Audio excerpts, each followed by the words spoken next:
about what's going on in all things esports and gaming. In fact, it's one of these areas we're always talking to our community about their needs, their interests, their objectives, and this has consistently been one of the hottest topics amongst our community of marketers over the last few years. More so over the last year and a half, while some industries shrank, gaming and esports grew.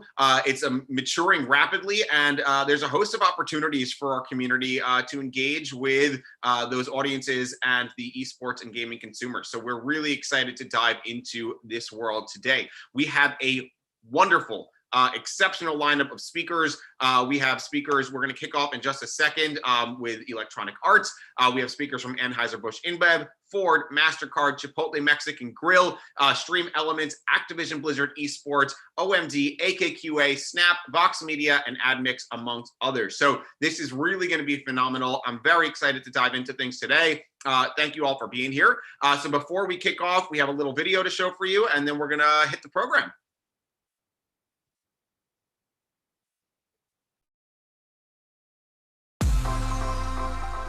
We are thrilled to have you joining us for our latest and greatest marquee event, the Brand Innovators 2021 Media Buying Summit. Welcome, everyone. Let's get started. Thank you for having me. I'm so excited about this show. All right, so I'm back. I have two dogs too, so they might want to join the party later.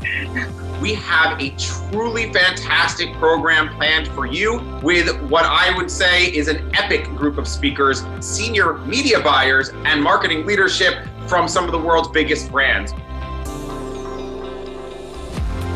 We looked at media more holistically than ever. Consumers don't necessarily know the difference between a paid side of the house versus an influencer, creative versus organic. To them, it all looks like your brand, it's your advertising. It's another thing when you have a brand that's 50 years old that people think of as a brick and mortar retailer, and you've got to figure out how you're going to tell a story to get them to rethink and create a moment of reconsideration for your brand. So again, how do we use data? We looked at regionally, where do we have inventory? Because for a while, we stopped making cars and we started making ventilators and masks. First of all, there was a lot of people who really wanted cars because it's your own personal space. Spending really went way back up. And so like at the end of the year, we were back at like our normal budget levels and launching the Escalade.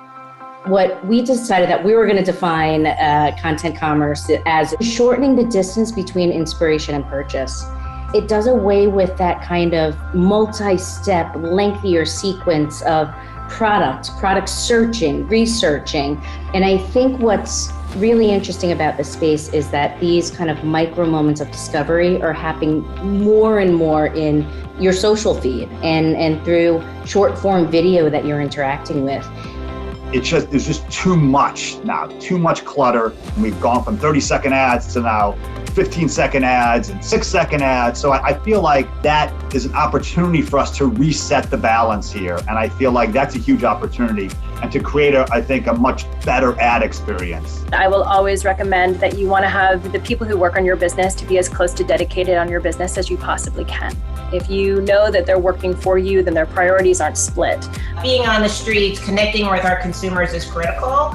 So we have a division structure that enables and empowers our local teams to make decisions based on what is right for their market. Like many other brands, we just had to adapt to make sure that we're meeting customer needs, as well as their changing media consumption habits, right? So fortunately for us, last year, our various creative agencies and media agencies and partners were just very accommodating as we were trying to navigate those challenges. I think 2021 will be a very interesting year as we all kind of learn and understand the new dynamics at play and how they impact all of our respective businesses.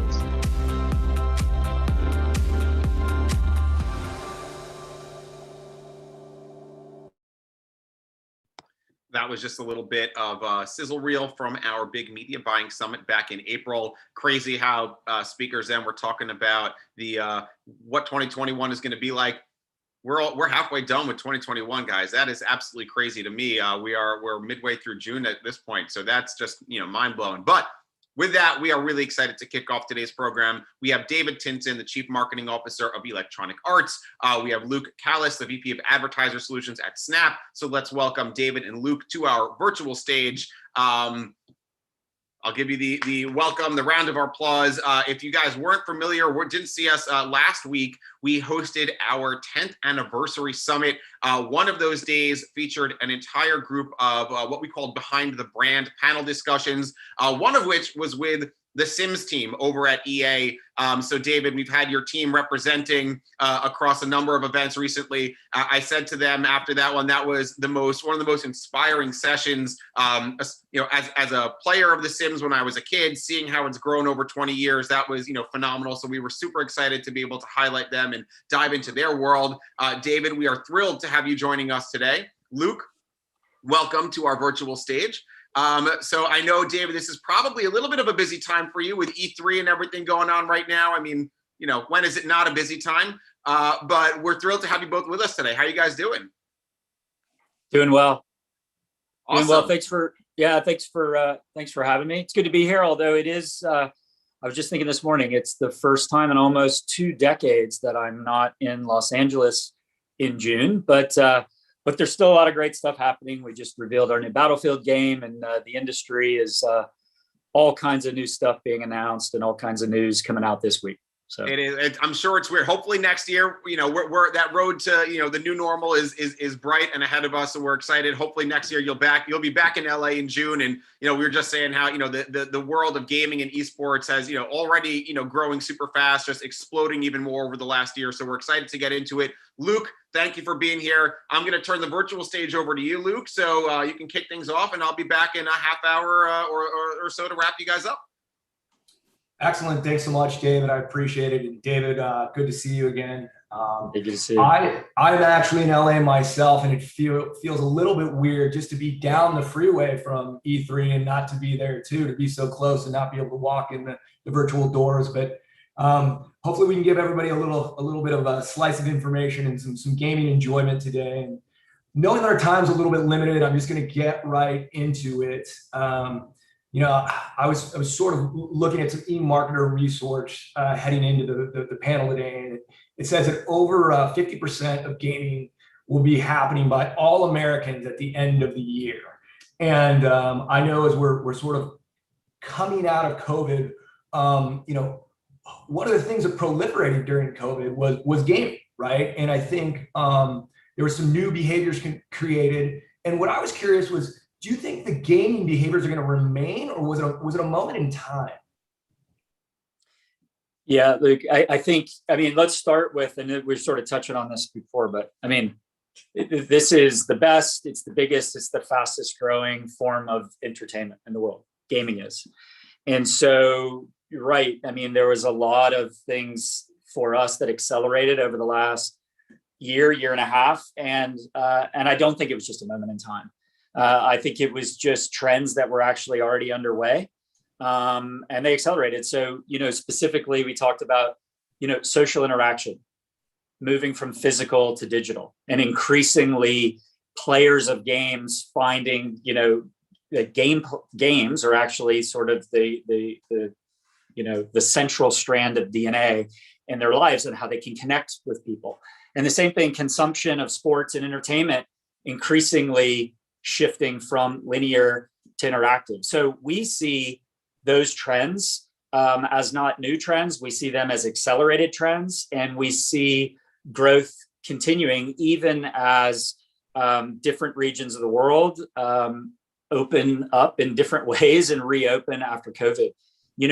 Again, I can speak, in our world, and I think about, big global brands that are connecting with all different types of players. I think about FIFA, I think about The Sims, as David mentioned, I think about Apex Legends. And yeah, we saw tens of millions of new players come in the last year, building those social connections, engaging in an interactive way, not just a linear way. And I don't think their motivations aren't instantly going to change in this different environment. So we see growth in the year ahead. We see in our business, we see new games coming in to the fore. We're back into baseball now, where we've got, we're working with the Codemasters team now as a part of Electronic Arts. We've got an F1 game coming out. We've got the new Battlefield we just announced. We have new seasons coming for Apex. We have new mobile games coming. So, and we're not alone, right? That's what we're hearing about this week in the industry. Across the industry, we're hearing about new games. We're hearing about the new news about the games maybe we're expecting. We're hearing about games that we weren't anticipating that are coming in the fall. And so it's really shaping up to, I think, be a pretty big lineup this year. Yeah, that's exciting. And, you know, I can tell you from a personal standpoint, thank you for The Sims. It helped get my oldest daughter through COVID.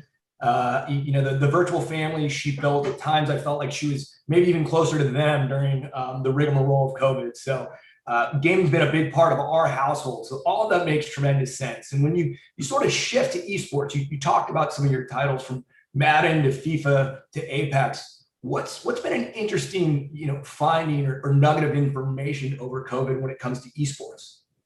Yeah, well, you know, I as I said, you know, this idea of the consumption of entertainment and sports moving from kind of the lean back linear environments to sort of leaning in an interactive environment. And esports is of course, you know, a fantastic example of that. You know, we see esports as entertainment, and you've seen us diversifying our content offerings, both in the competitions themselves, you know, with FIFA and Madden and Apex Legends, but also the type of entertainment, the types of broadcast, the types of content that we're providing, in a way that can appeal both to, you know, our most core, our most passionate, our most talented and skilled players, but also to a mass market audience. So, you know, you're even seeing today, I think I'm right in saying that Apex Legends is consistently now a top 10 title in concurrent viewership. You're seeing the series for Madden and FIFA continue to grow and evolve. You know, our FIFA Global Series, you know, we've got tournaments and that are, I think, 4 or 5 times what we did just a year ago. We have official tournaments with, you know, call it all the major leagues and federations in the world, the Premier League and La Liga and Bundesliga and UEFA and the MLS. So we certainly see it as a massive global opportunity and exactly what players of games are seeking today. Because what we know is that play isn't just the gameplay anymore. It's creating, it's watching, it's sharing, it's connecting in all kinds of different ways. And so esports is just kind of central to the strategy. It's the reason why it's growing across the industry. It's the reason why we continue to invest here, you know, at EA. Yeah, I think a through line of that is, you know, we were fortunate enough to do some incredible augmented reality with you on Snap around The Sims. And one of the things I respect about EA is when you think about all of the great IP you have, you've really moved beyond just the console or the PC. Can you talk a little bit about getting your brands into the world from a social perspective? Yeah, well, I think you know, we talk about you know, as much as there's great, you know, disruption in games and what is a game. I mean, the same is true, and for the folks joining us today, I mean, the same is true about marketing and what is marketing and what does that actually mean and what is it? How do we actually create the authentic connections that people expect today? I mean, we talk about the entirety of the brand experience. It's not just the in-game gameplay experience. It's not just the viewing of a trailer or the engaging in a community or the you know, the reading of an article or the consuming of an ad. It's all of those touch points on any screen, on any device, in any format, through words, through images, through video, through tournaments, through gameplay itself. Those are all part of the brand experience, right? And I think instinctively, of course, we understand that we're all consumers. That's how we that's how we engage with brands in our lives. It's not just some linear kind of one way form of engagement, but I think when you get into the mechanics of it and you get into like, what does that actually mean for you? How do you actually operate? How does that influence your investment decisions? How does that affect the types of capabilities you're developing? I think I think that's where it gets really interesting for us in this space, is thinking about the entirety of the brand experience and really, I would say blur the line in our world, the blurring of the line between the in-game experience you have to the out of game and around the game social connection you have with that brand and with other players engaged in the brand and with other creators and with the full community that is engaging with your brand. Yeah, I mean, I think it's the same reason that I walk around my neighborhood, during Halloween, you see people dressed in Apex Valkyrie costumes. I mean, talk about moving from digital to physical and vice versa. And, one of the things you just touched on was development. And so I noticed that a lot of your contemporaries and a lot of the industry struggled a little bit with development for obvious reasons during COVID. But I also noticed it seems like most everything that you're releasing is coming out on time. I mean, how were you able to weather the storm and make sure that you stayed on the release schedule? Yeah, well, I think let's start with this simple point. Like we believe that creativity. And we are better when we are together. And there's no denying that being together in an environment with hundreds of people, from developers to marketers to communicators to all the different things that come together, that is a better environment. Creativity is better when we can be together. And yet, to your point, we did have great success. I think it speaks to some of the incredible talent inside this company that we were able to, almost overnight, have 10,000 studios across the world in many ways, where people all across the world are at home developing games, and that is not an easy thing. And yet we were able to last fall and throughout the year come out with new seasons of Apex and new expansion packs and new title updates and hundreds of them, right? And launching a couple of dozen games. I mean, it's not a small feat. How are we able to do it? I think through the great infrastructure in this company and the great passion that we have to actually continue to make great games. But I'll come back to it. It is difficult, and I do think we will be better when we can be back together and in those creative environments that you just can't replicate over Zoom and Miro boards. Yeah, no, I think as we move to hybrid or whatever the next normal is, I think we're going to see an explosion of creativity personally, because I think as people were confined, there was so much time to think.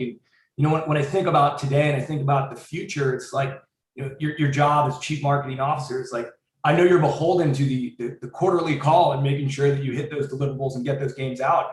But, how do you think the gaming space will evolve over the next, 3, 5, 10 years? And how are you all thinking about it at EA? Yeah, well, I think at some point a few years ago, we said, multiple people in this company said we'd see more change in the next 5 years as we've seen in the last 40 years combined. I mean, we started saying that a few years ago. I would say it's as true today as it was a couple of years ago. We continued to think that there would be more change in the next 3 to 5 years as the entirety of the industry combined. When you think about how do you balance it, I mean, very carefully, obviously. And then we're all in that position of trying to battle what it is that's right in front of us today, what fire is kind of right in front of us at 9 or 10 or 11 o'clock or 1 o'clock or 2 o'clock. But if that's all we're thinking about, well, then we're not actually creating the experiences, either the marketing experiences, the games, the viewing experiences. We're not actually connected in a way that allows us to innovate and be pioneers. So, I guess I would think of it in a couple of ways, particularly, you said, well, what will change? I think I think you have to acknowledge and think about who is a player today, and who are the players, the players of tomorrow, and then also what defines play today. What do we mean by play, and what is play, and how would you define play in the future? And so, and I touched on this, players, who is a player? Well, I'll tell you who a player is today. The better part of half the world's population. 3 some odd billion people play in some way, shape, or form. Now, interestingly, the research, I think, would tell us that probably half those players wouldn't identify as players. They wouldn't call themselves a gamer, and yet they engage in play, perhaps on a mobile device. They don't all play on, high definition televisions and consoles. Tens of millions of them do. Hundreds of millions of them do. But increasingly, when we think about, and you mentioned this, you think about new platforms and new devices, new business models and new types of play. I think what we think of as a player has dramatically changed, even in the last couple of years. And it would stand to reason that would continue to grow past the 3 billion people today. And as I said, it's not just, we don't just call people who play the people who, have the sticks in their hands and they're playing. Today, players are viewers. They are creators. They are contributing to discussions online. They are reading or watching game-related content. I think three quarters of players today engage in ways beyond just the games themselves. So obviously, that represents a huge opportunity for marketers. It represents a huge opportunity for the developers of content, knowing that more than half of players engage on multiple devices. So maybe they engage on their mobile device and their console, or their console and their PC, or their one console and then their other console. And that's again, that's the opportunity. So when we think about players, we see that the number and the type and the motivations and the interest level in who is a player dramatically changed. And then we think about the gameplay themselves, the gameplay itself. Again, the motivations, they're not just one motivation. It's not just, it's not just teenage boys playing to compete against one another. People are there is escape. there is learning. There's all kinds of different motivations that lead people to engage in play and how they want to play. And the business model with which they're comfortable and play, and the platform. So I think when you think about players today and where that has gone and who a player is over the last 3 or 4 years, and what defines play today and what the possibilities of play, it's genuinely a huge canvas for us to play in and to create in. Yeah, I think that's so prescient. I think the fundamental your shift to people actually watching gaming as well as experiencing it, as well as pulling it into culture. I know the NBA playoffs are going on right now, and I grew up watching basketball, played basketball, and I still have that habit. I think about the tens of millions of gamers actually watching gaming content, and that is their sport, and then replicating it. I think the future is really, really bright for you, and I know that goes without saying. And even anecdotally. Well, the other thing, the other thing we realize is as well, the technology barriers keep coming down too, right? And so you think of cross-play.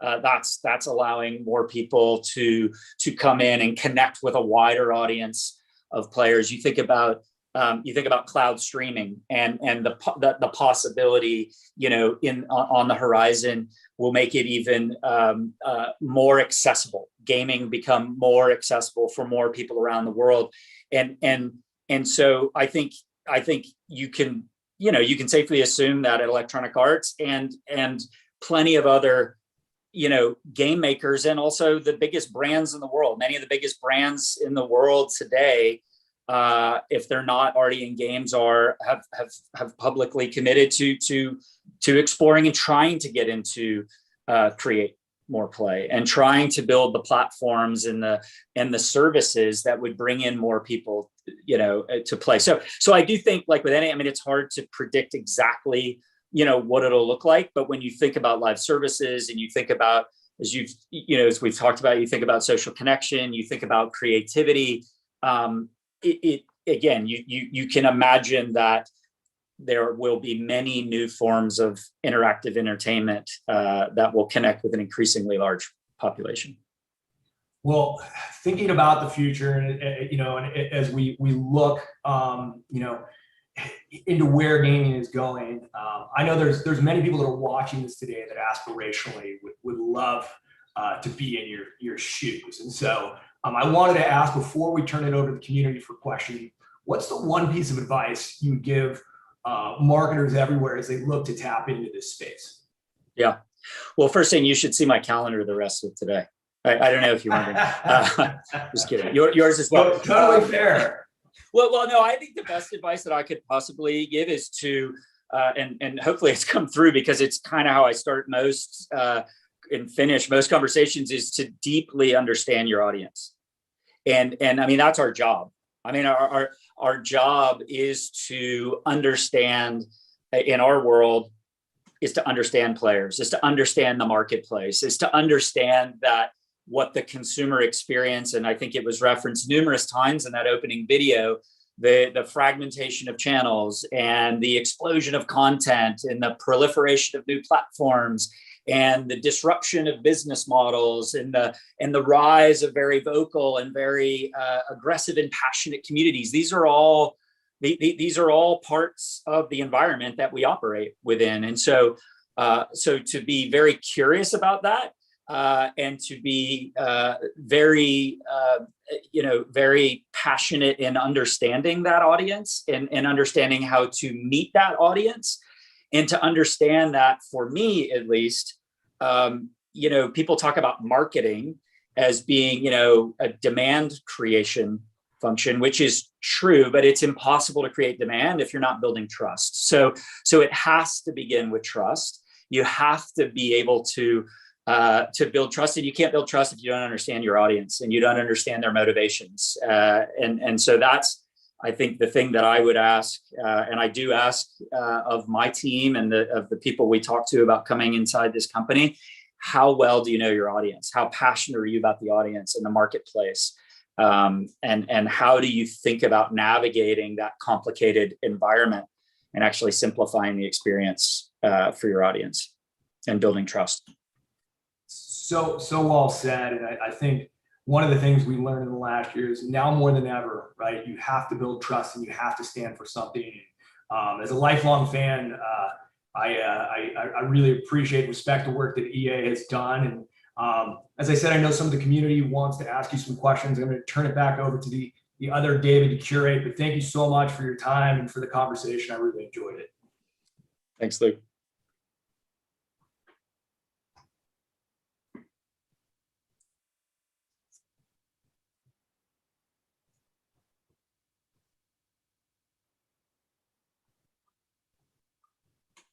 Oh, hey guys, sorry about that. Took a minute to come back.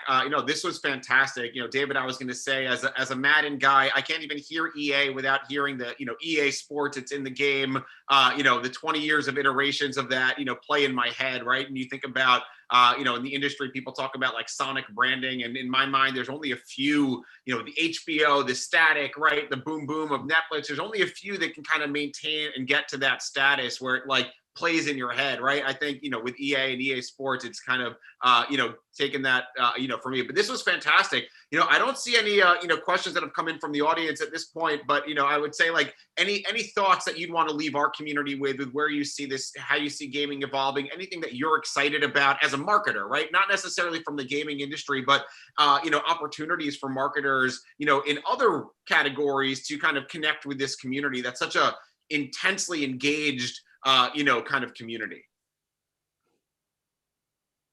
Yeah, I think, David, I would just continue to hit that point that I think the opportunity is for us to help simplify inside an increasingly complicated environment. And, I think, again, we're all consumers ourselves, and we know we're hit by many messages, and we know we have many options, and we know the biggest competitor is often time.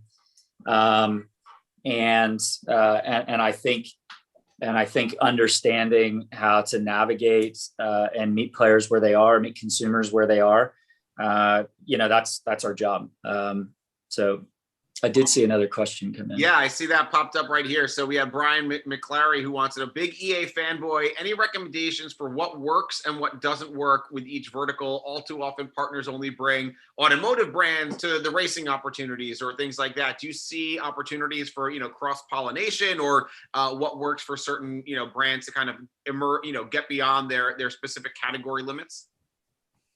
Yeah, it's a good question. I mean, I think as I think about it, again, I come back to the motivations of play, the motivations that are bringing people into, whether it's Madden, the football game, or racing game, or The Sims, increasingly are diverse. The players are more diverse in their interest and diverse in their motivation. So I do think you see, and I think you're talking to a number of them today. You do see increasingly partners who are looking to this space as an interesting space to play in, whether they are native to that vertical or whether they are other consumer brands that are recognizing that there's a highly engaged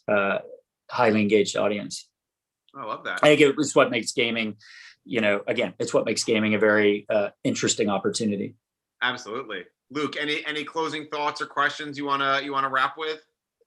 Yeah, I just was curious. The one thing that I know happened during COVID, and we're in the midst of it, but I always know that people are curious about is, you've been on the forefront of innovation. You've been at the company for some time. I won't throw it out there to date you, but you are a veteran and an OG.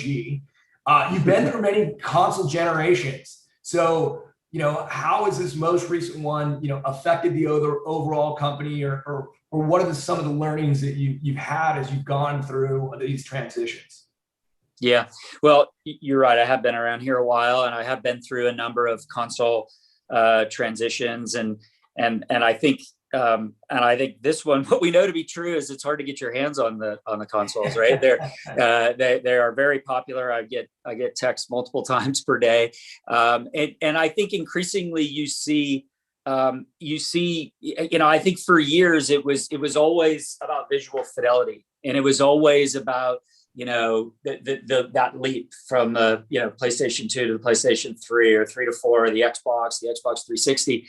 I think certainly you see the power of the visual fidelity still, but also we talk a lot about the feel and talk a lot about the social connection that you get as well. But I think it is hard sometimes to market something that you have to be able to feel.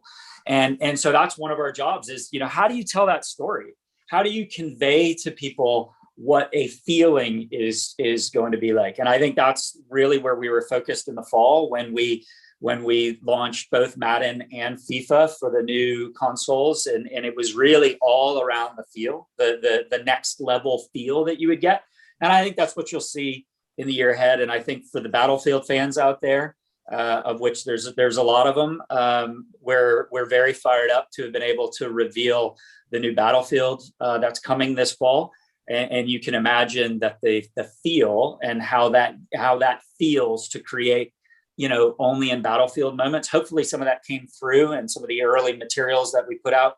And that will continue to, on into the fall when a new Battlefield comes out with a few others, of course, on the new consoles. But I think that's where our focus is.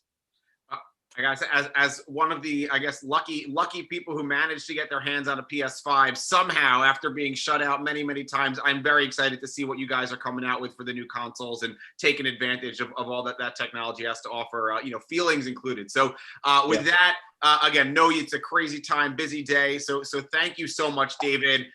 Thank you so much, Luke. We hope to have you both back again soon. And we really appreciate the time you've taken and the insights that you've shared with our community today. So thank you so much. Thanks a bunch. Yeah, thanks for having me. Great to see you, David. Have a great one. Bye-bye. Bye. Talk We're soon. gonna keep the show rolling. That's great. Thank you again, David. Thank you, Luke. We have our next speakers today. We have Joe Barnes from Anheuser-Busch InBev joining us. Again, he's on the sports marketing side at Bud Light and also oversees lots of their esports and gaming initiatives. So we're thrilled to bring Joe back, a veteran of our live cast, was one of our first speakers back when we launched our virtual events almost 15 months ago. Joe, welcome back. And we've got Nick here, who's the lead for gaming sales partnerships for the industry at Samsung Ads. So we're excited to have you back, Joe, and to welcome you to the stage. Nick, how you doing? Great. Thanks for having us. Awesome. Yeah, no, how have you been? It's been a few months, I think, since we've had you on the virtual stage. How's everything? Are you guys heading back into the HQ, still working from home? What's it like? Yeah, July 6th, we go back. We started to have people going in, but it looks like full crew coming back next month. Wow, that's awesome. Keep us posted. We are very excited to get back to seeing everyone in the real world. So excited for, hearing news like that. Nick, welcome. How are you doing? I'm good. Good. How are you? Nice to see you. I'm great. Yeah, great to see you guys. So Nick, I'm going to turn the microphone or the virtual stage over to you, and I'll be back in a little bit. So take it away, guys. Great. Thank you very much, David. Appreciate it. Hey, Joe, how you doing? Great. Nice to see you in person. I know we spoke last week. Hope everything's going well. I just, wanted to kind of just, we're limited on time, so I just wanted to kind of jump into things. First of all, as I mentioned to you previously, I've been a huge fan of how Bud Light has continued to just make an impact in the gaming and esports space. I know you've been at this for several years and really sort of dedicated and have some deep partnerships and a lot of things that are going on. So just maybe just to kind of start out, maybe just let the audience know a little bit more about your role, and also maybe just, walk us through kind of Bud Light's overall strategy in gaming and esports kind of at a high level, and then we can kind of, dig in a little bit more from there. Sure. So I lead sports marketing for Bud Light. So it oversees our NFL, team and league player partnerships, NHL, college, soccer, and then esports, right? So within esports, there's a ton that we've been doing, especially last year. We really leaned in as traditional sports went on pause or just didn't have fans. So really when we look at esports, there's several different ways that we activate in. We have partnerships with big leagues like 2K, League of Legends. We've got team partnerships within it, Team Liquid, Evil Geniuses, some 2K teams, and then influencer partnerships, right? So Tim the Tatman would be the big one for us there. Some of our other pillars would then be content. So we've got the Bud Light Twitch channel, and in 2020 it was the #1 brand Twitch channel on the platform. And then we look at things like earned media and activation, which would be really like cultural moments that we really step up and do big things like the BL6 or Battle of the Best last year. That's great. And maybe we'll talk about some of those, some examples from those types of areas of where you focus and partnerships. But I guess just to kind of touch on it, because we, would love to know how you gained any sort of lessons from last year. Last year obviously was really unique and for everyone.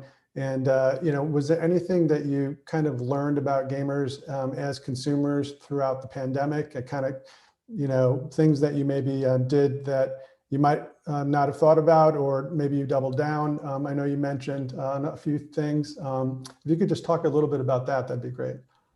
Yeah, I think it was more for us is that we were really prepared with the strategy that could be in a COVID world or a non-COVID world.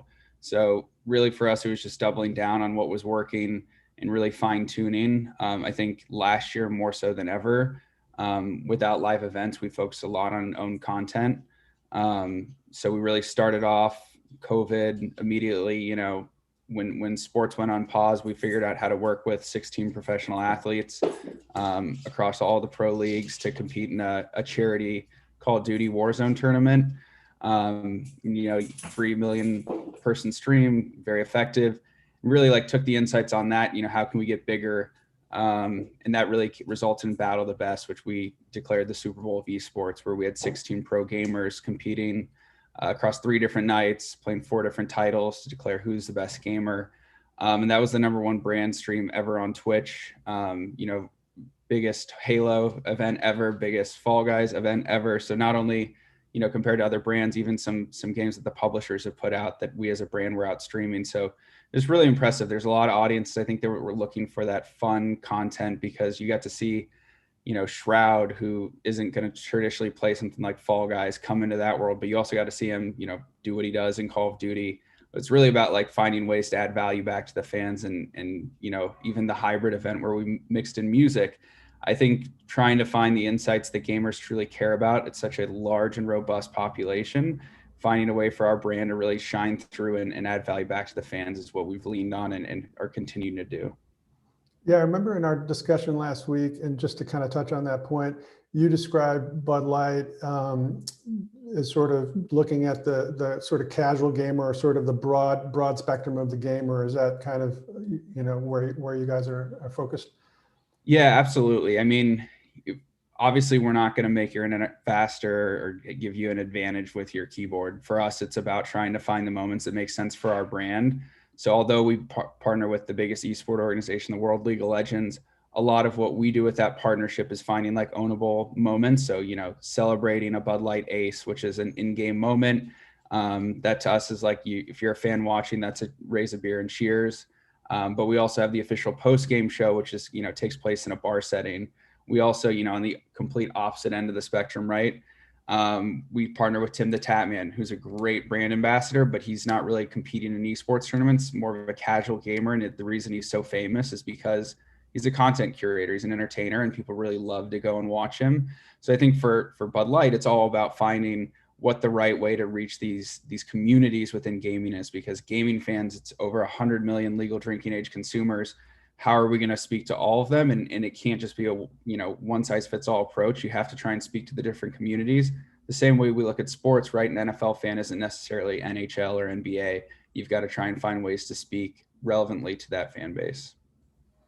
Yeah, and that's great that you brought up sports, because I know what resonated last week when I spoke with you was, kind of how you're approaching gaming, maybe with some of those learnings, because obviously, you handle sports marketing as well for Bud Light. Are there strategies that work in gaming that may not apply to your traditional sports marketing efforts or strategies? Yeah, I mean, there's a lot less rules. I think as it's been defined, what we've really enjoyed as a brand is that we can kind of shape the narrative and shape the policies and the norms that really exist. These other leagues have been around for decades, and maybe over a century for some of them, and there's just a lot of established ways that brands traditionally act, where Bud Light has ownable in-game moments where it is called something, right? A Bud Light something in a game is crazy. There's the ability that we're looking at of actually being integrated into games, creating our own characters. There's a lot of things that they've just never been done, and why not, right? Because we don't have to play with that same mentality. I'd say the other way is that so much of what we do from a sponsorship and overall sports marketing standpoint for years, and we've gotten better at it, we're still not near there with traditional sports as we are with esports, is that you're advertising your logo, you are associated with the marks. Within esports and gaming, we've really taken the eyes of we want to be content creators. We don't want to be ad interrupters. We want to be bringing things that are relevant to gamers. And the Bud Light Twitch channel is really, when I explained it internally, it's we own a TV channel, right? And every night there's different content. There's different genres of content. Sometimes it's people playing games. Sometimes it's post-game shows and happy hours. It's really just endless options when you can curate all this content, and every one of our partners is putting content on the Bud Light Twitch channel. So it's just using their reach to reach their fan bases in an ecosystem that we fully own and can program. That's great. And I definitely want to hear a little bit more about that. But I guess one thing that we're interested in knowing is, you know, how do you keep the momentum of esports and gaming going now that lockdown restrictions are lifting and people will be outside instead of, you know, in the home this summer and fall? Yeah, I think, you know, it's a mix of what we were doing before and trying to adapt, you know, the learnings that we applied in COVID, you know, owning content, being very relevant. I referenced BL6 earlier when we created our own gaming console. I mean, a massive media coverage. It aired on 200 TV stations. This Bud Light created a gaming console at the same time. And I know we were talking about that previous chat, hearing about the difficulty still getting like those consoles. We entered the same time that PlayStation, Xbox released a console. Ours could keep your beer cold. You could take it wherever you wanted. It could project games onto, you know, a blank wall. We don't have any reason to make video game consoles, but it was a culturally relevant moment. Everyone was talking about consoles, so why not enter the console wars? Really, I think as we come back to an in-person live event, it's like, what are these cultural moments that are going to happen? Whether it's the League of Legends championship in front of fans, or it's, you know, National Video Game Day, or whatever, E3, if that comes back, TwitchCon, you want to find a way to be relevant, to show up to these events and offer something that I think you want to cross the bridge of just a gaming specific initiative. Now for us and Bud Light, it's such a big brand. We've done so much in gaming. How can we even make mainstream initiatives by doing really cool things? Before COVID, we did, we were partners with Overwatch at the time. And within the game, you have to push what is called a payload, and it looks like a big truck. So we wrapped a Bud Light beer truck, like a semi, the full trailer. And we, at the grand finals, we said, every fan that comes in here, like, you need to push the payload. If we don't have enough people show up, it won't move. But if you can push it to our activation zone, free beer for everybody. So it's like, how can we take these moments that we know are going to happen, they're going to be on the calendar, and find relevant ways to connect with these gamers about their passion point, and then really put our product front and center. So that's exactly what we're going to keep doing. And it's really a mix. Now, I think what we learned is, like, we could have live streamed that whole payload event, right? It costs us really nothing more to have someone out there with a camera. You don't need perfectly produced content for fans to really get a hold of it and enjoy it. So now it's really, as we do these things, what is the live stream component to what we're already going to be doing at the live in person? That's awesome. And, you know, what I love also is that you guys have been, you know, really focused on this area for the last, you know, several years. And as a result, you know, at least from everything I read and you mentioned, is you have the largest, you know, market share in terms of a beer brand. And so, you know, you are essentially the official beer of esports, right? From funding teams and to players, channels, and competitions. And jumping into kind of more of the partnerships area, you know, I was wondering if you could just describe how your partnerships have evolved, and maybe even just start with how you're working with platforms like Twitch, right? And how do you utilize the platform to build brand equity and connect with gamers? Yeah, it's a great question. And we did trademark official beer and official self for esports and gaming. So just a couple other tactics, right, that are fun and allow us to communicate, since we are such investors. But I think we look at it in several ways, and a lot of what we do is to grow equity and awareness within this gaming population. So it's the 21 to 27-year-old that we're really trying to reach here. And what we've seen from like a performance standpoint is that really that own content that I discussed, you know, the Bud Light Beer League, our League of Legends partnership in general, these things are really showing growth in not only like our awareness, but also in purchase intent. Which is great, right? The strategy is working. On the flip side, what we've learned about gamers is that they really like when you bring value to them. Those two things I just discussed, right? Content on the Twitch channel, they love that. But when we're just serving them traditional ads, and, you know, last year, I think at some point we were running our core spots were about the NFL or beer vendors and stuff, and it didn't really connect. So we took the learnings from last year, you know, if our sponsorship, our content is performing so well, how do we make the media work harder? And that's where we're exploring right now, some custom, you know, digital spots that we could run on Twitch that are bespoke to gamers, right? And so that connection can still be there. All the data shows us that gaming fans don't mind being marketed to. They like the brands are coming in. They're bringing authenticity to their favorite sport and passion point.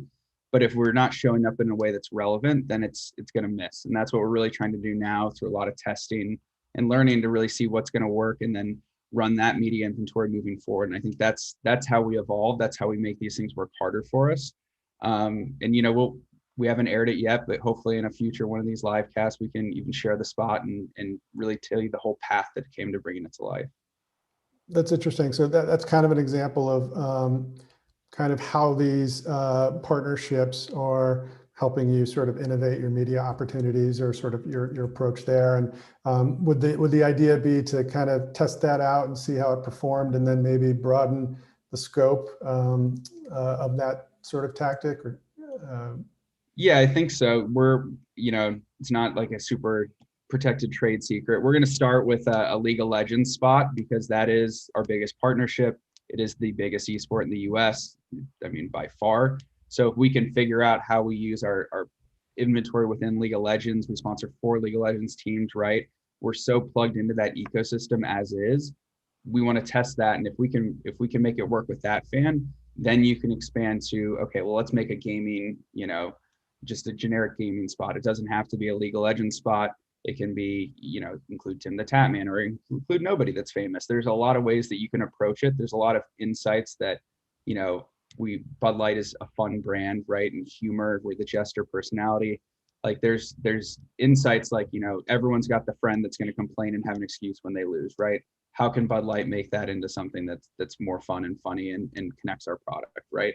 I think that's really where we get to a brand that's been in this space for a while. We have to continue to lead. And for us to continue to take, especially within our category, we have such a dominant lead over our competitors. We need to be just at the forefront of everything that's happening within the space and making sure that as this consumer continues to age and the population continues to grow, that we're continuing to reach them in new and very relevant ways. Yeah, that's great. One of the areas I really find exciting that you've been dedicated to is like the content and programming, right? I know that some of the programs you're doing with like Team Liquid that I watch and some of the others, if you could just talk about a little bit more about what are the types of content that sort of you found resonates with gamers and sort of your strategy, because I know you program, for example, sort of different days on Twitch, right? Or whatever it might be, if you could just talk a little bit more about that. Yeah, I think last week we were live 6 out of 7 nights of the week. And that's really our goal is to, the long-term ambition is to have content on our channel every single night of the week. And how we get there, it's really a mix of content, but within every partnership that we have, we do have content creation that lives on the Bud Light channel. And we have, very strict, compensation tied to the viewership. And so how do we make these partnerships? We're not looking at it from, we want just venue signage.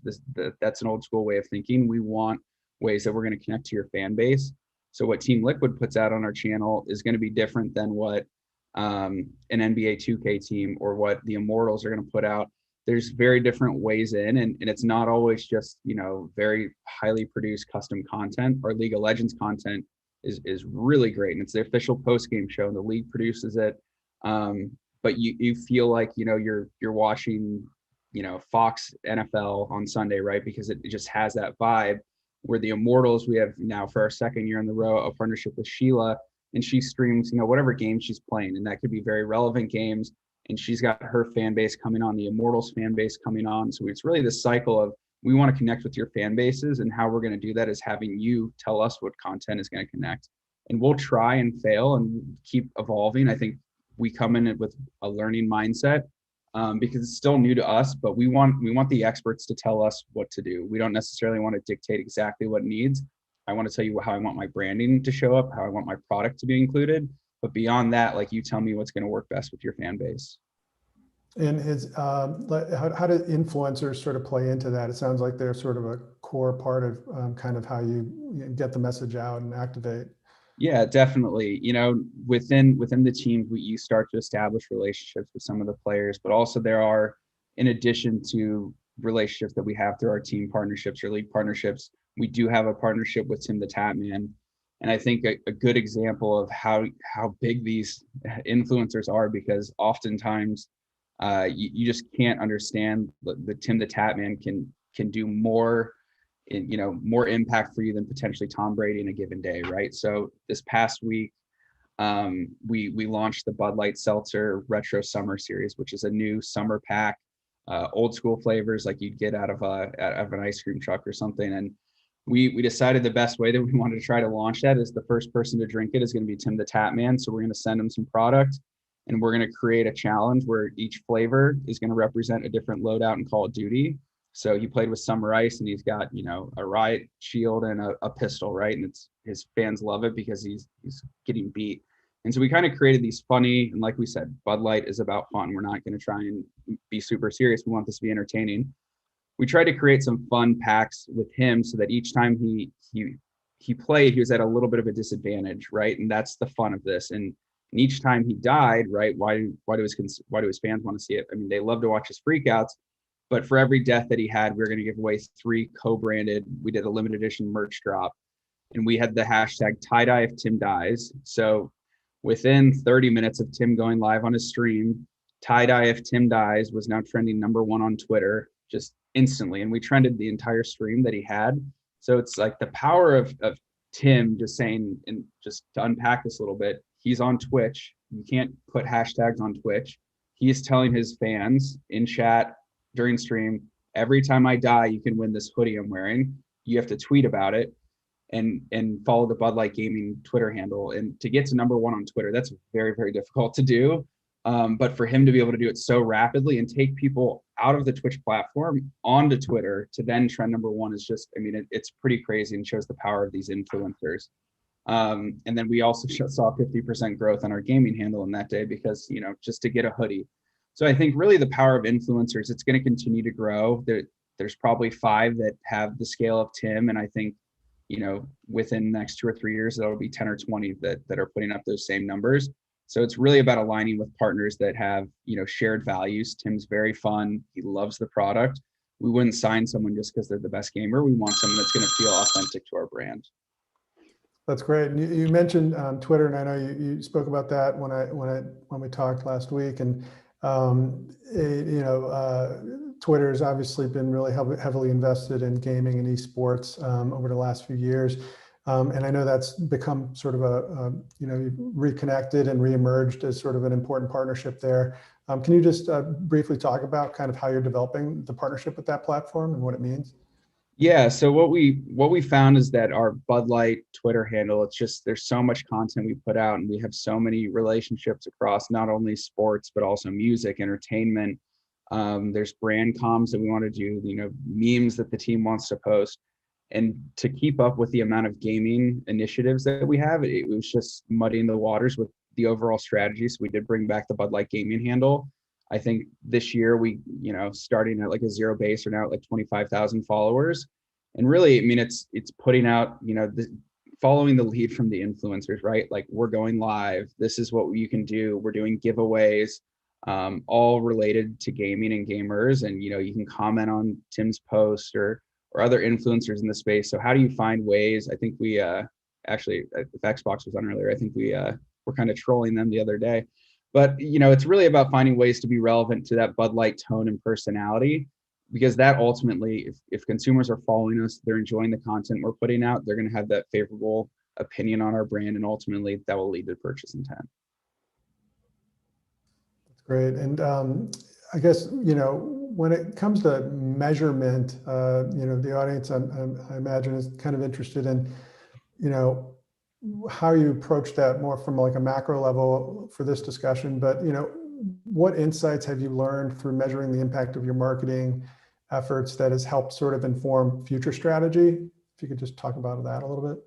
Yeah, I think the biggest takeaway that I could, if I had one, it's that gaming fans don't mind being marketed to. It's about relevance and understanding them and what their interests are. And so that's why, going back to that custom TVC, that's all based on a brand study. And that's the same way that you'd run a brand study on a new TV spot or on a sponsorship. You're really looking to see what works and what doesn't. And it's through the roof when we look at like our consideration, our favorability for something like a Battle of the Best or Charity Royale, these owned initiatives that we have, because really, I could serve a 30-second ad and, it'd take me a while to have to use the same ad to so many different people. but I had 9.5 million people that willingly came to watch Battle of the Best, right? And they stayed there. There's hundreds of thousands of concurrent viewers, which is massive. We had more people watching Battle of the Best during the night than the NBA playoffs, right? Concurrent viewers. So they willingly came to my spot, came to my channel. My logo is never off the screen. Product messages included throughout, but there was not a single ad. So it's like things like that, they're expensive. You can't do it every day, but that's how we're seeing the best connection to the gamers. And obviously you can't just say, I'm going to have a new gaming strategy and I'm going to do big things like Bud Light did. It's taken a while for us to get to that point. But this cycle we have of creating content, owning our ecosystem with a Twitch channel, having our Twitter, it all connects and makes our partnerships work a lot harder. And that's what's really showing the growth in terms of consideration amongst consumers. Yeah, I know. And maybe staying with that theme, I got a couple good questions here. I'll just start to integrate from the audience.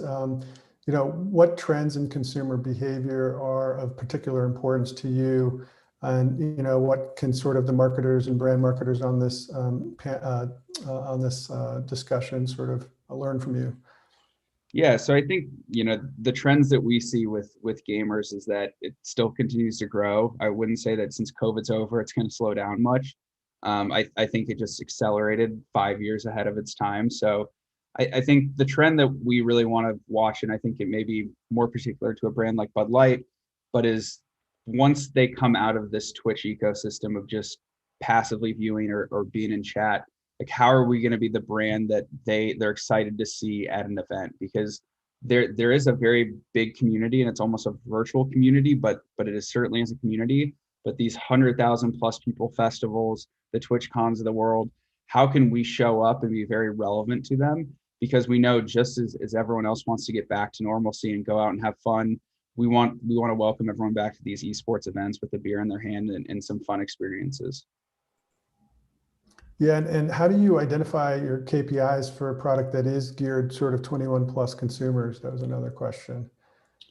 Yeah, so I mean, everything that we do, we focus very hard on making sure we're reaching the right consumer. So that Bud Light Twitch channel, that was the first age-gated channel ever on the platform, right? And really making sure that everything we're doing is in a responsible way. So I don't think the KPIs shift much. I mean, we're still trying to recruit consumers, right? 21 to 27 is our recruit strategy. We look at these metrics the same way that we'd look at a traditional campaign with, this is marketing, right? It's not necessarily an ROI. It's, is your consideration increasing, is purchase intent, penetration. As long as we're seeing those metrics and we're able to analyze those for the different programs, for the different media that we're running, I think it's probably consistent with other brands. It's not necessarily the 21 plus. That's just part of everything we do as a base. Do you see the audience demographic expanding to be more inclusive as the industry grows and evolves? So maybe unpack that one for me.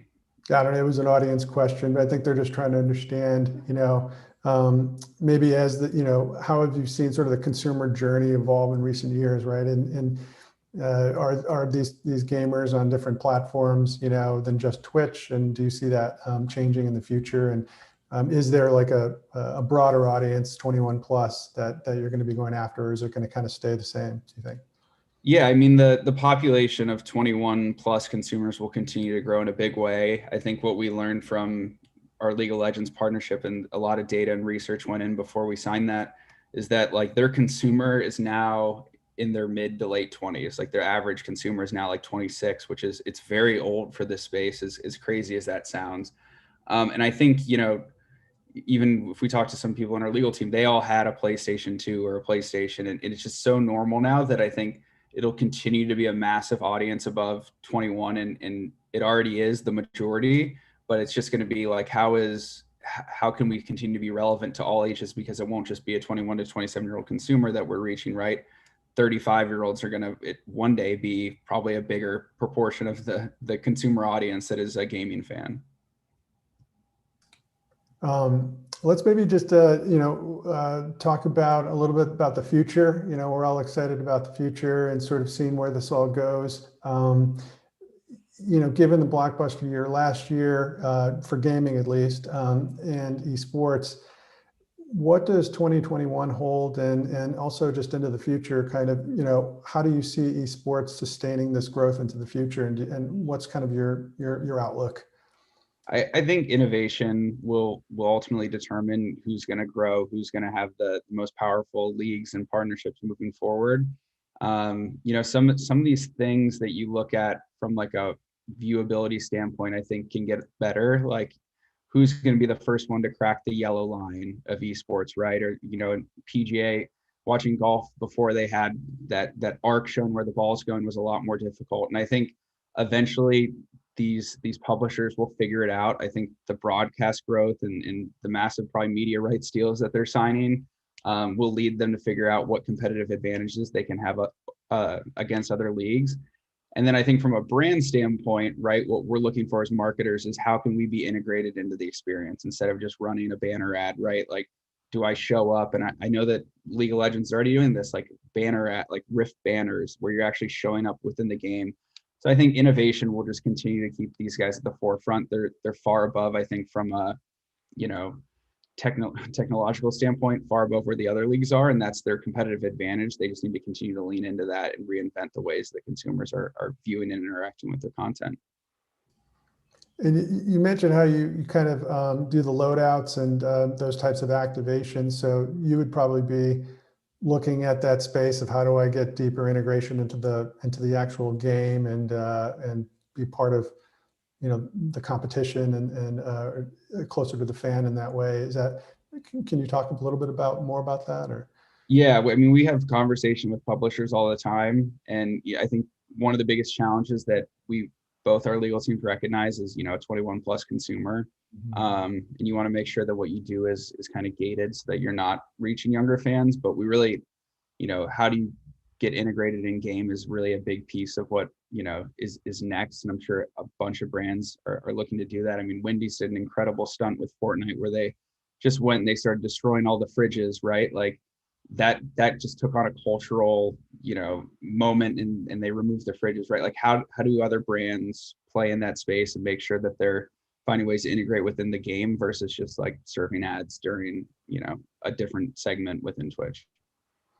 Do you see trends in the gaming space where it informs sort of your media strategy in the future? I know you talked about like creating specific bespoke content for this audience. Do you see connected TV or sort of any of these new areas being part of your sort of strategy in the future?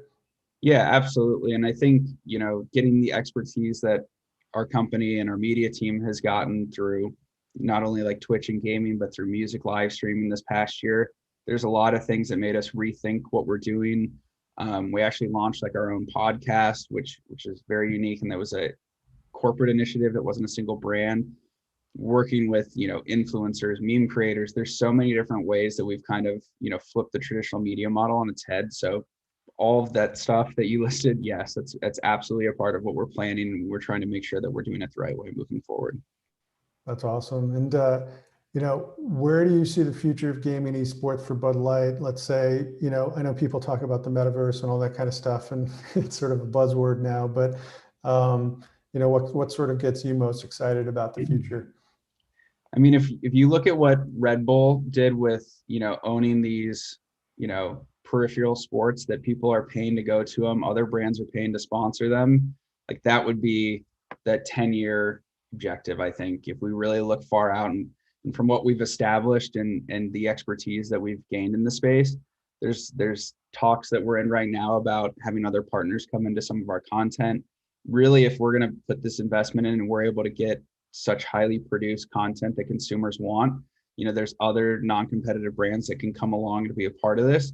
Obviously, we can make sure that we own it on our ecosystem, but there's more room in the sandbox for others to play. That's interesting.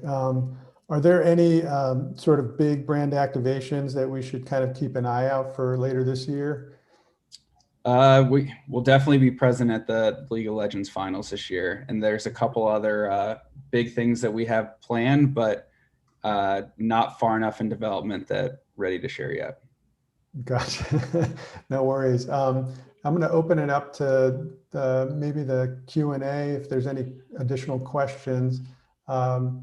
This has been an amazing conversation, and just huge fan of what you all been doing. And one of the things, well, we maybe see if there's any other questions here is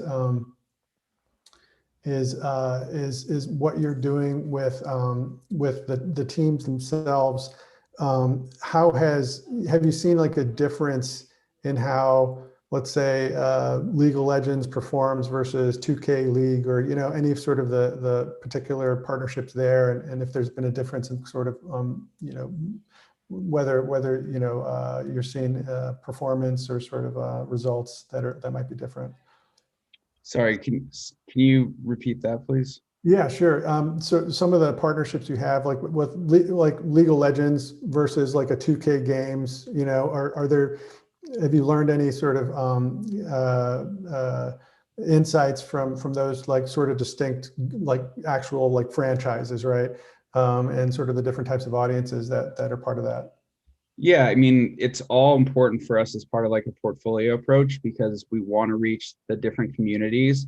Oftentimes a 2K fan isn't a fan of League of Legends and vice versa.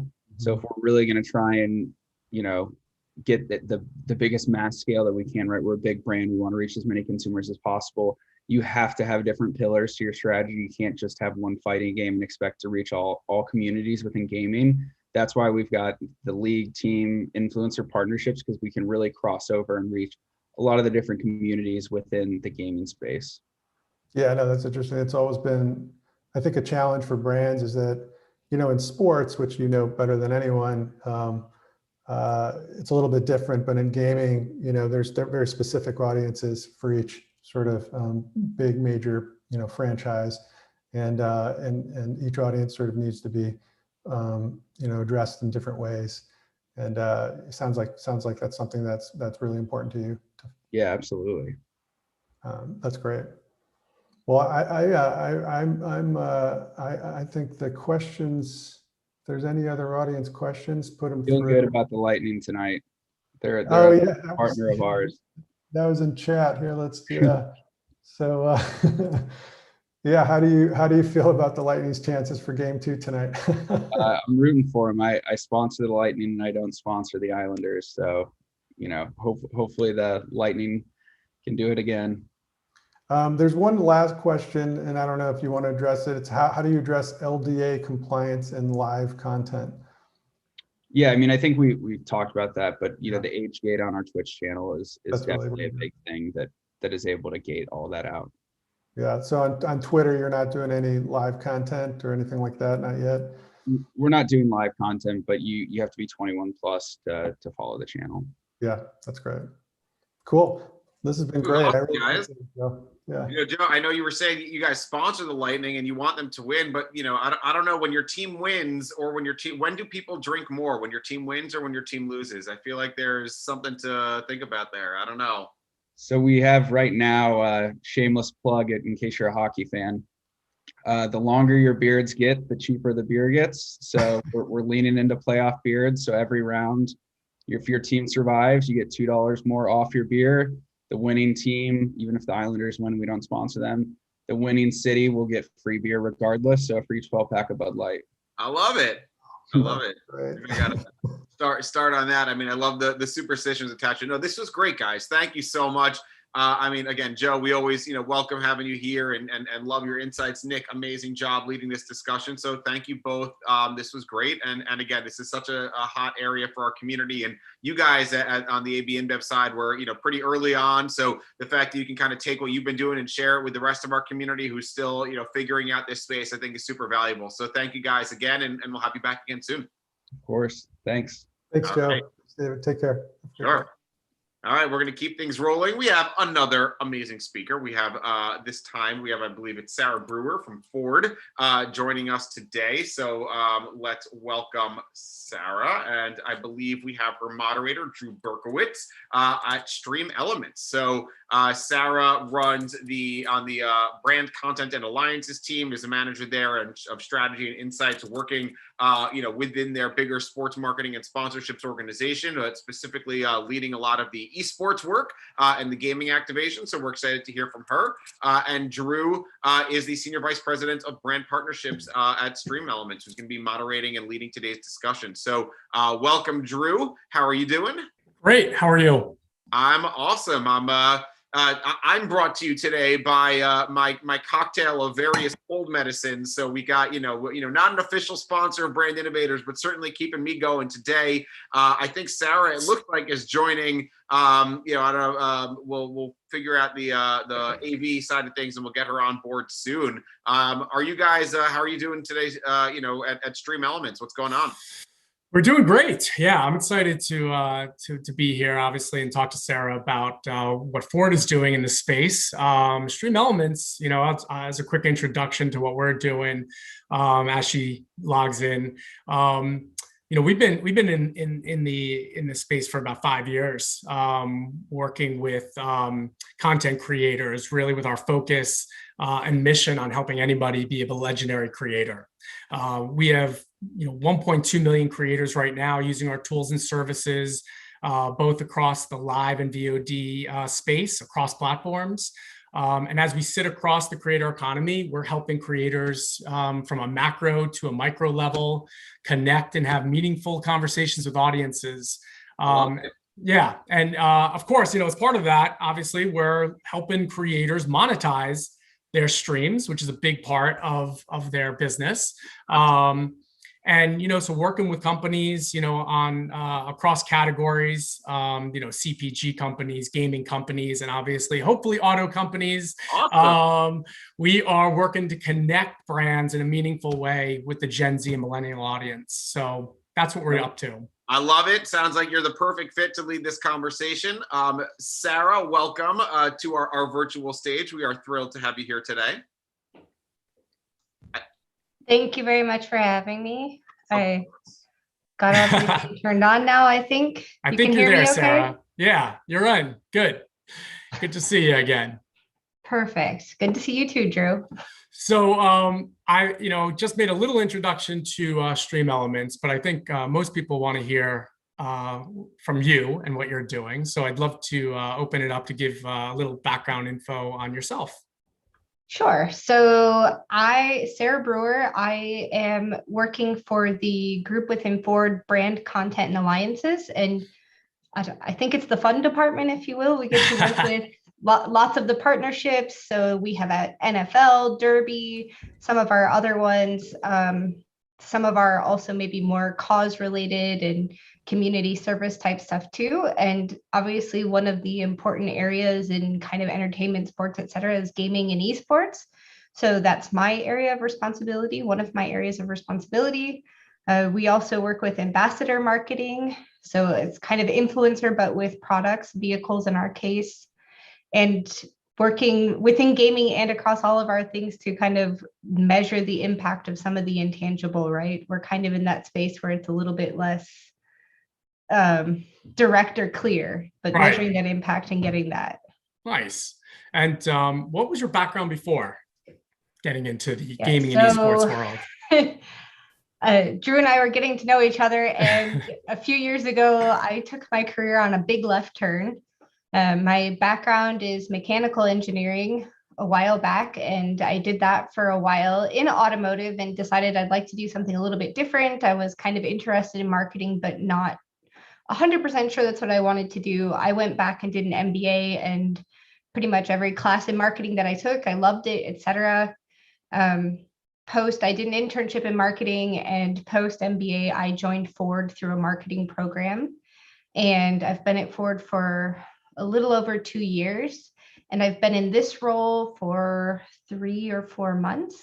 Right. So, yeah, that's what we were talking about and catching up. And I think we both have similar experience, or I'd say tenure in the gaming and esports space, right? I've been, in branded content for my career, which anyone wants to look at, go look at LinkedIn, how long that's been. I won't talk about that. But in gaming content specifically, it's only been a couple of months. So, I don't know about you. What did you think about, making this jump and what you're finding in terms of this space? Yeah. So I'm really excited to get to jump into this. It's a newer space for me, even on the personal side. I did a little bit of video games, but I actually, as a kid, my mom wouldn't let us have video game consoles. And so now it's kind of a joke because I got to call my mom and say, joke's on you, I have a job in video games. Right.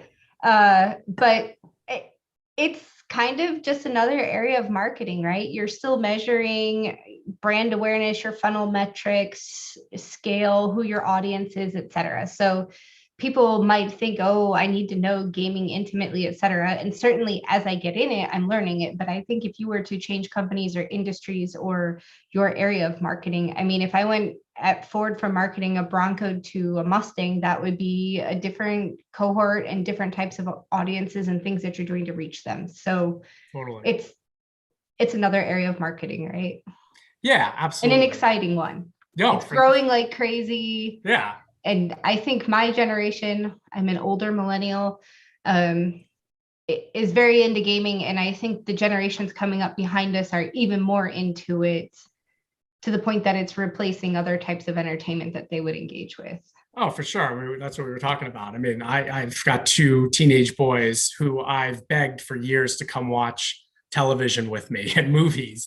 And it's impossible to get them away from watching their devices. And until I got into the space to see, the creators and the influencers and how that's all working, I've now wished I pushed them even further actually into the gaming and esports world. So I'm happy that they're there. In terms of your, obviously Ford has got a tremendous history in sponsorships, right, across traditional world. So can you talk a little bit about, where Ford sits now within the gaming and esports space? Yep. So I think Ford initially kind of came in through the licensing area, obviously with vehicles like Mustangs and GTs, et cetera, part of that racing games and licensing, et cetera. But and there may have been a few dabbles into different events, but a couple years ago, we recognized the growth of this space and the importance of it and started to put more significant resources and strategy behind that. And you're starting to see that strategy really finally come to life. It's been in the works for a couple of years, and now the pieces are really starting to kind of come out the other side of that. Tell me where you'd like me to jump in a little bit more. Yeah, no, I think, I was reading, obviously, doing due diligence on this in terms of your partnership with Rocket League right now, right? And so I don't know if was one of the first jumps or the biggest jump that Ford had made. A little bit of both. I would say it's one of the more strategic ones, right? Because that gets us out of just the racing space, but it's still a place that we fit. So you want to go, you don't want to force yourself in somewhere or kind of insert yourself without making it relevant. So one of our core pillars of our strategy is to add value to the gaming community, right? We don't want to show up somewhere and just force ourselves or be disruptive to their experience. We want to add to it. And Rocket League, first of all, there's vehicles in the game, but they're not just driving, they're playing soccer and they're doing different tricks, et cetera. It's a really big player base and not the biggest out there. There's other bigger fish, but it was a pretty significant space. And again, you get out of that niche of just driving games. And the players had been asking for a truck, and they hadn't had a truck in the game before. And we're America's top selling truck brand. So what a better fit than to go there and to bring something uniquely Ford, right? We brought an F-150 into Rocket League. We added value because the fans had been asking for it. So it hit a lot of boxes for us. Yeah, and I think that's the really exciting part of what this category and industry represents, right? Is that interaction between the creator and audience, and then how does a brand get involved into it in a more natural way, but provides much more interactivity through the space than a regular, even traditional sponsorship can do, right? Where it's a more lean back experience. And so I think, that's an exciting partnership that, provided audiences a chance to, touch and feel Ford within, a game itself. And I think you saw Ford maybe play a little bit looser than they have, right? So we have strict guidelines, making sure that the design of the vehicles is representing the key features, et cetera. However, anybody who's a Rocket League player knows a key component of this is boost, customization, et cetera. Right. So it's still a Rocket League truck. And if there was a number, I think how many different customizations there were of it, how many combinations were possible between all the skins and the boost. And the lights, etc. Right. So that was one of the key reasons that it also worked well, is because we let it be customized, right? We let it live in Rocket League's environment. Yeah. Do you have to be careful though, in terms of balancing that, how you want the brand to look and feel, and then obviously, but then give the audience something that they want. Yeah. So I'm not sure if people know this about automotive, but the vehicle design, et cetera, that was really important to keep some authentic elements. There may be some things that seem really small, but then once you see them, you can't unsee them. So the F-150 has kind of this dip on the door by the window, right? There's this dip down where the front windows are. And if you look, it's in the Rocket League truck, because that's part of what makes an F-150 an F-150 from a design perspective. So our chief engineer and his team from the F-150 were engaged in collaborating with the designers at Psyonix to keep the DNA of this vehicle, balanced between it needs to be an F-150, be tough and live up to that. Right. But at the same time, it needs to be authentically Rocket League. That's great. Yeah, it makes a lot of sense. And obviously then, in terms of how you position the brand and with the typical Ford customer and audience, like who are you gearing towards? Who are you targeting in that respect? Yep. So in general, gaming is a upper funnel kind of activity for us. It's targeting a little bit younger audience. I mean, still more in the car buying age, right? But also building a relationship with those younger generations who maybe haven't had exposure to Ford. Sometimes you come from a Ford family, right? My dad had a Ford, my mom had a Ford, we always had Fords. But if you don't come from a Ford family, maybe you haven't really been that exposed to the brand. So kind of building that reputation early on and be a trusted partner, right? If they see that we play well with the brands that they engage with and they represent, then they can hopefully grow to trust us there, right? And it's I think the average age across the whole industry for buying a new vehicle is like 53 years old or something. And that's the whole auto industry, just because of, the higher price tags for newer vehicles, that type of stuff. So trying to work that down with launch of Maverick, we're trying to play more in that space also, right? To fit in there. So all of this kind of comes together, and we also want to talk to them, even though they're not in market yet, maybe they're going to be in market, right? Their parents are in market. Exactly. Yeah. And I think Joe and Nick was just talking about in the last session, right? They were talking about reaching that younger audience, because eventually, like you mentioned before, right? Those kids who are playing now, that's going to be predominantly their medium as they grow up. And the kids that are younger than them, that's all they're going to know. And so this is, certainly a space where marketers need to start connecting with consumers in a bigger way. Yeah, and I would say it's not just the playing though. The other piece is the streaming, right? So for me, that was maybe one of the surprising parts coming into the role, is how much the streaming and the content creation out of gaming was. Totally. Yep. And that was part of Rocket League for us, is people made a lot of unsolicited, they made content of themselves playing with the truck, right? So that was another way that things went, not just people playing with it in game. Right. It's the extension. You see that's entertainment, as you said, for these people. Yeah, absolutely. I mean, that's what we look at that every day, right? At Stream Elements, we're really focused on helping creators, drive their content, right? And connect with audiences, and then obviously work with brands. So, it's how do you continue that conversation, not just on the platforms that they're on, whether that's live or VOD, but as, again, I've referenced by, the last panel, Joe and Nick, talking about how do you extend that to other areas, right? And right now that might be social. Later on down the line, that obviously can extend to traditional linear and OTT channels and anywhere else. But the content part of it that creators and audiences are connecting with is invaluable. So actually, again, doing some research, right, and looking at Ford in this space, I noticed overseas, right, in Europe, and I know this isn't part of your role currently, you're working on just US, but overseas, you have a little bit of a different take, right, with the Team Fordzilla on the esports side. Yeah, so Europe has led a little bit heavier into the esports as kind of one of their first steps.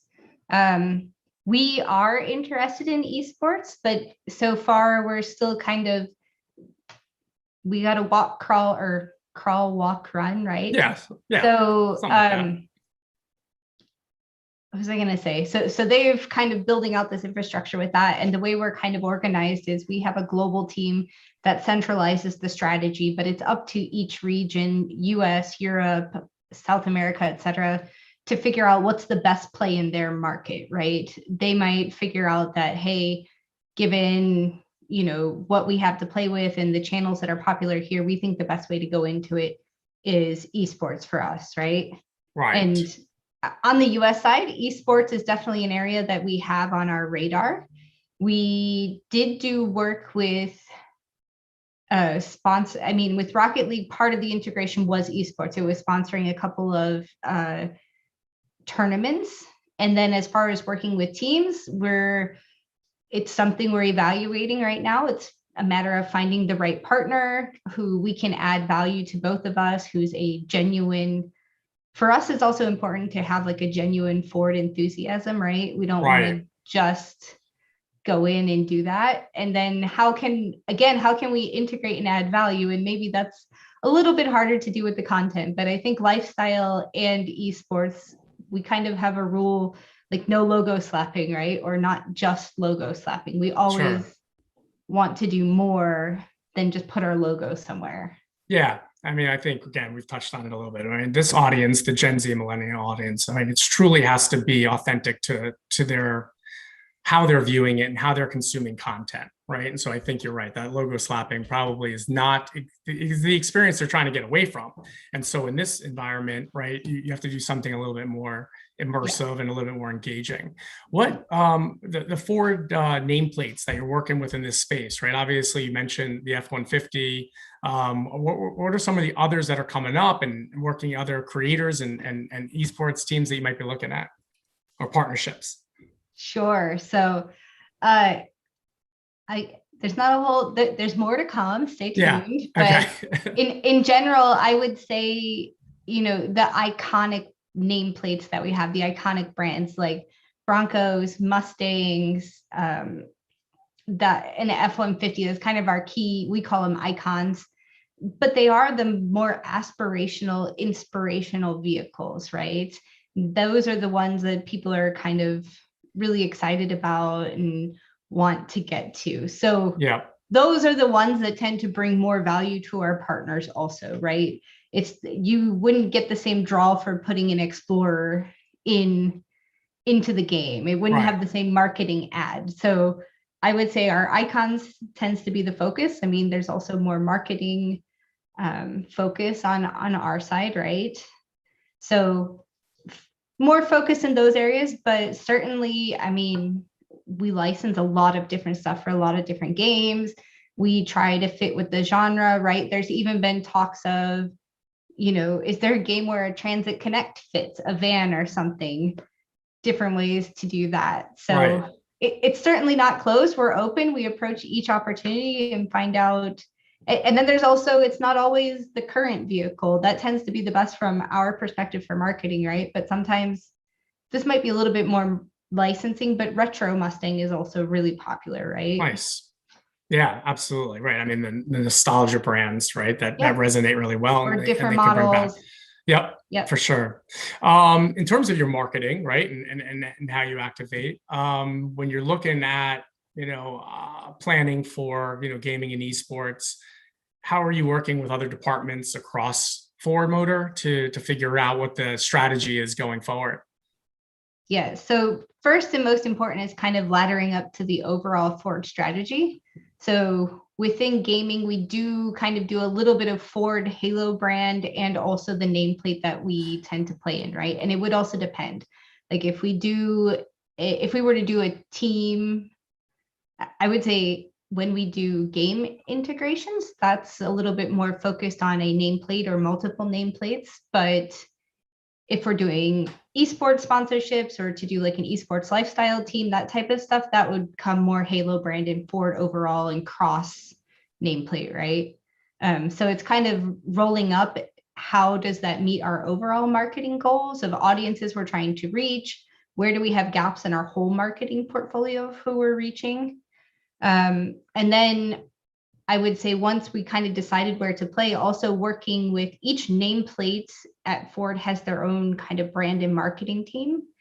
And we work with them to make sure that the vehicle and the brand is a fit with any kind of activation that we're going to do, and making sure the messaging is clear on both sides, right? Right.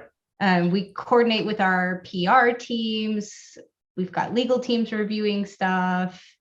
There's, I mean, a whole bunch of the design teams we talked about. Like, it's kind of fun for me because I have like the chief designer of the Bronco calling me and going, Sarah, we've got this, Bronco, and can we get it in a video game, and which video game should it go in, et cetera. For me, that's kind of an exciting phone call to get. That's amazing. And the designers get really excited about the video games. Yeah, I bet it's another platform for them to, work their vehicles in, in a different way. Actually, there's a question from the audience in terms of what's going on right now in the the chip shortage, right? And the crisis, is there any modifications to short mid-term goals and how you measure success based on changes in consumer behavior? Or maybe they meant the crisis of what we just went through over the last year and a half. So there's two crises that I think we're facing or coming out of. Yeah, I mean, COVID had its I'll talk about the past year, and then I'll talk about the chip shortage. Okay. I think COVID had its bumps for Ford and maybe delayed some things, kind of like many of us, but Ford has been very people, from an employee perspective, very people first. I've been working from home since March of last year, and I think they're not even considering to let us back until at least October. People who need to be in office, like if you're a clay modeler or you need to be hands-on parts, they're there, and they have a bunch of safety procedures, very thorough. So they've found the way to work through all of that. And I think obviously we're still launching vehicles, we're still doing all of this stuff. So I think we've made it through this piece of it. The chip shortage, that's presenting quite the challenge. I mean, it's a new challenge for us, right? And having to think about things, because we're really excited that people are so excited for our vehicles, like Bronco, like Maverick, like Lightning, right?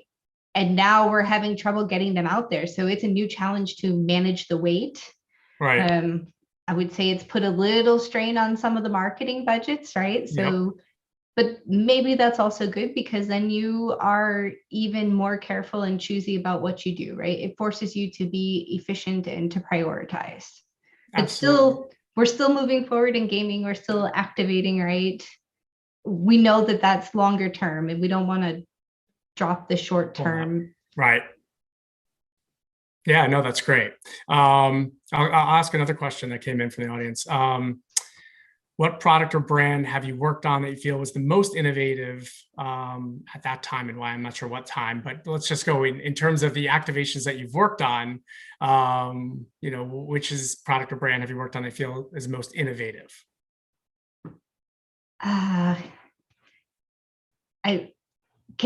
This person, if you want to say like if this is in gaming space or just in marketing, but I'm going to answer first both. And you can add a note. But okay.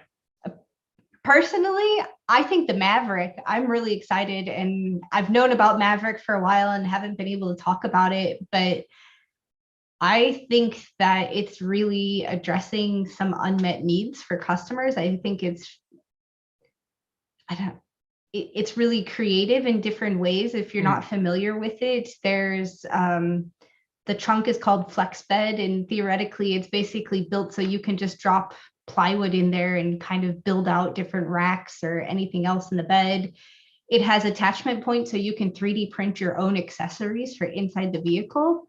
And I just think these are more innovative things that are cultural. Also the value, it's a really good value with high technology, good gas mileage, really high practicality. So I just think there's something creative about it. Yeah, it's fun. It's a unique vehicle. In terms of marketing, and how you measure that success, specifically, obviously for gaming and esports, moving from digital to real world, what are you looking for as a partner to measure if an activation was successful? Yep. So I would say some of the measurement starts before you even start a partnership, right? So checking how big is the audience, maybe for a given game or a given partner, right? Who is their audience? Where is their audience? Which regions and what kind of demographics are we reaching? So kind of looking at that and then understanding after you go through this, who did you reach, right? And that's part of balancing our portfolio. So maybe in gaming or in this game, and I think I missed his name, but the AB and Bev person before me was talking about that portfolio, right? You're not going to hit everybody with one game. So hitting the different cohorts with maybe different either games or partners or esports teams, et cetera, right? So audience, and then also looking at, so scale, like how big was it after we did that? If it's a big enough integration, we will run a brand lift study and figure out, did we actually move the needle on how people feel about Ford Motor Company as a brand? And I mean, I'm lucky enough to work for a brand that's really well established, so people know Ford, right? Especially in North America, we're pretty well established. It's not a recognition thing, but consideration. Is that a brand for me? So I would say that's an important one that we move the needle on. We also do some media, like advertising slots with this. So we measure that with our traditional media tools. Ford has a pretty powerful and well-developed, media machine and measuring and tagging and lots of statistics, right? Yeah. And then we can, look at how that performed within gaming benchmarks, but also across other things that Ford does. And one thing that we do in my team is, because we work with integrations, we'll also look at brand lift. So how much better did that ad perform because it was run during a sponsored event? Right. Like, and so yeah, also, do you do the same type of measurements then in traditional, or are there any nuances to the two? Yeah, I mean, gaming stuff, it tends to be like Twitch and YouTube and social channels, right? So we haven't run anything on TV, whereas like NFL is probably TV plus YouTube and other channels, right? Right. So you're measuring different places, but you should still have a benchmark of how would that perform. So you don't directly compare their performance, but the lift, right? Like how much extra did you get for it? And looking at efficiency, although again, apples and oranges, but trying to understand how successful different integrations are, and maybe what are the strengths and weaknesses of different integrations. And I'm assuming, I'm just going to throw it out there, but you've seen some great positive results from the gaming and esports space. Come on, Sarah. Yes, like I said, I can't take really a whole lot of credit because a lot of that was set up before I stepped in. But yes, it's been great. We were very happy with the results. I think our partner was also happy with the results, which is important to us, right? And the fans. Perfect. Yeah, absolutely. Activating, obviously we talked a little bit about the creator, the influencers, the esports teams. How do you go about vetting, what challenges do you see in working with those partners, right? Are they, is there a little bit more process that you want to go through than you would traditionally? Say traditionally compared to like, if you were sponsoring like the NFL or the Derby, right? I mean, there's some brand safety on what you're watching on the Derby. But, with creators and esports, is there any more vetting that Ford needs to be considerate of? I don't think there's any more. I think that maybe, pro athletes could do their own things too, right? I don't think that there's more. I would say that we apply like a similar amount of vetting.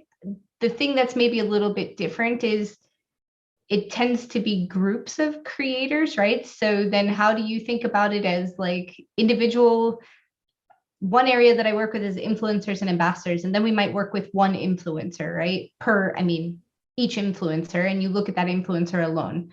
But then there's like these teams of esports and influencers, et cetera, all rolled together. So understanding how do they work together? How do they work individually, right? Because it's kind of this together, but still individuals. And that's what gives it strength too, is each of those creators brings their own thing to the table, right? So just kind of working, I wouldn't say it's complexity, but just all of that, right? And obviously, again, I guess it would have to align to not only the brand, but I would assume the company's mission and value statement, right? In terms of, how you want to be perceived in market. Yes. Yep. Both from a gaming standpoint, right? The creator, the game, right? The audiences that you want to connect with. Is that leading down the path too much? No, it's all correct. I mean, who do we want to connect with, right? I mean, and like I said, how do we get the sense from the creators of the team or the esports that they can authentically integrate with the Ford brand and the Ford products? Right. I know you've only been in the space for a couple months, like myself. But jumping in here, were there any, things, that you see that, obviously on a positive statement, on a positive side that you really love, or, areas of improvement in the gaming and esports space?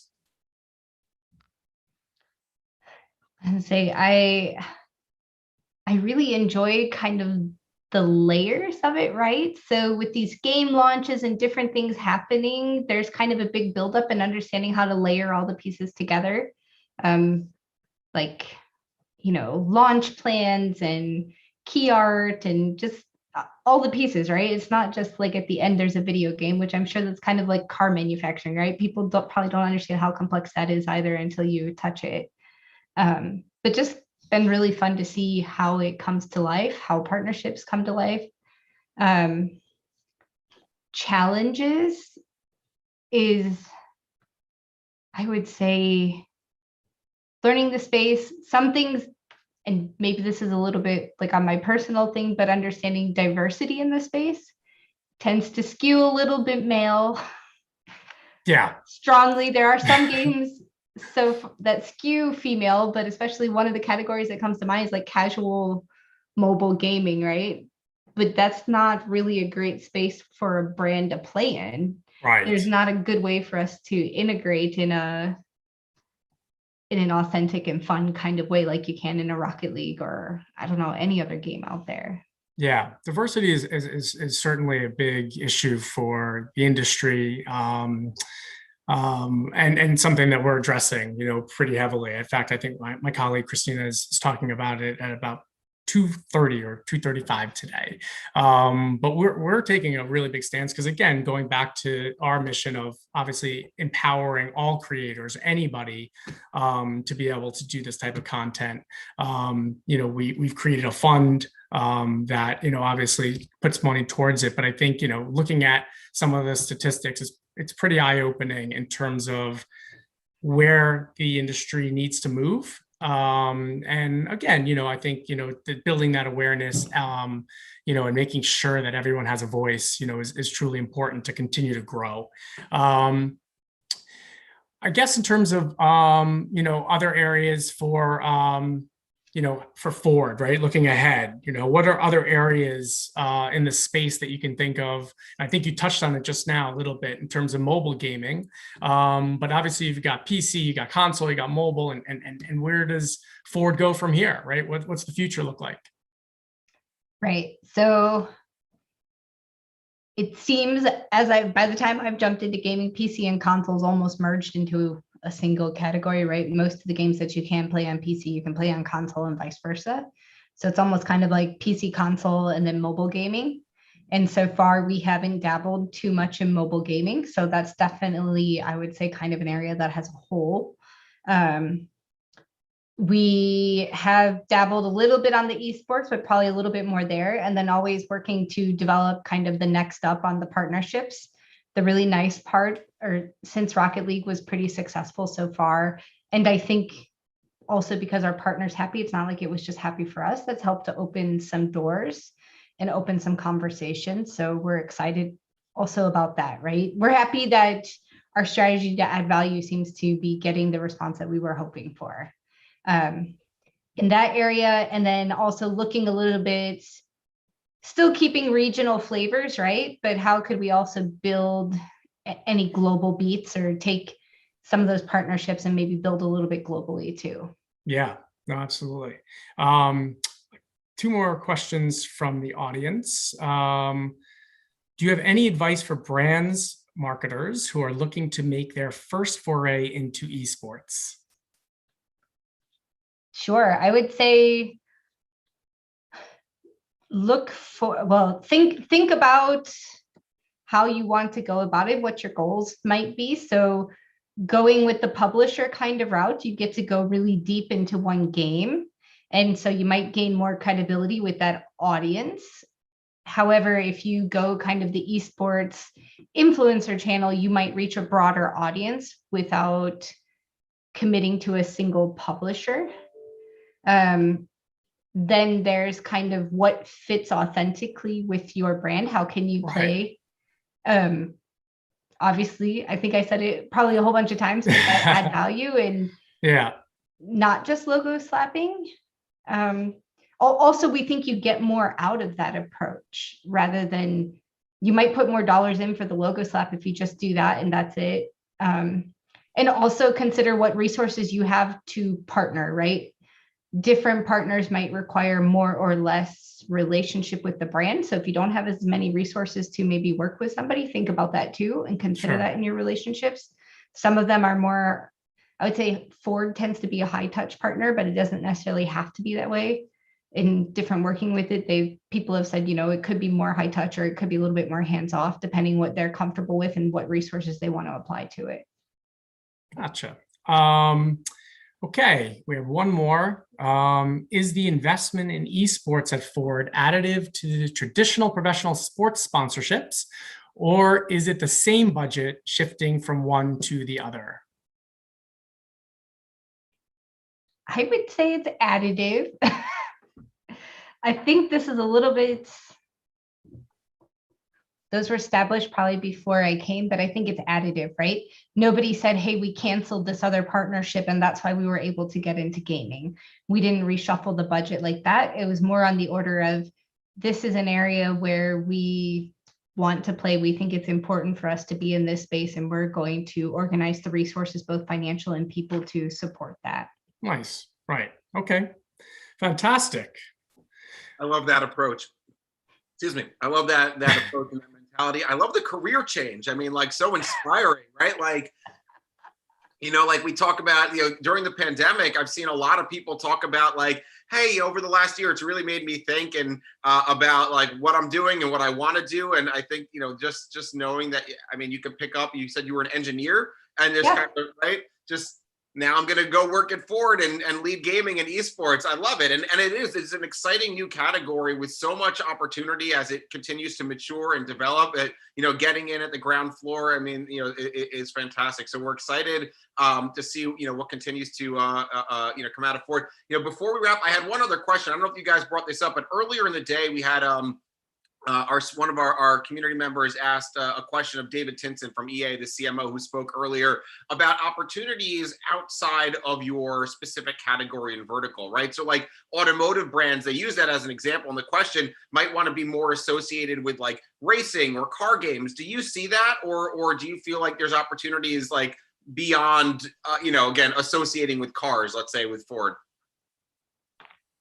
Yeah, so I would say there are opportunities outside of that, but right now there's still, I don't know if tangential is the right word. So as far as gaming goes, we might want to do a story about electrification, right? So maybe it's not about just a single brand or nameplate, but more about, that we do brands. There's a little bit going with services, et cetera. And one of the areas that Ford has been focused on is customer experience and kind of bringing digital. And one of the areas, actually Ford Pro, they are adding a lot in the services and kind of borderline SaaS, right? Software as a service with your vehicles, because now they're all connected. So how can we help fleets manage their vehicles, et cetera? So still working on how to integrate all of that with gaming, but well, it sounds like you've got a great challenge and a lot of opportunity ahead of you. Yeah. I would say there's lifestyle stuff too, not just vehicles, right? But how do our vehicles enable lifestyle, like a Bronco or a Bronco Sport? How can that represent the lifestyle that we want to enable, right? Because you have a vehicle to do something with it, right? Yep. Absolutely. No, I love that approach. And I mean, I think, again, another one of the current trends is that whole outdoor behavior that everybody wants to go and be in nature and go hiking. I mean, the Bronco, fits right in there. And I'm sure there's games and opportunities for you guys to tap into that too. But with that, Sarah, Drew, thank you again so much for sharing, Thanks, David. for spending your time with us today. We'll let you get back to it, and we're gonna keep the show rolling, but we'll hopefully have you both back again soon. Thank you so much. Hopefully. Thanks, Sarah. Good seeing you. Guys. Bye. All right, we're going to bring on our next duo. We have Brian Lancey, Vice President of Sponsorship and on the consumer marketing side at MasterCard. We have Matt Merkin, the Head of Industry, Financial Services, and Travel at Vox Media. Again, MasterCard has been in this game for a little bit. So, a little bit more, learnings to share. So welcome, Brian. How are you doing today? I'm doing great, David. How's everything with you? Oh, we're great. We have a great community crowd today for here on Zoom and on YouTube. We're tuning in. So we've talked with EA, with Ford, with AB InBev. We got Chipotle coming up next, and Samsung. It's just a fantastic day. So we're thrilled to have you here, Matt. Welcome. How are you doing? I think doing great, David. How are you? I'm great. And that's my cue. So, Team Yeti, unofficial sponsor of today, I guess, Brian. Must be. There you go. Oh, there you go. Well, yeah, you got the green screen, but I guess we got to bring them in for our next esports summit. But no, this is fantastic, guys. I'm going to turn the stage over to you, Matt, and kick things off, and I'll bow out. Great. Thank you so much, David. Appreciate it. And thanks to BI for having us today. Thrilled to be able to have a virtual fireside chat here with Brian Lancey from MasterCard. How you doing, Brian? I'm doing great, Matt. Thank you. Great.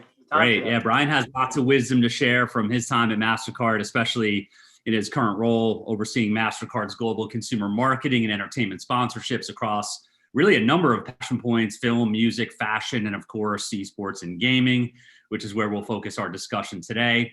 My name is Matt Merkin, Head of Industry for Financial Services and Travel here at Vox Media. Vox Media is home to 13 beloved digital brands, including Vox.com, The Verge, Eater, New York Mag, Vulture, The Cut, and of course, most relevant to this conversation, Polygon.com. Polygon is where the ravenous pop culture obsessives come to discover, understand, and really enjoy the next big thing. The distinction between games, movies, TV is blurring more than ever. I know Brian agrees, and Polygon helps audiences navigate the complicated and really rapidly changing world of modern entertainment. Vox Media also has some podcast network driven by our 13 editorial brands, an award-winning branded content studio called Vox Creative, a growing number of entertainment opportunities through Vox Media Studios. You may have seen some programming called Vox Explained on Netflix. In fact, one of our first episodes from season 1 of Explained covered the world of esports and gaming, which is a great segue to our conversation with Brian. So let's get into it. First, Brian, tell us about what you do as the VP of Global Sponsorships and Consumer Marketing at MasterCard. Yeah, so I oversee MasterCard's entertainment sponsorships on a global level. So help set the company's strategy as it pertains to all those passion points you mentioned, and then I'm lucky that I then get to work with all of our regional leads and country leads across the world and help them, take esports and gaming and apply it on a local level. So it's been really exciting, and I've spent the past 4 years now working on this.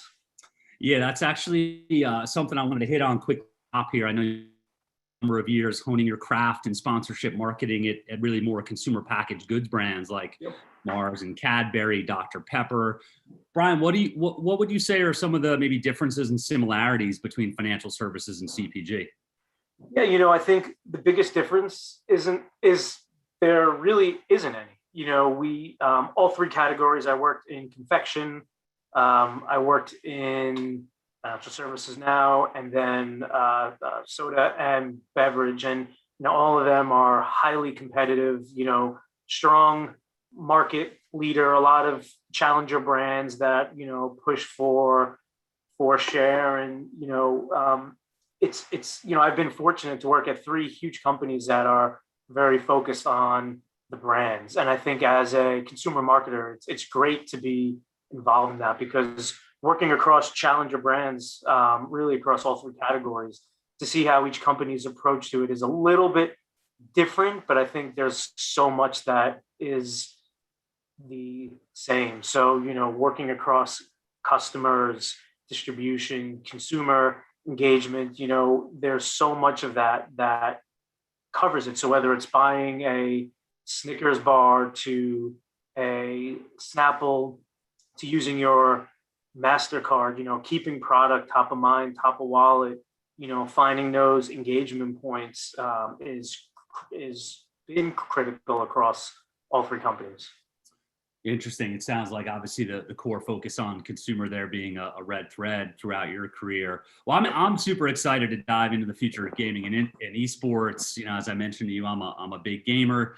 eMarketer estimates that digital advertising and sponsorship revenue from organized esports competitions, excluding linear TV, will reach $250 million this year in 2021. That's a 58% increase from 2018, Brian. Meanwhile, total esports viewership is expected to grow and will likely double by 2023 as compared to where viewership was back in 2017. Clearly, esports has moved from being, a subset of sports and gaming culture to what I think is really a full industry unto itself. Why do you think esports has exploded into the mainstream as it has over the last few years? It's funny for those who've followed esports, this has been a building segment as far back as I've been following it. So, 4 years. I think we've seen a few different versions of it. And, each year from 2016 to 2017 to 2018, each year, people in the space would say, this is the year we hit a huge tipping point. And I think that tipping point really came 2019 into 2020. So to me, it wasn't a surprise that it happened. It was just how quickly and how. So, for us, we saw an opportunity early on. We were the first global sponsor of Riot Games, but yet we saw a lot of hesitation around large brands really investing in the space as a whole. And I think 2019, seeing that tipping point, then you hit 2020 when we got hit with the pandemic and a lot of sports going on pause. So companies had sponsorship dollars, activation dollars, media dollars that needed to be spent. So, gaming and esports was, as an industry, fortunate enough to not really go on such a pause and hiatus as a result of the pandemic compared to, a lot of other traditional sports. So it made it easier for companies and brands to test, to learn, to hop in, so seeing those stats isn't surprising. And, hopefully we'll continue to see those rates, rise over the next, 2, 3, 4, 5 years. Yeah, well, certainly industry expectations, suggest that we'll see hockey stick growth, continued in esports and gaming generally. And, I think as you noted, the need for brands to have flexibility from media partners, during the pandemic allowed for some of that investment to be shifted into different places. So tell me, Brian, I know sometimes, there's conflation between video games and gamers and esports. How do you differentiate between gamers and esports? Yeah, it's funny. I get this question pretty much every day. We, in a very simple way, try to break it down to our colleagues, our customers, our partners, and saying, listen, esports is the professional environment. It's Major League Baseball. It's the NBA. It's PGA golf, right? It's that world where the best players in that sport compete, and there's structure, teams, player unions, all of that, right? Esports is no different in following that path. Gaming to me is like, playing pickup soccer on Saturday morning. It's the entertainment aspect of it. It's that piece that, people enjoy and play as a whole. And I think when you start to separate those two and lay it out, I think people who don't understand that I've worked with really comprehend that so much easier when trying to think, esports as this nebulous big idea. It's actually very easy when you kind of think of it as just that professional world where, the best of the world get to, play in a competitive setting. Yeah, I think that analog of esports to actual professional physical sports is the right one. And that was the light bulb for me too a few years ago when I was trying to wrap my head around the differentiation between video gamers, and esports. And you're right, esports today very much mimics, professional sports. There's tournaments, there's, March Madness style, packets, there's different teams and all those sponsorship opportunities that kinds of marketers like yourself have really sort of evolved over the last couple of years. You mentioned Riot. Back in 2018, obviously, Brian, MasterCard became the first global sponsor of League of Legends, in a multi-year partnership with Riot Games, which you noted earlier. Currently, I want to say there are over 800 players on more than 100 professional League of Legends esports teams. They compete regionally across the world. Teams earn championship points, similar to, as you noted, sort of professional sports leagues as well. So they can accrue points throughout the season. And then obviously in League of Legends, there's sort of two major international competitions, right? The mid-season invitational, typically, in the World Championship. For those not familiar, tell us a little bit about League of Legends and are you a player? So I do play. I could say that I did not play before we forged our partnership with Riot Games back in 2018.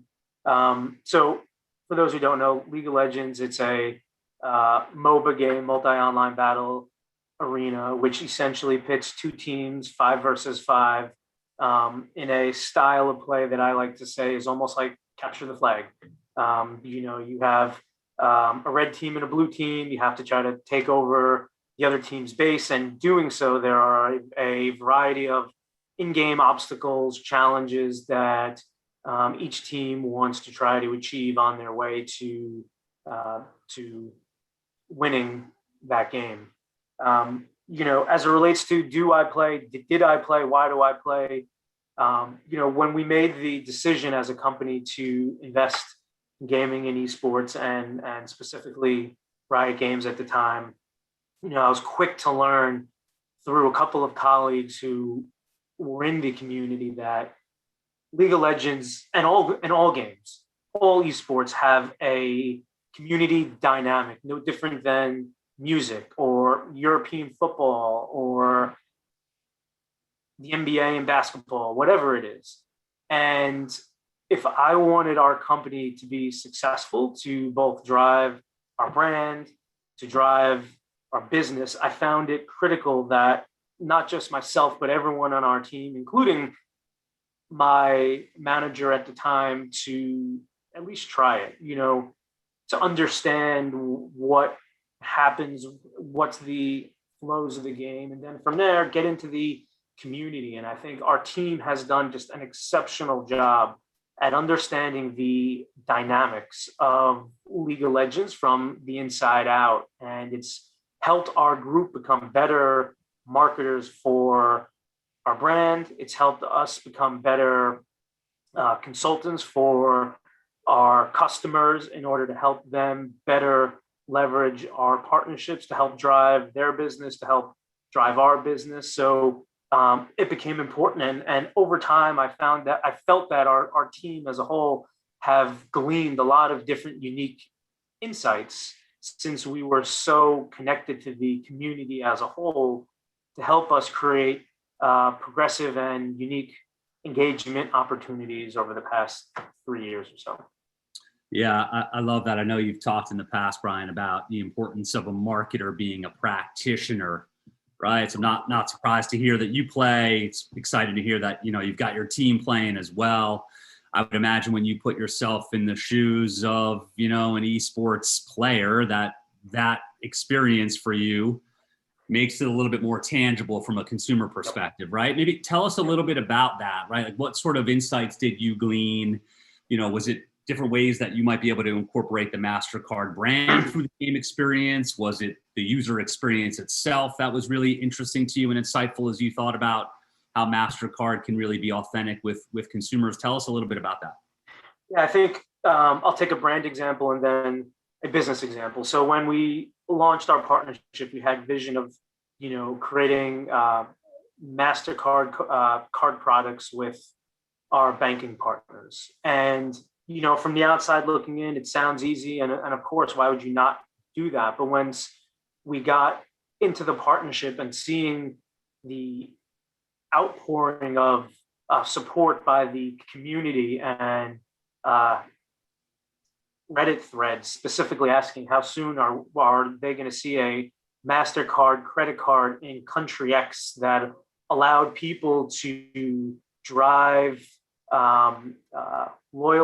to drive the opportunity to earn points that can then be converted to in-game currency all over the world was fascinating. And it was, as a marketer, it's you can't ask for that type of consumer pull. It was incredible, So when we were so worried about introducing our brand to the space as a financial services company to a community and a demographic that, generally speaking, doesn't have high sentiment on the banking system as a whole, to see that pull through was incredible.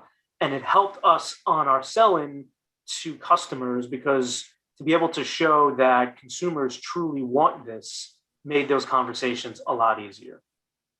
Yeah, I love that example. And I think obviously MasterCard is effectively a technology organization, right? That obviously provides financial services, and, the rise of sort of e-commerce and, the ability to pay digitally is obviously, really impactful for a brand like MasterCard to play a role there. So exciting to hear the ways in which, some of your own experiences of playing the game has led to those consumer insights. Obviously, MasterCard isn't new to these types of partnerships, Brian. Obviously, the brand's a big partner of Major League Baseball, the PGA Tour. Tell us how the partnership with Riot Games and League of Legends came about. There's obviously lots of other games. There's other game makers. Like, why Riot? Why League of Legends? Yep. So we started this journey actually back in 2016. So sitting on the global team, we started to look at I should say this. First, we always look at what's new, what's next. As a technology company, it's important for us to always be thinking about, 2 years out, 3 years out, where is the consumer sentiment starting to trend and go towards. So we saw this rise it was actually in conferences such as this, esports being talked about quite a bit. And so our team started to dig into, esports as a whole. From a global perspective at the time, there really was only one game. Overwatch was yet to launch. They were on the precipice, So as a company that operates in over 200 countries worldwide, as we started to think about what gaming meant for MasterCard, we started to think about what games have the largest scale. And, as you said, I think it's, 13 leagues, 800 players, dozens of teams all over the world. We felt that Riot Games offered a global infrastructure that allowed us over time to grow with, to truly build with, evolve with, and we felt that the gaming side was so strong. At the time, League of Legends had been around 6-7 years, and, that concern of game burnout and turnover, always exists, especially when you make a long-term investment. But for us, we felt incredibly confident that League of Legends was going to be around, as well as be a top game for years to come. And, those types of conversations really helped us kick off what a partnership could look like, and, how would that ultimately look like for companies such as ours. I mean, I think it's fair to say here, a couple of years later, right, that the partnership's proven successful for you. So congrats there. In the summer of 2020, I noted MasterCard announced that the brand would be the official payment partner of the Northern League of Legends Championship for the 2020 season. As I understand it, that deal effectively expanded MasterCard's presence within League of Legends from being not just a global events sponsor, but also directly sponsoring the championship series. So I'm curious, as part of the announcement, MasterCard noted that they'll leverage rewards through a Priceless Play of the Match incentive program. First of all, what does that official payment partner status mean for you as a brand? And then practically speaking, can you tell us a little bit more about the Priceless Play of the Match program and how that works? Yeah, so whether it's that league LCS, CBLOL, variety of leagues. It allowed our brand to take League of Legends from a global scale, from marquee events such as Worlds, mid-season invitation, and localize it. So it allowed us that opportunity in key markets to have this always-on dialogue with the community as a whole. So not just connecting at a large scale around these peak moments of the year, but do so all year round. And while we do engage with the League of Legends community specifically all year, to be able to do so in key markets has been a huge success for us. So that's why we jumped into that. Player of the match, it's something that we started a few years back on a global level, and then started to localize that also.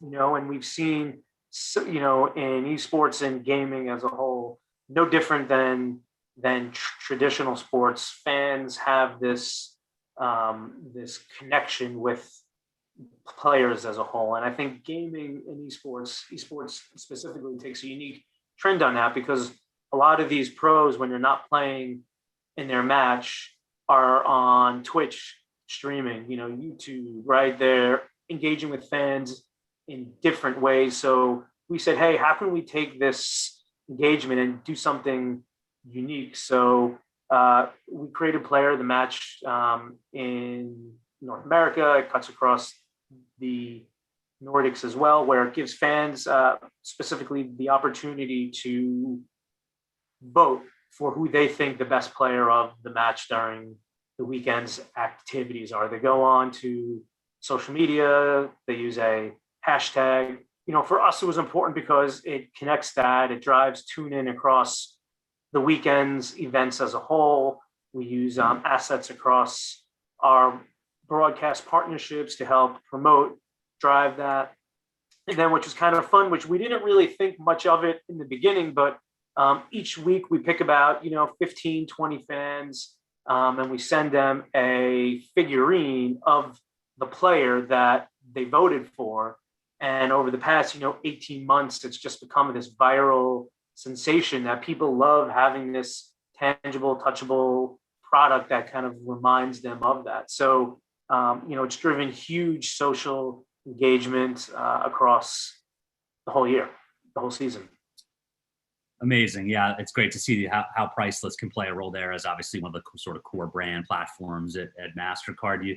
You hit on a couple of things there that I thought were interesting. It sounds like effectively there's no off season almost, right? I mean, in some of the professional, more physical, sort of tangible leagues like the NFL, there's an off season. MLB has an off season, but in esports, because these folks are playing all the time, there's almost no off season, and there's a great opportunity to sort of engage with your customers in connection with that, throughout the year. And obviously the global component, is a really big piece as you think about some of the other sort of big global sports, F1, football, AKA soccer, that sort of global virality is really exciting as it relates to the future of esports. It's fun to see how MasterCard's expanded the partnership and how that can manifest itself. I noticed late last year, as part of the League of Legends World Championships in Shanghai, MasterCard thanked the fans of League of Legends to commemorate the 10th anniversary of the World Championships. I think the brand executed a number of digital priceless experiences for fans, a limited release of in-game digital points, a whole sort of set of interesting, opportunities available on priceless.com. Tell us how the fans responded to those experiences late last year, and maybe a little bit more about the role that Priceless played in that piece. Yeah, it was incredible. When you look at traditional sports now, whether it's, soccer, American football, baseball, golf, these sports have been around for decades, if not hundreds of years, right? Or around 100 years. When you look at League of Legends, it's been around now year 11. So, people who are fans now were there from season one, and they feel that they had a role in helping create and make League of Legends what it was. So 2020 was the 10-year anniversary, and we wanted to kind of flip the spotlight around a bit and do, as you said, thank the fans for all they've done over the past 10 years to help make the game League of Legends, the esport League of Legends into what it is. So during the World's Finals, we did a 24-hour Follow the Sun experience giveaway, really trying to bring fans closer to the teams, the players they love. So we did just about 15 experiences with different pros from all 5 key territories. We partnered with Cloak, which is an esports streetwear brand, did a League of Legends 10-year capsule collection, which sold out in an hour or 2. So, Amazing. You know, the ability to look at League of Legends for us the way that other companies and brands do around the NBA and Champions League and, you know, Major League Baseball, we looked at some of those key successes and said, hey, no one's really doing this on a scale around League of Legends and esports as a whole. And, you know, given our products are used as a vehicle to help people transact, you know, we did so in a way that was meaningful for the fans. On the merchandise piece, we priced everything at $10 or, you know, $10. So no matter what it was, hoodie, tote bag, puzzle, you know, to celebrate those 10 years, you know, fans were pumped on it, you know, and I think you can always use eBay as a tracker of, you know, success on those types of things. And for those first few weeks afterwards, you know, many items were being sold on eBay for, you know, 2, 3, 4x. Amazing. I love it. As we start to wind down our time here, I want to maybe turn our attention toward the future a little bit more. You know, I'm curious, you know, as we think about this analog between esports and professional physical sports, you know, the opportunity for brands to sponsor teams or to work with individual players specifically. Do you see any shifts, Brian, or any sort of trends in that space of brands partnering with the team or partnering with individual players more? So where do you see that going in the future? Yeah, I mean, I think that space is on a good path, you know, where when you look at where they were, you know, teams, players across all sports, you know, even just 2 years ago, right, to where they are, you know, teams would have 3 or 4 sponsors in 2018. Now they have, you know, half a dozen, you know, 10 plus partners. And you're talking about blue chips, right? From Monster to BMW, Mercedes, Red Bull, right? So you're talking about big brands, not just brands that are endemic in the space. So I think you're going to continue to see more of that. You know, I think you'll also see a lot more companies getting into like Twitch, you know, and testing and learning in spaces that allow them to not have to make a long-term investment, but still allow them to sort of find how to be successful in that space. And I think, you know, those are 2 areas we've seen a huge rise over the past 18 months and wouldn't be surprised if we can continue to see the same type of growth rates as you look, you know, over the next 2 years. Yeah, let's talk a little bit about mobile. I mean, my personal opinion is and hopefully that's substantiated by data and facts, but I feel like, you know, esports will likely be powered by mobile, but I think, you know, certainly mobile presents fewer barriers to entry, even more gamers and fans to pour in. The proliferation of accessibility to the internet around the globe, it will only continue to increase. How do you think of that proliferation of esports through mobile devices? And maybe more importantly, you know, what do you think those opportunities will be for brands like MasterCard as mobile becomes even more important in esports and gaming? I think it's massive. I think when you look at a chart of the world and where gaming sees opportunities to grow, and I refer to both, you know, esports and gaming here.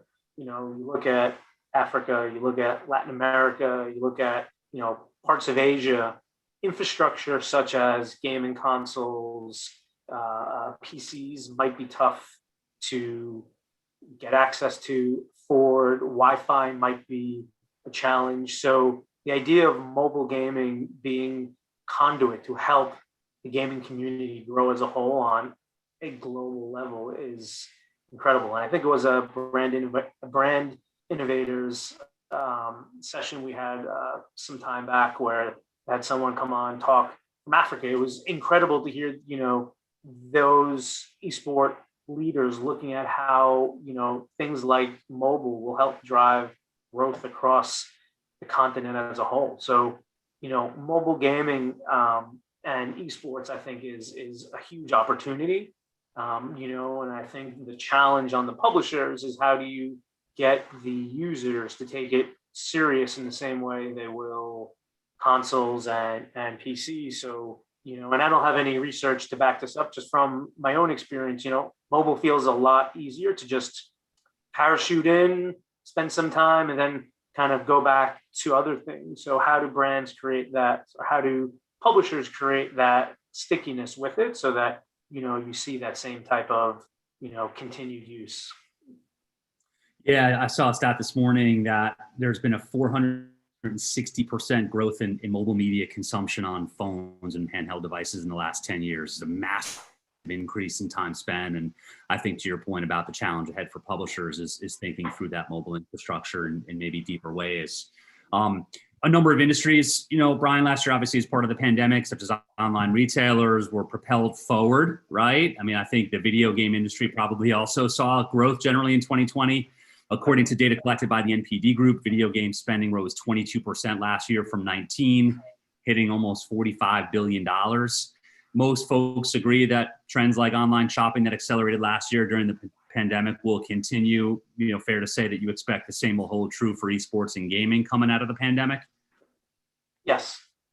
I mean, I think, look, coming out of the pandemic means a lot of different things to a lot of different people all over the world. So, in the US, it feels like we're in a good place as, states and parts of the US continue to open. But when you look outside of the US, across Latin America, parts of Asia, they are still very much inside the pandemic in a really tough way. So, seeing how gaming as a whole, had a huge growth over the last year, I imagine you'll see that same growth continue at least through 2022.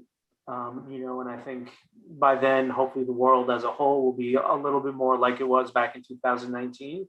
And, hopefully gaming and esports as a whole was able to make enough of a connection that as people start to then live their lives outside again, gaming and esports still continues to be a part of that.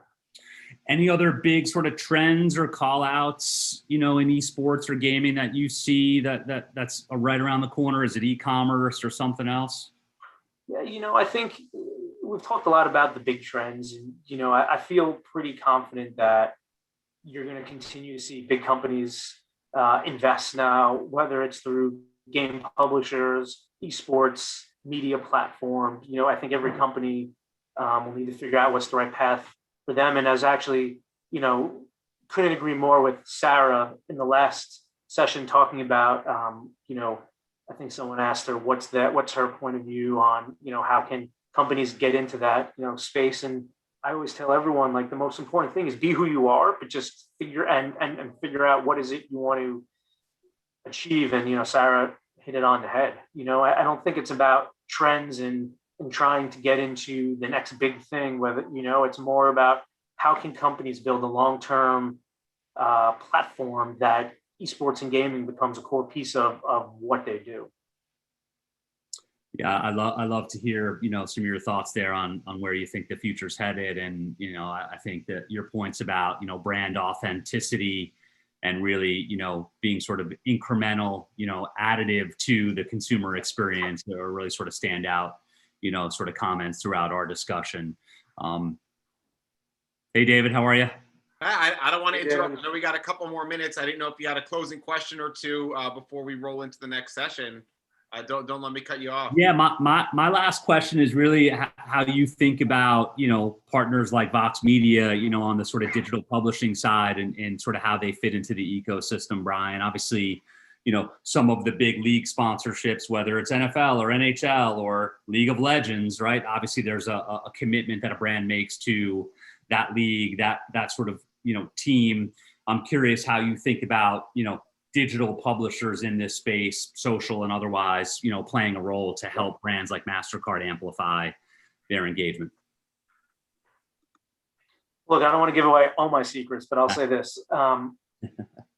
When you look at traditional sports, right, whether it's Major League Baseball, brands are invested beyond just the broadcast and the games themselves, whether it's Sports Illustrated, ESPN, Bleacher Report, right, whatever it is, they're connecting with consumers of that sport and how they consume that sport in a variety of ways. And it's been fascinating to us, and I think we've been a benefit from it, that we've looked into a lot of these publishers that are secondary content contributors to the community, and it's worked out really well for us, because now, again, to everyone who's on, here's a trend for you, right? So we've found a lot of success because a lot of companies aren't investing there. So share of mind, share of voice is incredibly high for us, because there's not a lot of competition in those spaces. Where if you go on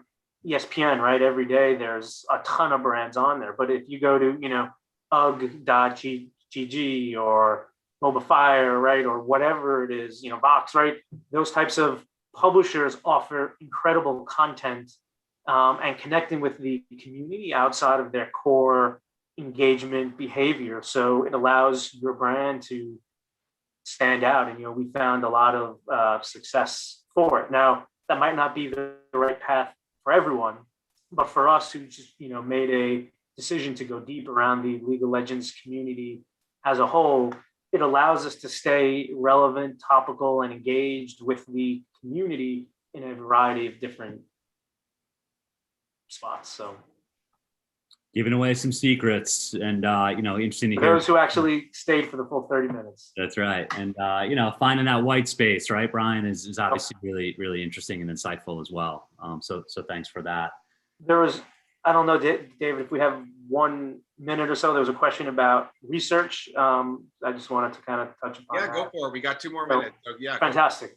So it just asks how much research did we do in the space, and what type of let's see, you notice any age gaming consumers and advice we would give. So we did a ton of research. We researched for probably 2 years. Now, again, we had the luxury of that. Not every brand does.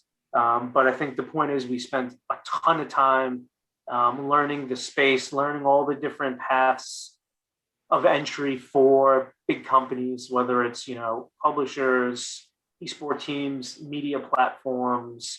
We spent a ton of time researching all of that, trying to then understand what was important for MasterCard, what objectives we were trying to hit, and invested quite a bit into that, not just from a financial perspective, but people and time. And I think it's really important, because whether it's esports, whether it's travel, whether it's retail, right? Anytime you want to get into a new space, if you want to be able to build longevity behind that, having research to help support that will only help.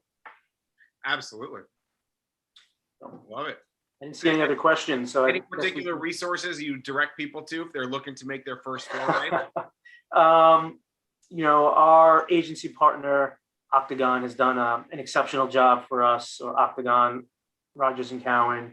We've worked across a variety of brands, YouGov, Nielsen, Newzoo. I think it's just a matter of, again, understanding what you're trying to achieve and speaking to the different research companies to understand who has the type of data and access to that data that helps tell that story. Because there's no shortage of research out there. Back in 2017, there was not a lot, so we had to infer quite a bit. But I think now companies looking to get into esports and gaming, they're lucky in that space that there's a ton of different companies and access. Absolutely. Yeah, definitely a lot more intelligence coming out. I mean, it's the category is maturing and growing at such a crazy rate. So, and kudos to you guys on being so early on identifying that opportunity, making that investment, experimenting, learning, right? Like that's what you got to do in this business. So, Brian, thank you again for sharing with us. Matt, wonderful job. Always a pleasure to have you guys. Brian, thank you. Thank you, David. Scott and Sean, good luck. Yeah, absolutely. So we're going to keep the show rolling. We have Scott Robinson, the Senior Manager of Brand Marketing from Chipotle, and Sean Harvat, the CRO of Stream Elements. We pre-recorded this one because Scott's, I believe, on a plane now. So, yay for travel. But we're going to hear from Scott and Sean and a little bit about what Chipotle's been up to before we roll into the rest of the program. So let's cue the pre-recorded video.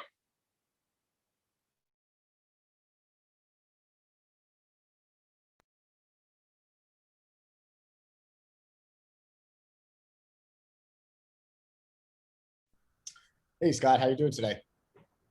Doing great. Thanks for having me. Good. Oh, great. Well, listen, it was great catching up last week and learning a little bit about yourself and Chipotle. And I'm excited for, I guess, the next 40 minutes. We're going to talk about gaming, right? And the future of it. But, really what's it been like for Chipotle over the past, your guys' journey over the past, I think 4 or 5 years you've been in it, and maybe even more. And then I'll, talk a little bit about Stream Elements and our journey over that same time frame. And I think we've all had great experiences last year. Others better than others, but I know Chipotle has been doing great. And, you and I have talked, so we're not going to spend too much time on COVID, but really about, the communities and gaming and everything that you guys did during that time and what you're doing more in the future. So, but again, welcome. Super stoked. Please, I guess, let everyone know a little bit about yourself and your role. That would be great. Sure. Yeah. My name's Scott Robinson. Been with Chipotle for almost 17 years. So it's been a long run. I manage all of our partnerships and experiential events. Obviously, a lot of those things used to be more IRL in real life, but we've been having a lot of success with, with digital partnerships and experiences. And so, we're really kind of leaning into that. I don't just lead our gaming strategy. I also work on our music strategy, and also things that we do within sports and more traditional sports and sports marketing and working with athletes and things like that. So it's kind of those 3 pillars. We're always looking to drive culture at Chipotle and show up where our fans are. And obviously, the gaming space is just absolutely exploding. That's no surprise to anyone. And, we're just trying to figure out the right ways to show up and add value to the community. So. Yeah. Well, you guys have always done a great job at, we're going to talk more into this about the culture, aligning with the cultures versus just a sponsorship. And so I really applaud you guys' efforts. I don't know as much in the sports area, but obviously in the gaming area and quite actually in music too. So I'm curious, which ones what are you most, I know from a personal perspective, not corporate perspective, where are you a gamer? Are you more sports? Everyone loves music.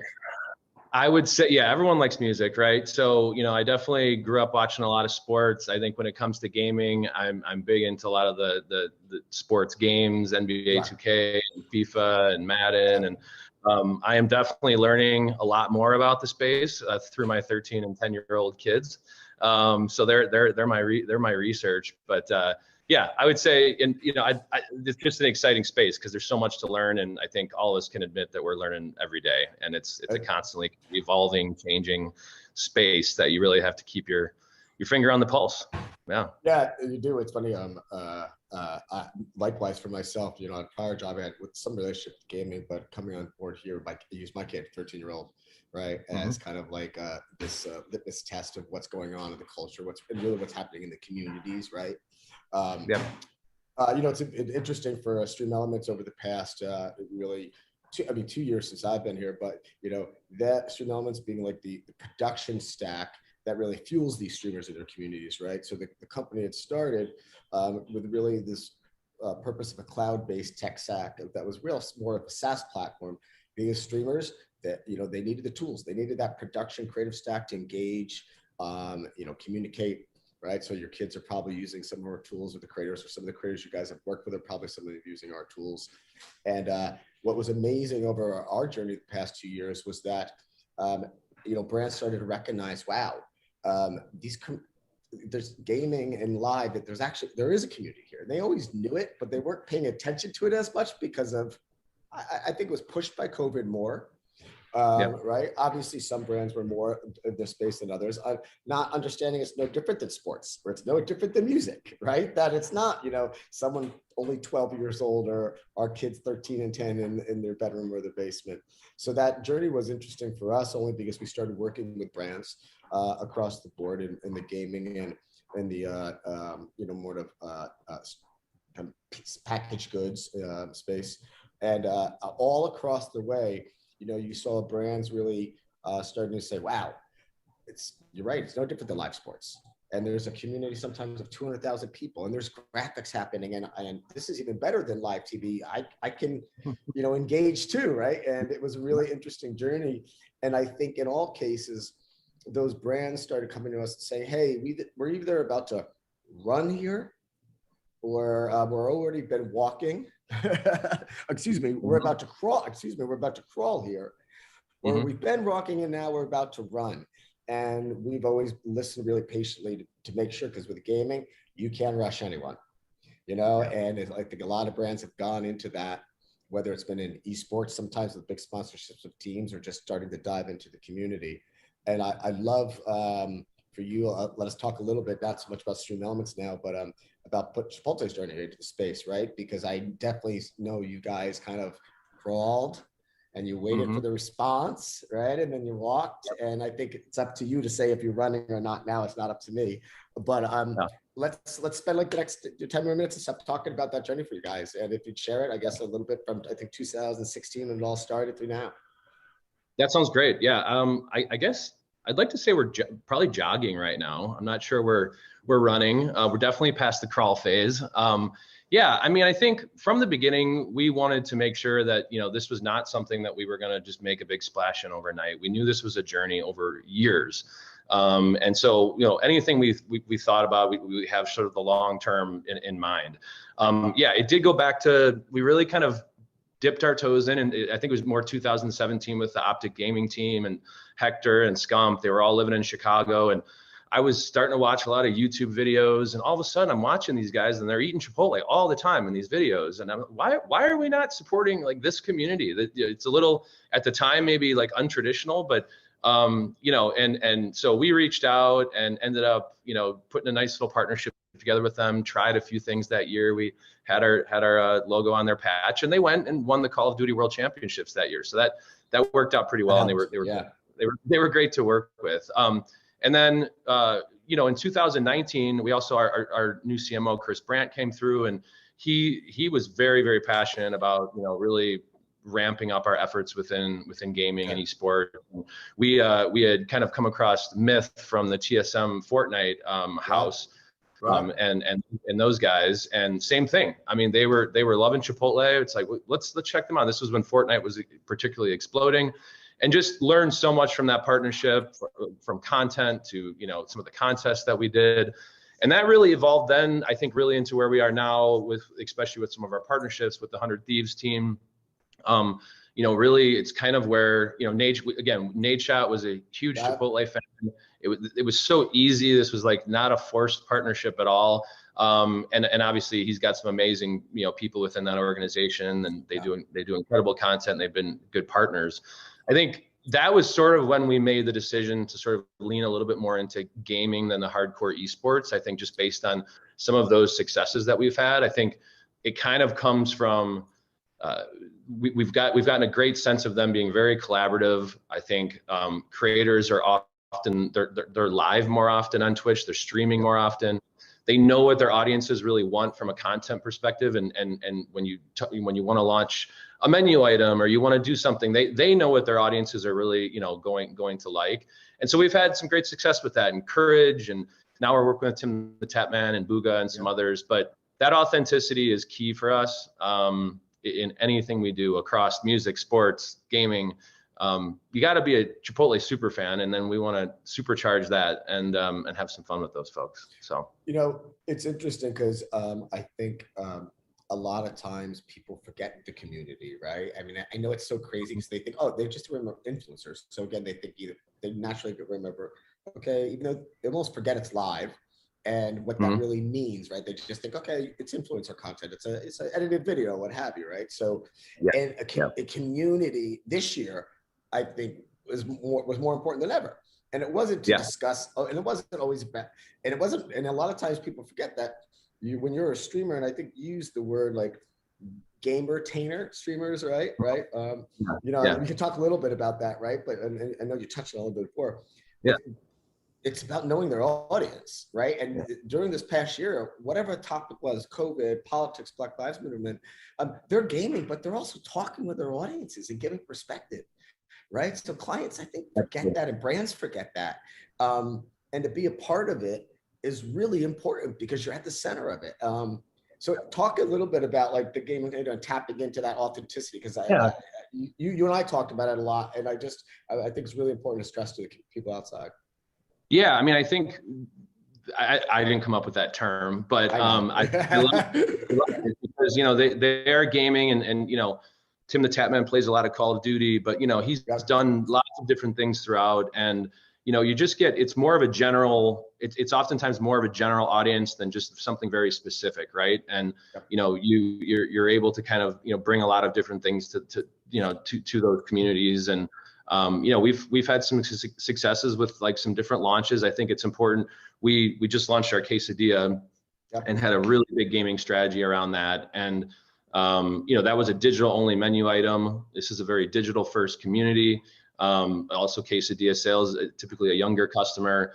And, you know, we decided to really, you know, lean into gaming for that. And so we partnered with 17 different streamers and with 17 different communities, different audiences. We wanted to make sure that we were reaching a lot of different people, and we sponsored streams, and we gave away a ton of quesadillas, and had you know, did some of these overlays and chatbot, and obviously they supported it with social, and then, you know, supported it, you know, eating them live as we got them delivered to them. But you know, that was great. And you know, sometimes these game retainers, they're more open to doing things like that, and their audiences are used to kind of doing different things for different brands, and it's very acceptable, versus like when you tune in and you're expecting like a certain thing, consume a certain type of entertainment, right?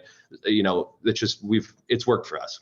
You know, it's so interesting because so many brands will come to me and say, well, isn't it like too intrusive? You know, don't they feel like if you're using an overlay and then there's content and all these sort of stuff? Like, no, their community is a lot of time controlling it. That chatbot, you know, and that creator controls a lot of these things. So they know that they're okay with that, right? And you know, and they you know, it's interesting.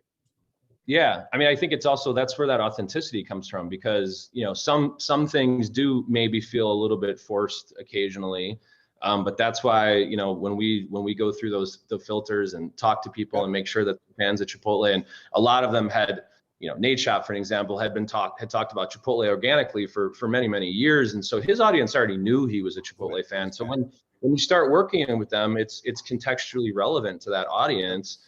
And it just makes it a lot easier. Plus, you know, the community, generally speaking, is excited to see the people that they follow have success, and they know that that's the way things are monetized and things like that. So, you know, Talking about success and all those kind of experiences, right? Particularly, you know, over the year quesadilla and stuff, so forth. You know, how do you guys measure that success? Obviously, you know, it's always somewhat about sales and stuff, but I know for you guys, it's about culture and other things a lot more than just sales and everything. So please share that as well. Yeah, I mean, that's a question that, you know, a lot of brands are trying to figure out, and you know, especially since this is a newer space and there's a lot of movement, a lot of ways that you can track success. I think for us, we want to be visible. You know, we want to be relevant, and we want to be consistent, show up consistently.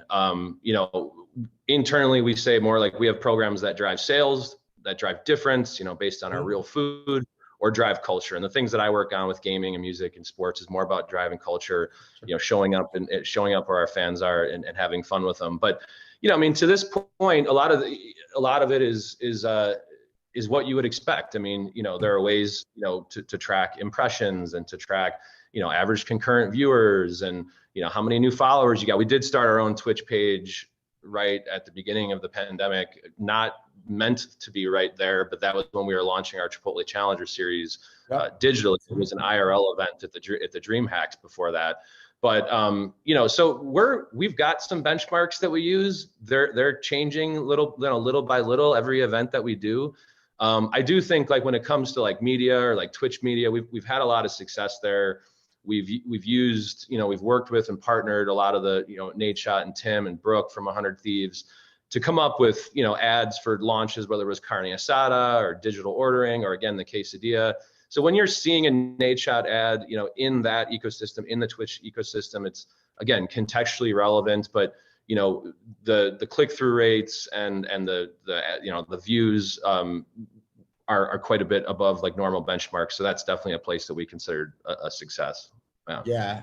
I mean, we see that with tons of clients we work with, is that, the chat bot or any of those, when it's tied into the stream, like the clicking out to promotionally, but it always has to be something driving promotion, right? It can't just be, and and you guys are touching upon it, right? It's got to be about the culture, and you're driving something that's engaged. They're winning too, right? You've always got to position it as something that the entire audience is winning in this. It's not just the brand, right? But what's in it when they go to click, what's in it for them to win. And I think that the streamers, right, they want the same. And I think it's really important. And I'm sure you've come across that with a lot of the creators you've talked about are on our stack.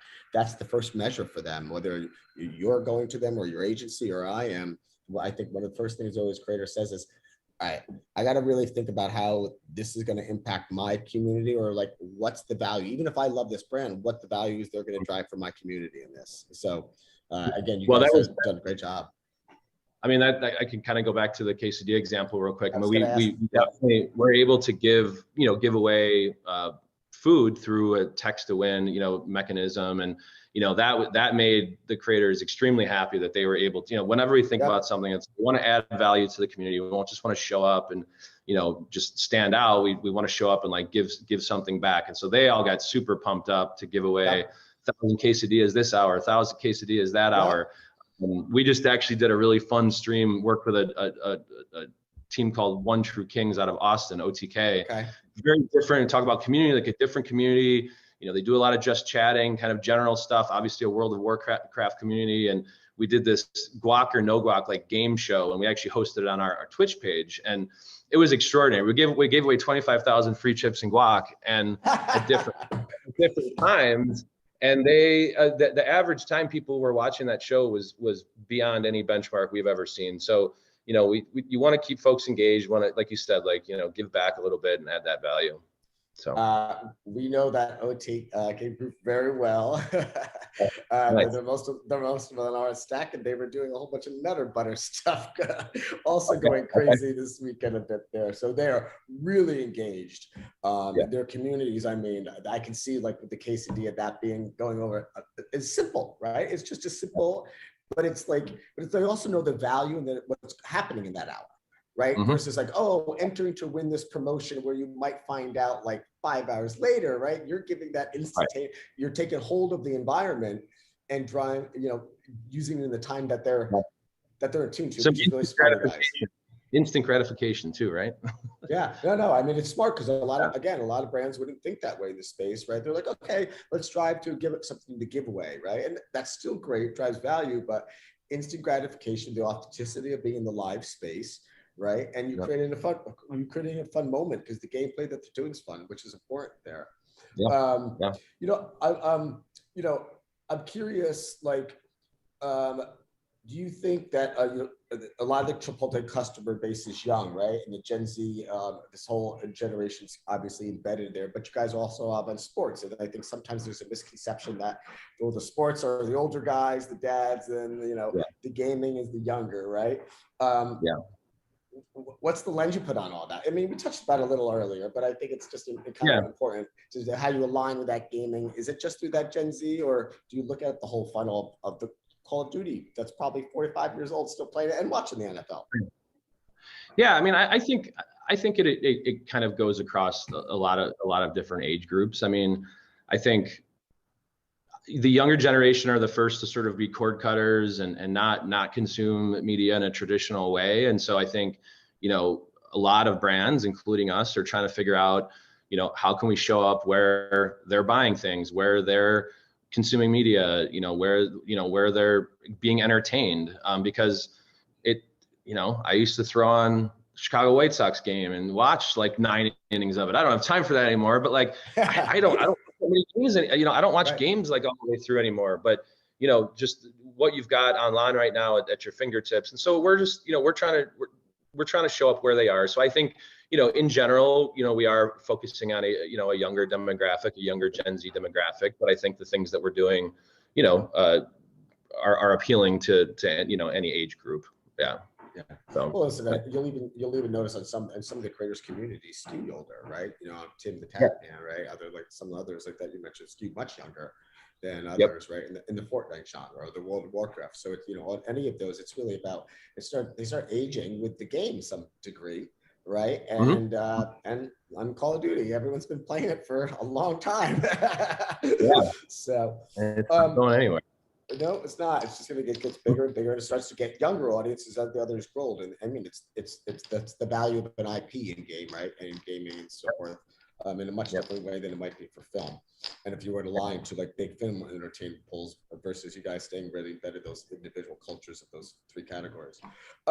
Listen, we have I think 20 minutes or a little short left, so I think we should start to maybe turn. That was a good overview, guys. Let's turn to kind of like right now where we are in the future for you guys, right? The rest of this year, and more importantly, as you've indicated to me, you guys continue want to grow in the sports and gaming and music, and it's kind of the platforms as they change, you'll adapt as well. Let's talk a little bit about and as well as like other areas too, retro, diversity, other things that you think are gonna become more important for Chipotle over the next 2 or 3 years. Yeah, that sounds good. We maybe split it into two sections. One is sort of what we're thinking as a brand, and then just kind of what are some thoughts on sort of maybe some future things. But yeah, I mean, for us, we want to continue to develop relationships with creators and with talent, and find who those Chipotle super fans are, because that's where we have a ton of success. That's where we want to support them, and it just creates a great partnership when you've got that authenticity. So I can't stress that enough. I think opportunities for amateur gamers, I mean, that's what our Chipotle Challenger series is kind of based on.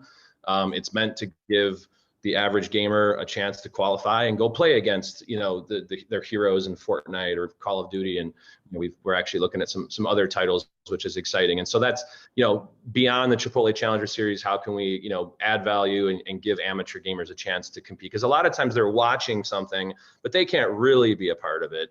Right. And we have almost 10,000 people try to qualify, for our Chipotle Challenger series, and sometimes more than that. And so, we want to continue to focus on things we can do there. I think piloting, testing, learning, I mean, it's important. We're not super afraid to make a mistake. We want to try things. We want to think a little bit untraditionally.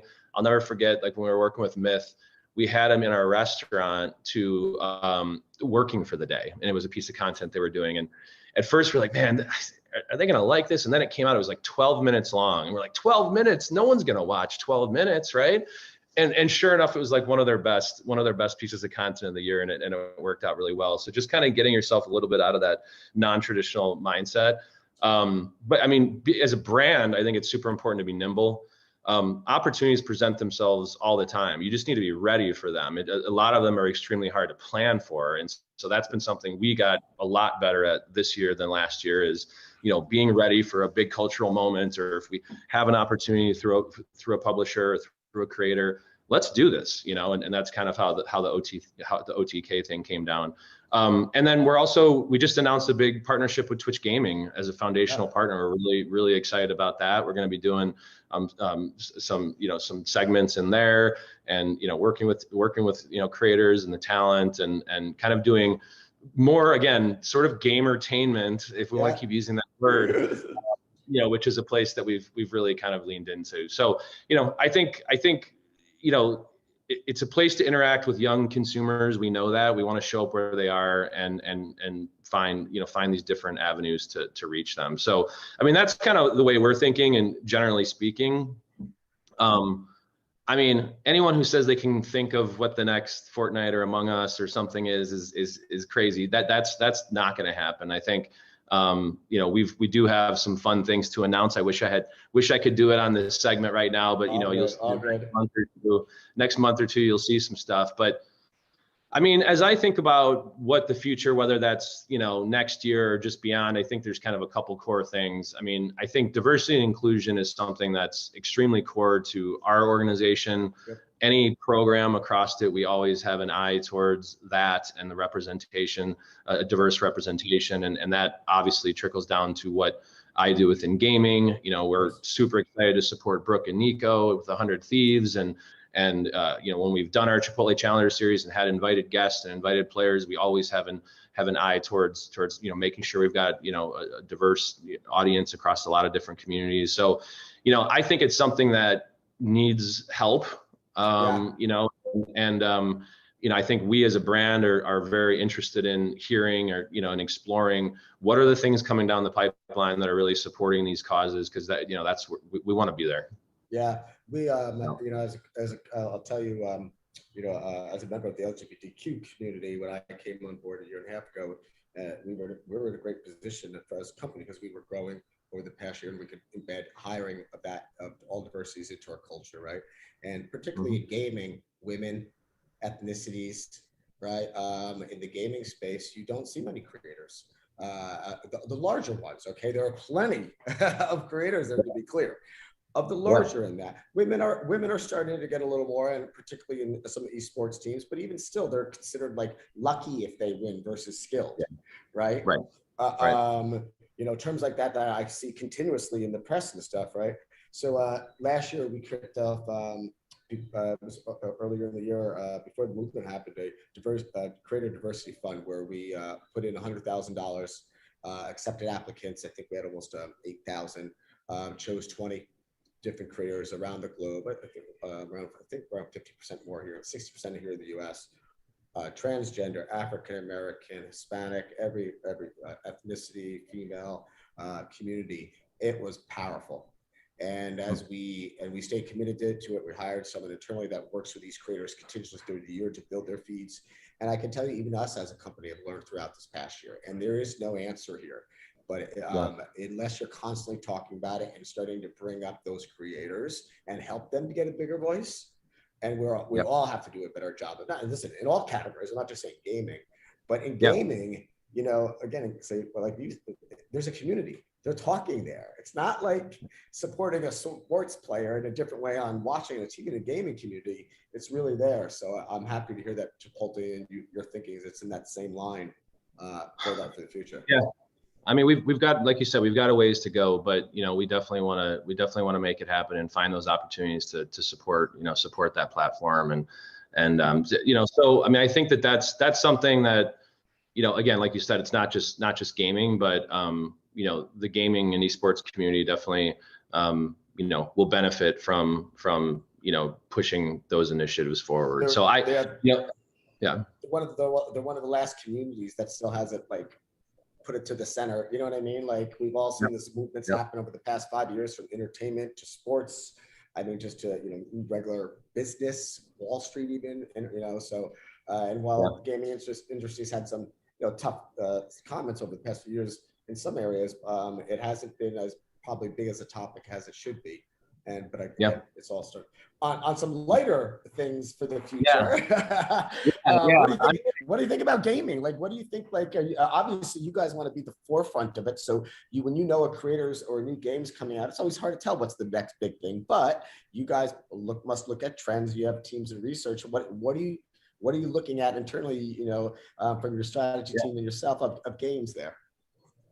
Well, I think there's two things we've kind of got some interest in. I mean, I think we'll always be a part of some of those, larger communities, the Call of Duties and the Fortnites, and we want to have a presence there. But I think two things that kind of stand out to me are retro gaming, and we talked a little bit about age groups and things like that. I mean, that Gen Z really embraces nostalgia and embraces retro. And my 13-year-old daughter has a Nintendo T-shirt. She doesn't own one.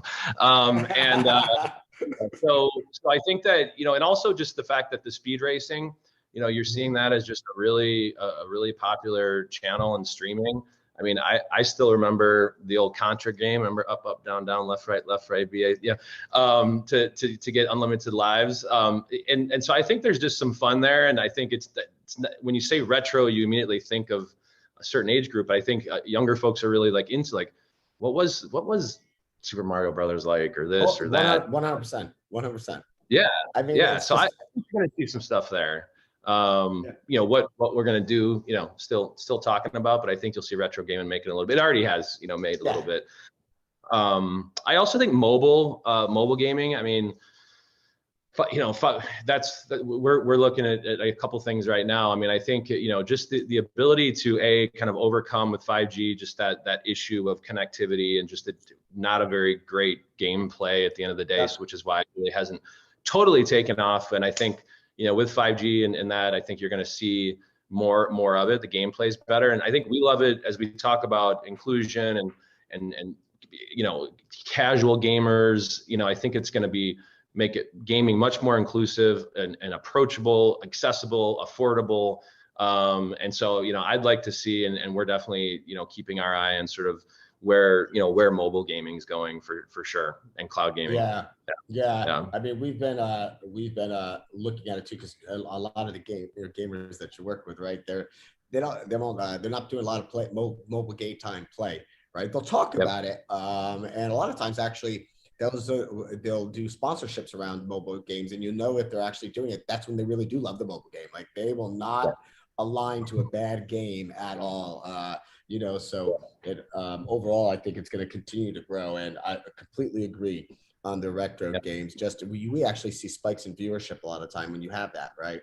And we'll give that data to the streamers, and they're like, "Wow, I just did that for fun. So should I actually do it more?" And that's a little bit of the audience data you can give them, and they start to learn, and then they start to do it as more.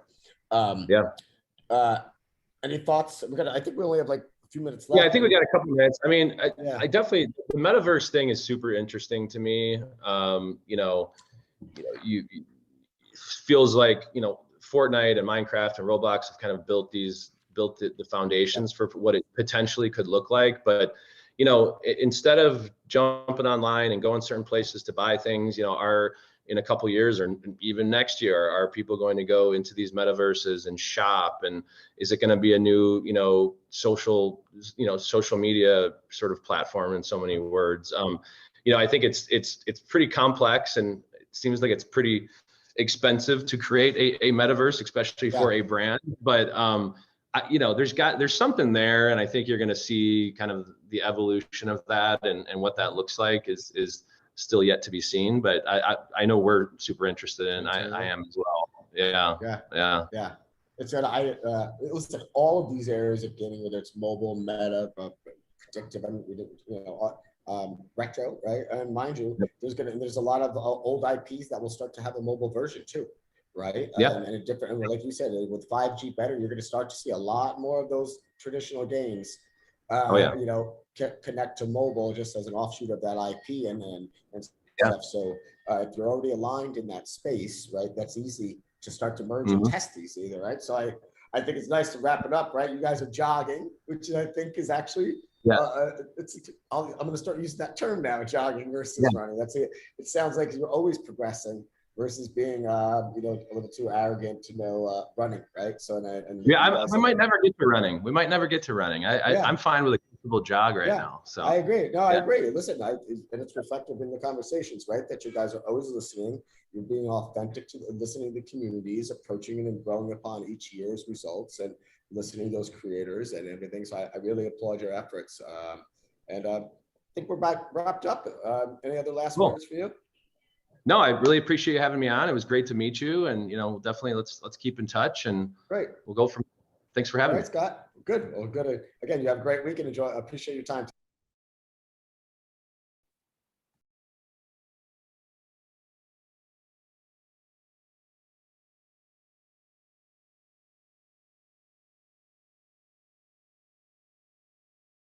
All right. Well, that was awesome. I cannot wait to see what Chipotle. That was an exclusive, by the way. That was not, part of any other event or anything else. That was a Brand Innovators exclusive. We cannot wait to hear what Chipotle is going to unveil in the next, hopefully, a few weeks. It sounded like. So we're going to keep our eyes there. We are now excited to bring on. I believe we have Kristen Connolly and Christina Grushkin, who are going to be joining us.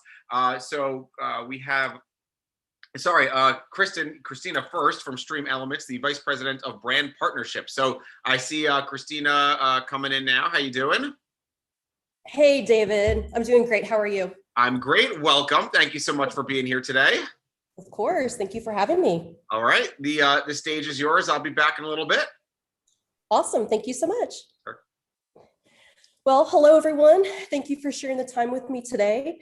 As David mentioned, my name is Christina Grushkin, and I'm here to talk to you about the future of gaming with a focus on diversity and inclusivity. So just to give you a little bit about me, I've worked in the gaming industry for 20 years, from media planning on PlayStation to ad sales for official gaming magazines, to being one of the first sales directors at Twitch. And now my role is VP of Brand Partnerships at Stream Elements, and I'm also an ambassador for the Women in Games organization. And it's been really awesome to watch the evolution of gaming go from being seen as a hobby to the biggest moneymaker in the entertainment industry. Because of the rise of the gaming industry as a major new entertainment media, companies are obviously taking note and wanting to make gaming a strategic priority. All of my conversations with brands have pretty much been the same for the past 9 years, in that they're all trying to understand how to authentically connect with the various gaming communities in the live streaming space. But the question that's been coming up over and over again over the last year and a half is really brands wanting to understand how to reach a more diverse audience. Specifically, I get asked a lot about how to reach females in the space. And the truth of the matter is that, yes, although the 2.8 billion people who identify as gamers worldwide are extremely diverse, when you're looking at the live stream viewership and those who work in the gaming space, diverse representation is scarce. But to truly understand why this is happening, we need to identify some things that can be attributing to this lack of diversity. So one thing that I know very, very well, just from my experience of being in the industry for so long, is that gaming culture can be a toxic environment. And I've experienced personally sexual harassment from attendees at various industry events to gaslighting from an executive in the industry. In 2020, we saw its own Time's Up and Me Too movement, where hundreds of gaming creators spoke up about their own experiences of bullying and harassment. I recently read an article called 9 Struggles All Female Gamers Can Relate to. And one thing mentioned that really stood out to me were words that female gaming creators and streamers use when describing their experience within the gaming space. They included toxic, sexualizing, have to adopt a masculine persona in game, excuse me, accused of wanting to impress boys, and lousy gamers. Another is looking at representation at the corporate level and at the content creator level in the gaming live streaming space. In an article called Moving the Gaming Industry Forward, Ayanna Smith, the head of corporate partnerships at Eureka, stated, "I think that part of the perception of we're not here is that you only see 7% of game developers being Latin, Hispanic, and only 2% being Black or African American. Part of that perception is that we're only here in small numbers, but we are here." Some other stats to point out, because this is still the reality. Of the top 14 global gaming companies, 84% of the executive positions in the gaming industry are held by men. Only 2 women, less than 1%, were among the top 200 streamers on Twitch in 2020, and up to 9 in 2021. 60% of female, Black, Indigenous people of color, BIPOC streamers claim to have faced harassment within their first week on Twitch. And as of May 2021, when this data was pulled, out of the top 50 US-based Twitch streamers, 1 was female, 0 were BIPOC, 0 were AAPI, 0 were LGBTQIA+, and 0 were disabled. To quote Ayanna Smith again, she said, It's just natural for people to feel like they don't belong in places where they don't see a lot of people who look like them. So I think that this ends up being a barrier in entering the industry for a lot of people. There are also those barriers that come from the lack of access and the lack of exposure to the industry. When preparing for this keynote, I found myself rereading Dare to Lead, which is a wonderful book by Brené Brown. In the introduction, she listed 10 behaviors and cultural issues that leaders identified as getting in the way in organizations across the world. And one that stuck out to me as it was relevant for this topic was number 7. And that says, people are opting out of vital conversations about diversity and inclusivity because they fear looking wrong, saying something wrong, or being wrong. Choosing our own comfort over hard conversations is the epitome of privilege, and it corrodes trust and moves us away from meaningful and lasting change. The biggest reason why I believe that there isn't diversity and inclusivity in the gaming space is simply because not enough conversations are happening around it. And that in order for the ecosystem to change, celebrating diversity during specific months isn't enough. Everyone who is and wants to be a part of the gaming ecosystem must think about how they can directly support the innovation, growth, and normalization of diversity in gaming. So what can we all do to help? First, think about how your company is talking about diversity and inclusivity, and also how you as a team are thinking about it and how you can help build an extension within your marketing efforts when activating in the gaming space. Secondly, when working with game publishers, support those who have strong female representation in video games versus those who have females on screen to be sexualized. Also, when working with game publishers or aligning with games for custom content creation, consider aligning with games that give representation to characters who are also very rarely portrayed, like in Apex Legends that feature mixed race characters, openly gay, Black, and Asian. Third, support Black video game studios, which make games with Black protagonists. Fourth, think about how think about how you can support underrepresented gaming, live streaming content creators with your own products and services and through brand activations. Next, support all female or mixed gender esports teams. And finally, be an advocate. Challenge the gaming partners and platforms that you work with to create change and ask them what they're doing to help transform the culture into a more inclusive space. If you've been watching the E3 announcements this week, a lot of publishers are addressing the issue, which is a great start, of course, and at least acknowledging and trying to make changes within the games themselves. However, how do we then drive diversity within the live streaming space so that more underrepresented creators have the same access to rise to the top? Last year, as Sean just mentioned, our company at Stream Elements launched the Diversity Creator Fund, which is a professional gaming development initiative designed to provide content creators of underrepresented groups with high-level live streaming services and support.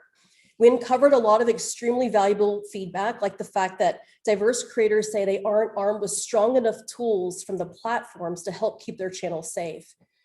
If you think about it, diverse creators face different challenges and setbacks that the typical white male streamer doesn't face. So if games are now going to feature, more diverse creators, how is that going to translate over to driving more diverse content creators, which in turn will attract more diverse viewers on Twitch, YouTube, gaming, and Facebook Live? The biggest piece of feedback that we received, in addition to hearing what I just mentioned, was that they want the opportunity to grow as streamers and content creators and ultimately grow their communities and want to see more people like me. Luckily, we at Stream Elements are in a unique position in the marketplace where we can help create an equal space for all by providing utility in the form of tangible exposure, mentorship, and resources to our 1.2 million users and new users to come. We're also working on developing new products for diverse creators. So think about how we can reward people for positive talk and chat, which can then help combat the trolls and negative comments while giving back to creators. We are dedicated to continue to build, grow, and improve this program so that we are actively helping all content creators achieve fame and fortune. And if anyone's interested in learning more and hearing how we plan to make an impact, please reach out to me at Christina@streamelements.com. In closing, diversity and inclusivity is a necessity if the industry is going to grow, thrive, and truly reflect the billions of people that play games every day. I urge you all to have the hard conversation and challenge what you are doing and what you can be doing. I truly believe that if we all work together at this, we can change the future of gaming and esports together. Thank you. All right, that was very insightful, and thank you for sharing your experiences and your insights with us. I believe you're staying on right now, right, to lead the next conversation? I'm not. Oh, sorry. Maybe I had the wrong. Oh, you're correct. I was looking at the wrong script. So we are gonna keep the show rolling. Sorry about that, guys. We have Kristen Connolly, the VP of Brand Marketing at Activision Blizzard Esports, and we have Michael Silverberg, the VP of Global Agency Partnerships at AdMix. So we're gonna welcome Kristen and Michael to join. Again, Activision Blizzard, another huge player in the esports arena, no pun intended. So, and of course, Michael's going to moderate today's conversation with Kristen. So let's give a big virtual round of applause. Welcome, Kristen. Welcome, Michael. We've got a great crew with us today. We've had a fantastic program hearing from Ford and Chipotle and MasterCard and AB InBev and others. So, we're thrilled to have you guys joining us. Welcome, Kristen and Michael. Thank you so much. Absolutely. Michael, I'm going to turn the stage over to you so you can kick off the conversation. You guys introduce yourselves, and I'll be back in a little bit. Kristen, do you want to go ahead and introduce yourself first? Sure, let's do it. Hi, everyone. Kristen Connolly here, VP of Global Brand Marketing for Activision Blizzard Esports, as David just mentioned. For those less familiar, Activision Blizzard is one of the biggest video game companies in the world, and I oversee our marketing efforts, particularly for the esports endeavors, most notably the Overwatch League and the Call of Duty League, which we'll be talking a bit about today. I've been there for 4 years, started when we launched the Overwatch League, and before that was more in the traditional sports space. So very excited to talk about the future of where we're headed in the esports and gaming industry. And Michael, I guess I'll throw it back to you to do your little intro. Yeah, Michael Silverberg. I'm a global head of partnerships over at AdMix. We are a technology company helping game developers put native, non-disruptive advertising into their games and giving them an opportunity to monetize, especially within mobile, in a way that doesn't take the player away from the game. But I'm really excited to talk to you about this today. I mean, Blizzard has been in my life almost my whole life at this point. And when I think back, I know we're going to talk about the future of esports, but I feel like I first saw esports watching the movie The Wizard as a kid. How do you think about the progress of esports over time, especially being at one of the most influential companies for it? And what do you think were like some of the big moments, the touchstones? Yeah, for sure. There's been a lot of inflection points along the way, and it's clear that esports has really garnered a lot of buzz and momentum these past few years. But for those that are less familiar, Blizzard got into the scene 20 plus years ago with StarCraft 2 and was one of the first to venture into esports. But to your point, really even before that start, things like chess and Pong were getting people to tune in and watch and want to see competition live. So the idea of it has been around for a long time. But really, I would say in the last decade or so, it started to take off. Perhaps that really was sparked by the shift in technology with Wi-Fi, as well as the new social and digital platforms that started to spin up. Of course, Twitch with Justin TV was one of the first to really bring live streaming and live esports to the scene. And that's progressed. We now are partners with YouTube, so it's continuing to grow from there. I'd say that was a key point. Another key point, one of my most favorite actually moments was our fellow friends over at Riot in the League of Legends Worlds that they brought with an incredible showing of VR with a cool dragon as part of their pre-show. I think that was another inflection point that just kind of scaled esports to another level. Also to see what we launched with the Overwatch League at the end of 2017, beginning of 2018, which was the first ever city-based global esports league on the scene. That felt like another big moment. And then of course to where we are today, that esports and gaming is really starting to be part of culture. You're starting to see that change a lot. One of our team owners, as part of one of our ownership groups, is Post Malone, right? I mean, what bigger kind of part on the music scene than him? And you're just starting to see a lot of that intertwine. So I feel like there's another inflection point that's really been happening the past year or two, even through the pandemic. So lots of big moments, but in the sphere of competitive entertainment, we're very much at the infancy of what's possible and what's happening. So there'll be a lot more of those moments to come. Absolutely. And as you said, there's been a lot of change, a lot of growth in this last year or two, especially through the pandemic. What was like most surprising? What was really exciting? What really succeeded through the pandemic? What broke, if you don't mind sharing it with the group? Yeah, so we were poised to have an incredible year going into the pre-COVID life, in which we were bringing our esports leagues around the world in home markets for the first time ever. So the Overwatch League had been around for a couple of years, but it was the first time that we were bringing the games live in arenas around the world to our 20 teams. The Call of Duty League, in its second year, was still going to the first time that really took off in the home series. And we got about 2 weeks in until COVID redefined what entertainment viewing experience looked like. So we obviously had to completely pivot. So our vision of the league, has grown into what we now see as a bit of a hybrid approach as to how we think we bring digital and in real life experiences to our fans. And we had to take, on the Overwatch League side, for example, we took a 2-week hiatus in live production and bringing esports to the fans when COVID hit, to re-engineer something. So our broadcast tech team worked to get the servers kind of all up online and running. And it was great because we were able to have an East and West division and continue competition when many other entertainment brands, really had to shut down and just couldn't figure out how to make it work, not in person. So that is, a huge advantage to the esports scene. However, because we are a truly global league with teams all over the world, we actually weren't able to compete the best of the best, meaning we had an East division and a West division. But the way broadband and servers and the tech side works is we actually couldn't compete between our Asia teams and our North America teams.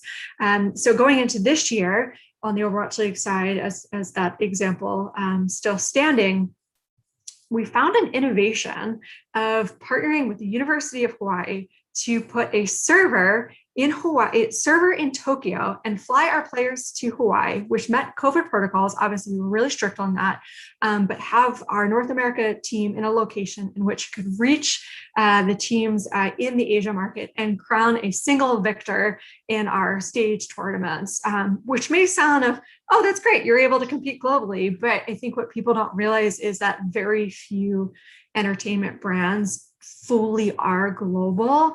A lot of the esports brands are doing tournaments in different locations and then bringing everyone physically together. So to have players compete in a virtual world at the same time with the way the ping rates need to work in order to uphold that level of competition is actually quite challenging. So that's something that we were able to innovate on and kind of create. But I would say the biggest thing that probably, maybe not shocking, but that came out of COVID is exactly this hybrid approach of, nothing replicates an in-person live experience, no matter what entertainment you're talking about. So we definitely want to get back to that place and are taking the steps to do so. But it showed that our leagues can continue to compete in the digital world, and that we can do both, and that no matter what's happening around us, we can still bring that type of entertainment and content to our fans, which is pretty cool. That's really awesome that you were able to bring the whole world together in a tournament, especially when we were all so separated over these last 2 years. I mean, I normally am on about 100 flights a year, and it was a very strange time. It almost makes me think about the World Cup in a way where teams are from all over the world. Talent comes from everywhere, so a team can be from people from all over different countries, or even stepping maybe a step further, and I don't know if it's e-games because they were games, it makes me think of like the old chess tournaments and having, you know, the greatest chess players in the world playing each other. How have you guys seen the influence of specific cultures, of areas of the world on these teams, on how the creators act, on sort of the personalities and the way that they engage on a world stage? Yeah, I love this question because, again, esports is fully global. You know, we have, if you look at the Overwatch League side, half of our fans in Asia, North America is still very strong, particularly on the Call of Duty League side. We see a lot of fans, but the diversity of fandom across all esports is quite massive, which I think just makes it really unique for the industry. Probably different when you compare that to traditional professional sports. You probably don't see that much of a diversity. You certainly don't see the globalness. As you mentioned, soccer is definitely the best comparison. We also a lot of times think about what the Olympics are doing and how they actually bring a global fandom together with that type of offering. So it is really unique. It means that we are segmenting and tailoring what we're doing drastically across the world. What I really enjoy from a marketer perspective with our properties at Activision Blizzard is that the consumer base and the globalness is very different on the Call of Duty League versus the Overwatch League. The fans are different. They both average age around 25. So all fans are very digital savvy, you know, on social, on mobile, all of those incredible things of places you want to be engaging with fans on. But the fan bases are quite different. So we think a bit differently, you know, how we're bringing content to life, what we're saying on social in our different properties across, you know, Asia, EU, and North America. And, you know, at the end of the day, we're obviously looking to entertain our fans. That is our number one goal, and bring that to life. But we are approaching it a bit differently based on the area of the world. And, you know, because all esports, that while you don't have to play the game or even follow the game to watch the esports, that's what's kind of cool. You can take a more passive approach to checking out the franchise.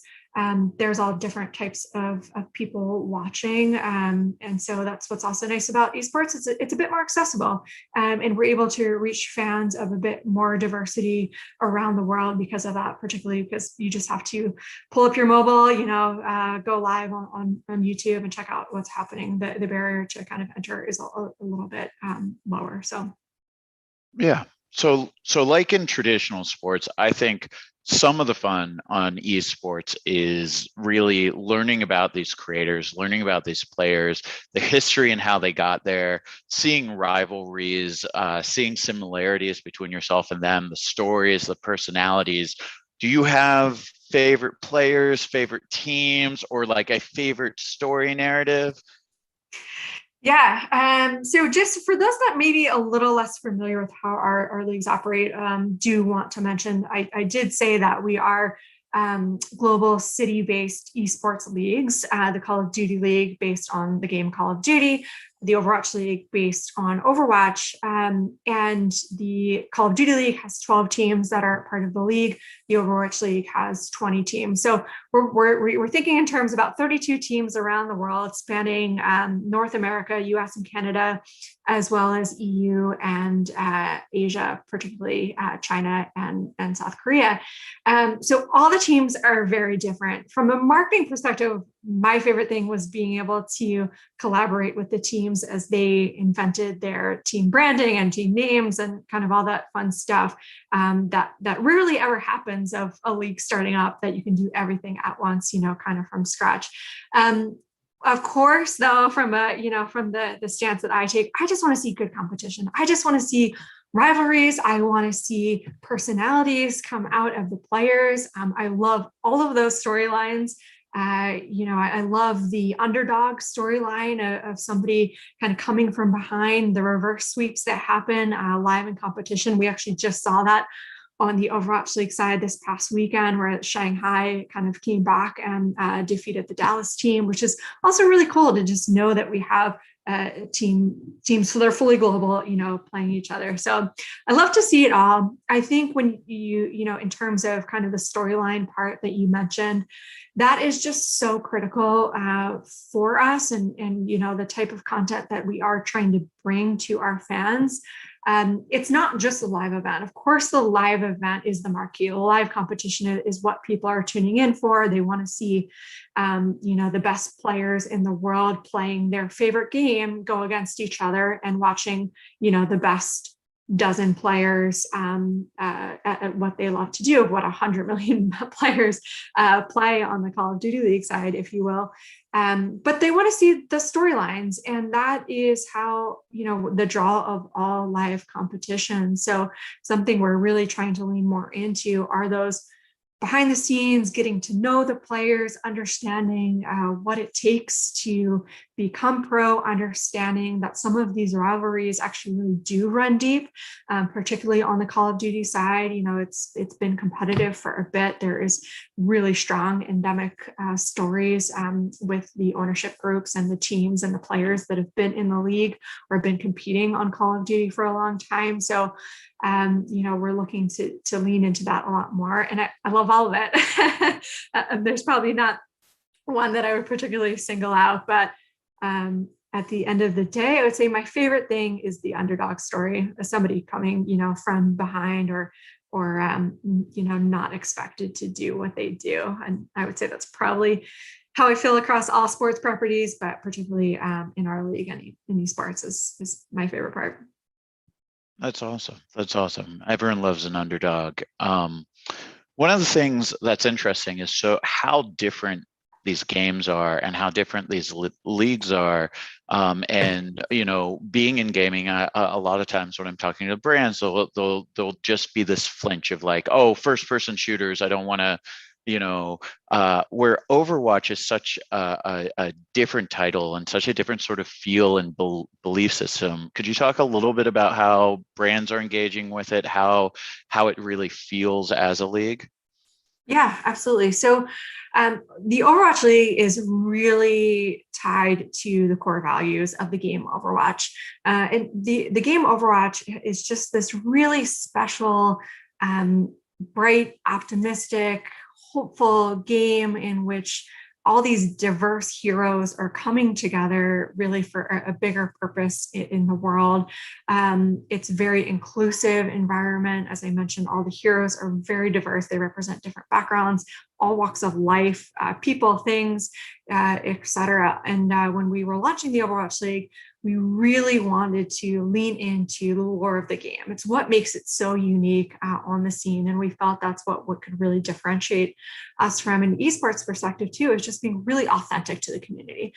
We talked when we first launched the league that the Overwatch League was really created for the community. It's for the players to just give them something to cheer about and come together and be a community together, watching something just so spectacular and exciting. So we really did lean into that. And because of that, everything that we do on the Overwatch League side has a bit more of that kind of friendly community approach. We were fortunate enough in our first 2 years to have live events in the Los Angeles area. And just to see the friendships that our fans formed was amazing. It doesn't matter what team you're rooting for. In fact, there were players that would come, fans that would come and wear multiple team jerseys, right? They just were so excited to support these teams and the players and just be part of the community. So that's been something we've just really leveraged, or not even leveraged, but leaned into and listened to the community to understand what is working for them, what they want to see more of, how we can entertain them, what kind of offerings we can bring to them. And so, kind of to fast forward a couple of years from now of where we are, we've had really just awesome partners such as Coca-Cola, State Farm, Kellogg's, come in and want to be a part of this brand because it does have this really positive, diverse, inclusive environment. And at the same time, because we are this global city-based esports league, we also have fans that are all over the world, that are diverse in their backgrounds, that are, are brought up in different cities, different areas, different kind of understanding of the world, but we're bringing them together, with one common thing, which if you look at a Coca-Cola, that's a very on brand for them as well. So it's been really unique to be able to have that offering. To your point, when we look at our sister property, which is the Call of Duty League, it is more heavy into that first person shooter narrative, but also with that level of authenticity, and just kind of being bold with who we are, and obviously being part of the Call of Duty franchise, which is just one of the biggest games, in any gaming history, that lends itself to different partners that, that also value that type of fan base, and loyalty and just kind of passion. So we have some unique partners on that side, Scuff, Astro, T-Mobile, that are all, really leaning into that. So it's been pretty cool because we are on the esports side more agile perhaps than some other competitive entertainment brands to really partner with these brands and get after our common goals together.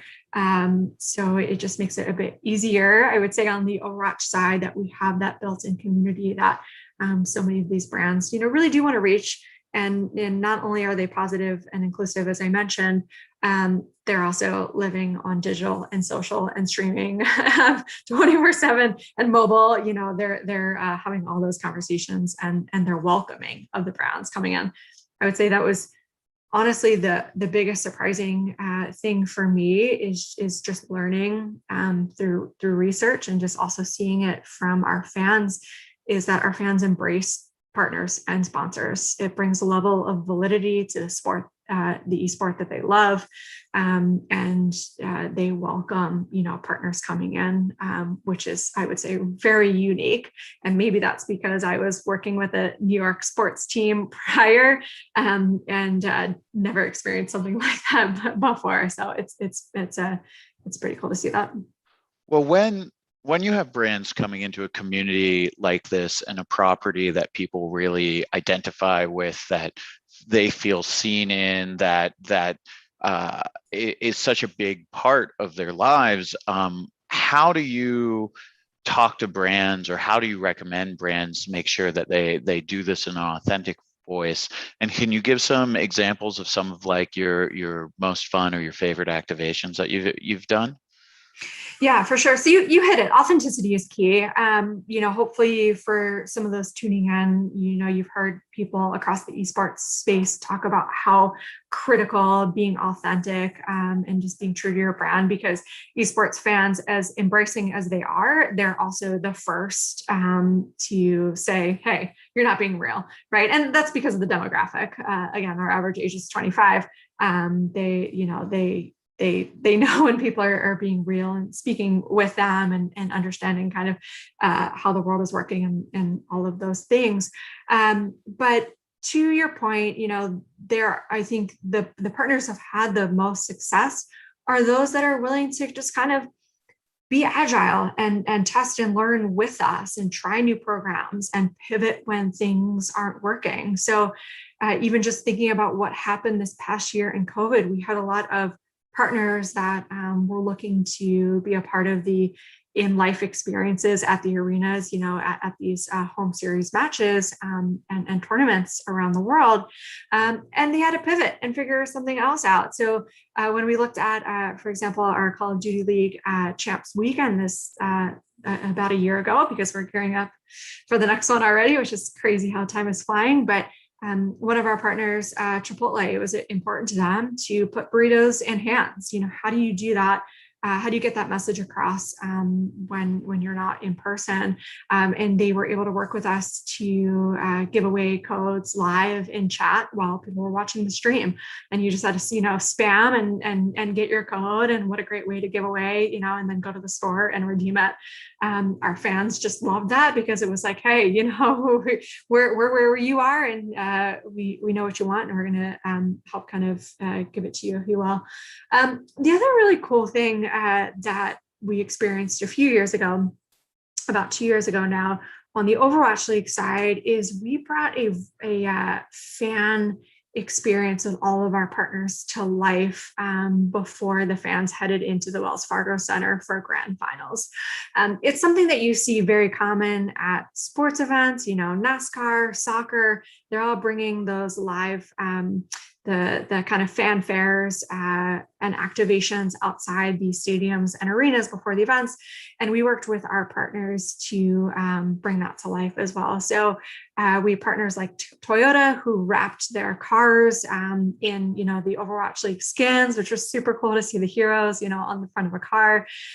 We had Coca-Cola, as mentioned, take part in a photo opportunity in which you could pose like Tracer and kind of be, get your photo taken. So I know that probably seems, interesting to talk about when we're here talking about the future of esports and gaming. And, the obvious answer would be how all these brands are working with us digitally and kind of transforming the digital space, which is definitely key for us. But, the way we've had success working with brands is just doing cool things, bringing cool content, bringing cool experiences to the fans that is just going to make their experience better and make them feel more like a community that they want to be a part of and something they don't want to miss out on.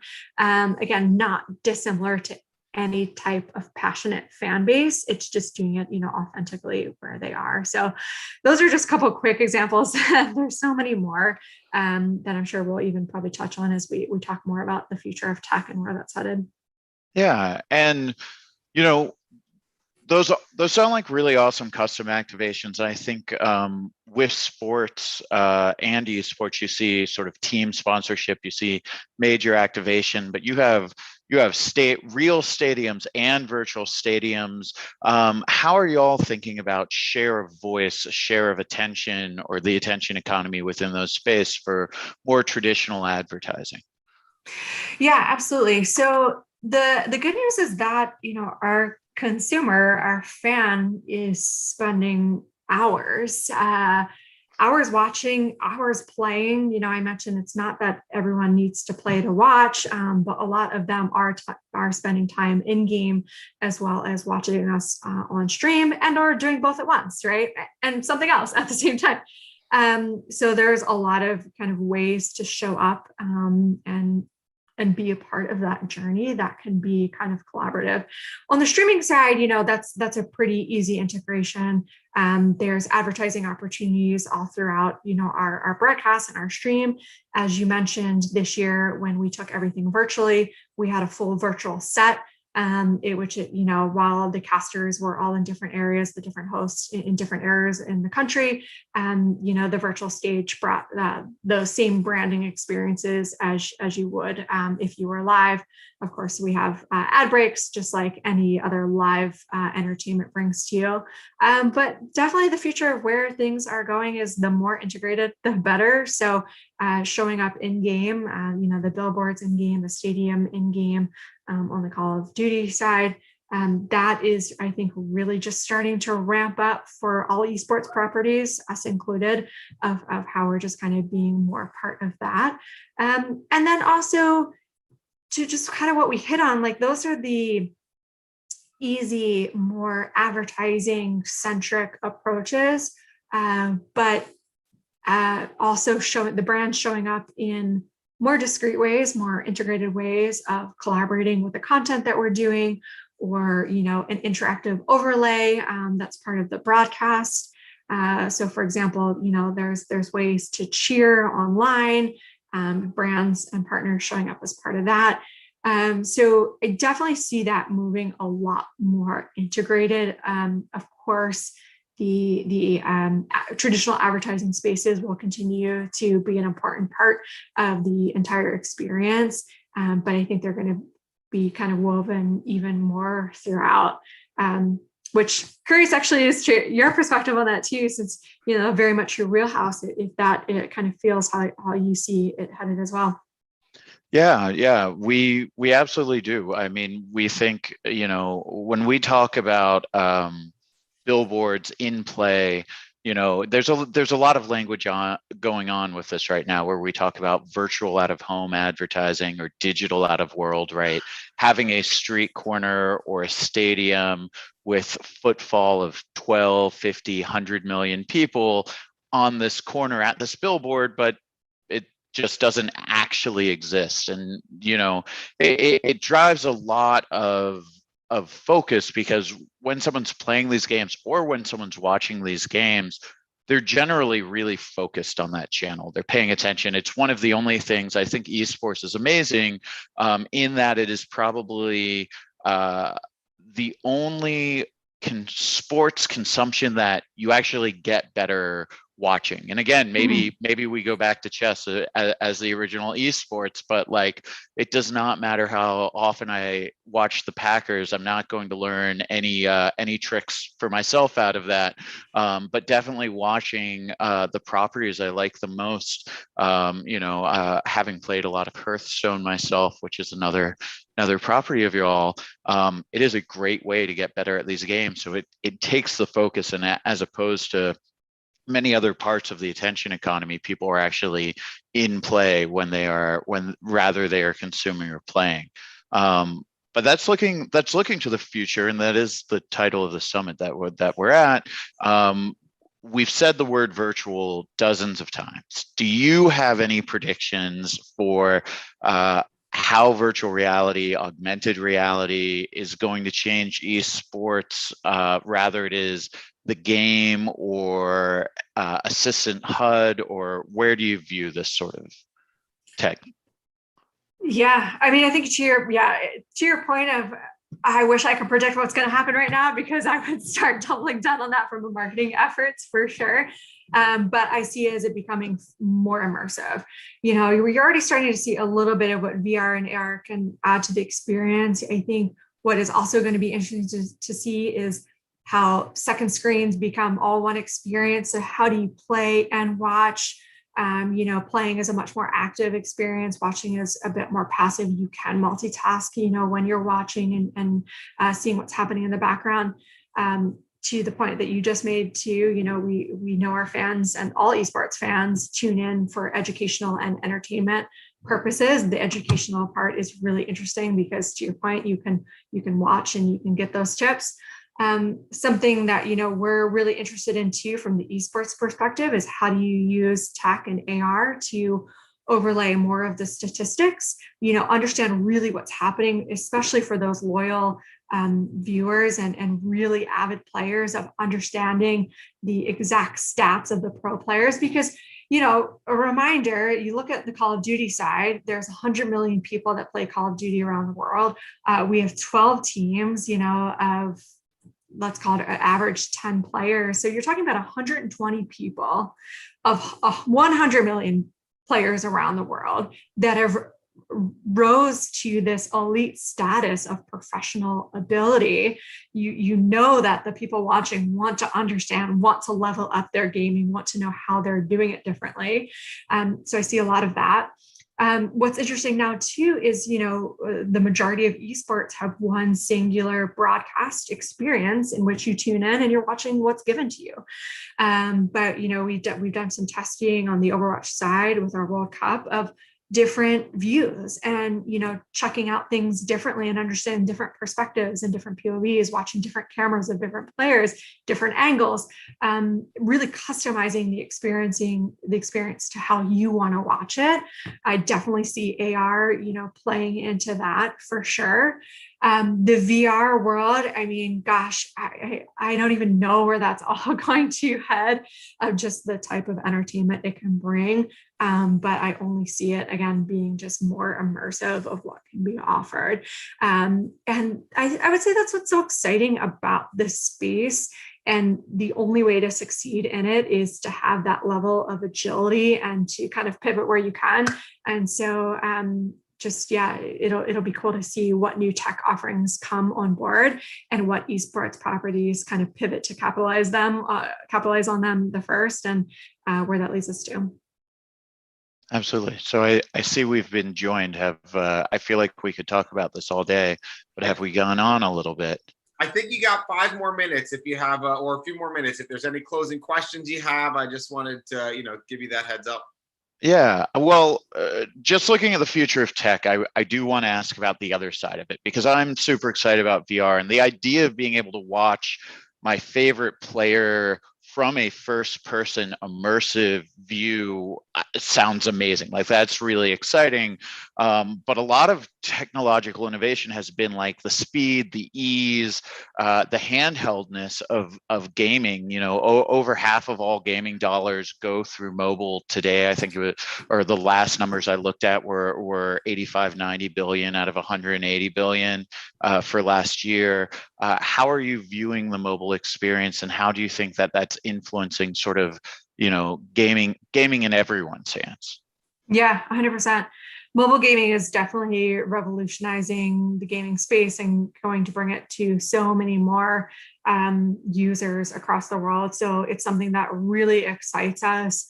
We have competitive gaming on the COD mobile side already, and are seeing just really impressive engagement and viewership of people kind of not only obviously playing, but watching what's happening there. So it's exciting for us because, for example, on the COD mobile side, it's bringing us into areas penetrating Asia much more heavily than their traditional COD experience. So only see that broadening the audience and demographic that we can reach. And timing, right? It's something that it's just so much more readily available. And as we see more games probably even go cross-play, that could change things of how you're watching, what it means to be the best of the sport, because it's very different if you're playing on mobile versus PC versus console. As a competitive player, it changes the entire experience. And in our case on Call of Duty, it's a different game. But to your point on Hearthstone, it just brings so much more opportunity and so much more reachability. So that'll definitely scale who we can reach and how often we're reaching them. It'll be interesting to see. I mean, as it stands right now, the people watching our games, we're still, about a lot of our viewers are still watching on PC, and that's because a lot of them are playing on PC. But of course, those playing on mobile are watching on mobile and just kind of having that, inner kind of experience across all their devices. Yeah. I really see it as everywhere, right? I'm a big gamer, and it's great when I can sit down in my living room for 2 or 3 hours, or sit down at my desk for an hour. But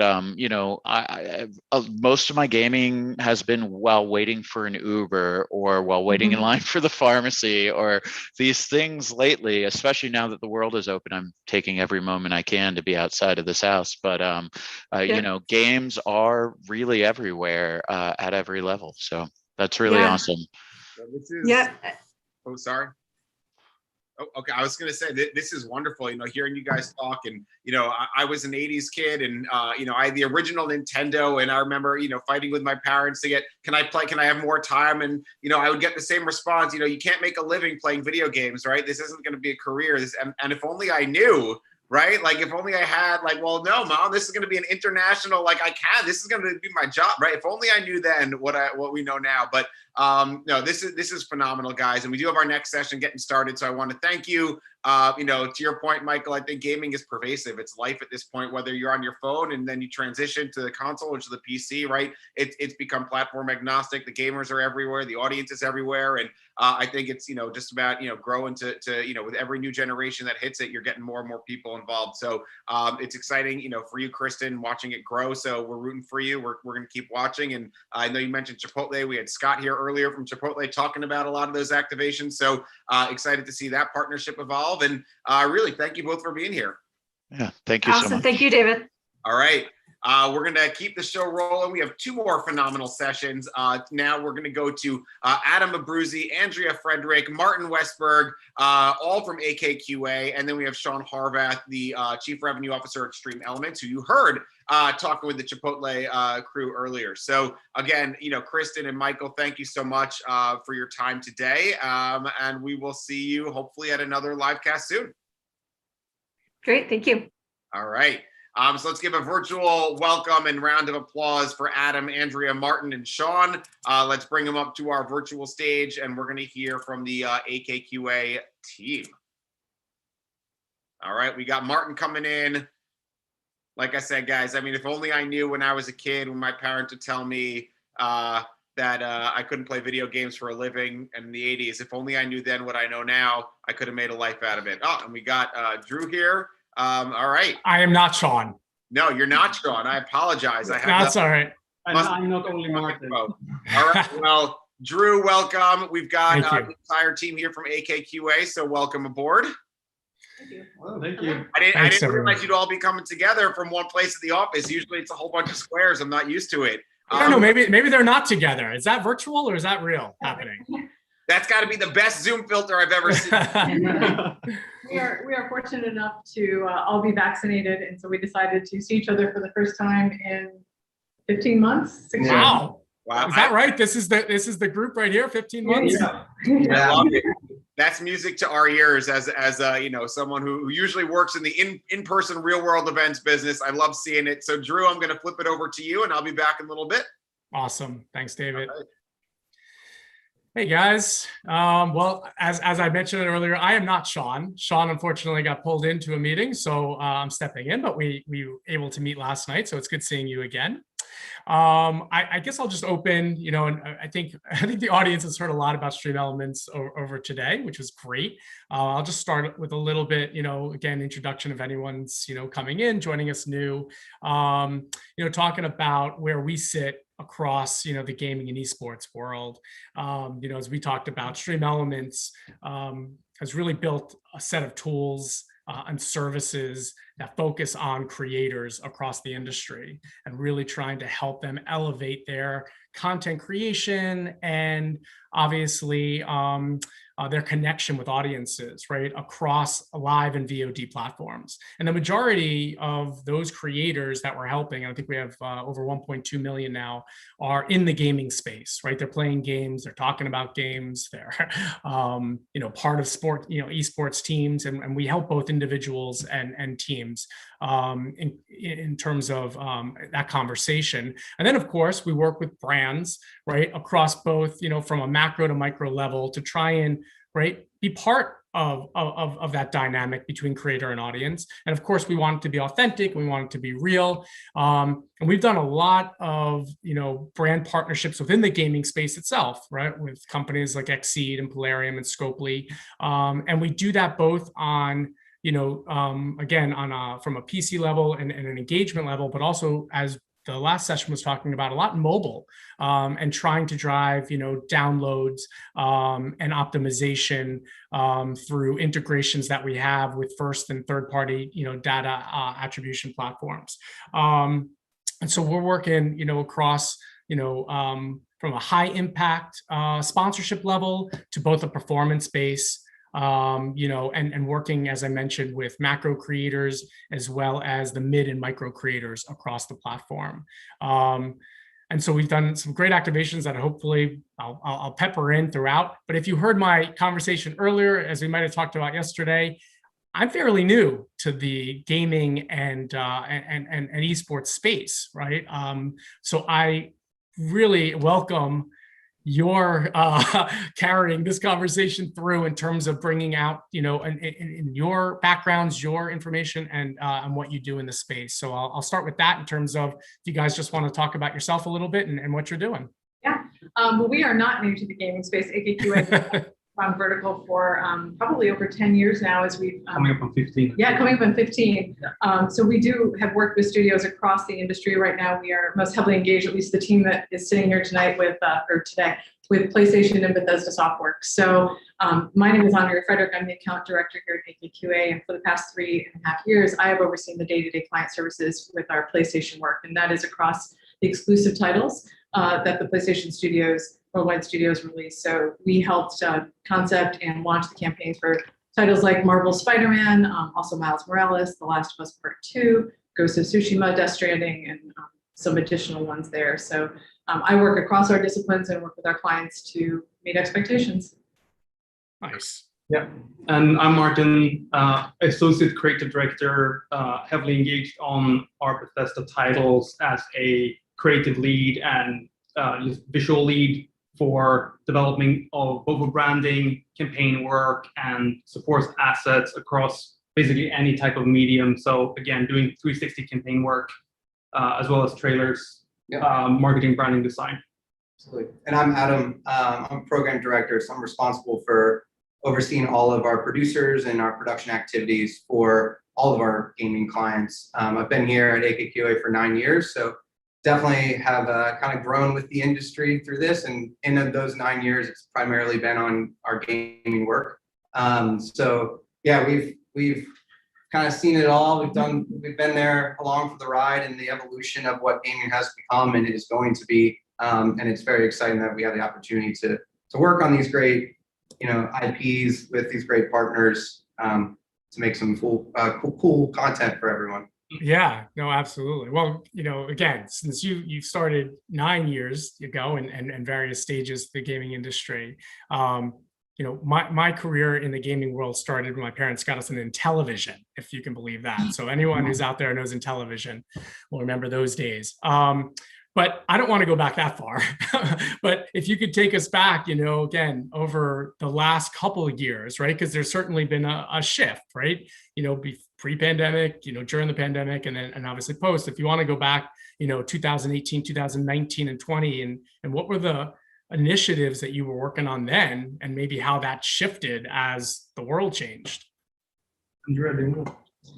Yeah, I mean, being quite frank, the way that we work hasn't shifted all that much beyond just we use video conferencing a lot more. I think one of the benefits that we have is the work that we do for titles, at least on the Sony side, is so far out.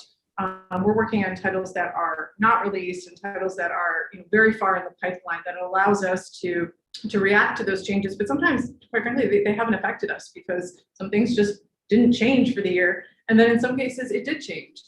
We had activations that we had planned that due to just the way that people are socializing, the way that people are out and lockdowns around the world, we had to rethink the way that those ideas were imagined, and things that were maybe guerrilla stunts or installation or physical presence around certain cities which would have drawn a crowd were all of a sudden not allowed to do. So how do we take that back to someone like Martin's team and say, okay, we like what this was doing strategically for the customer experience, talking about the game, getting people excited about a title, but we have to reimagine that in a digital space where everybody is not allowed out of their homes. How do we still keep that level of excitement and still giving the right accurate view into the world that will make people want to play the game? And so things like that changed, I think, in a big way.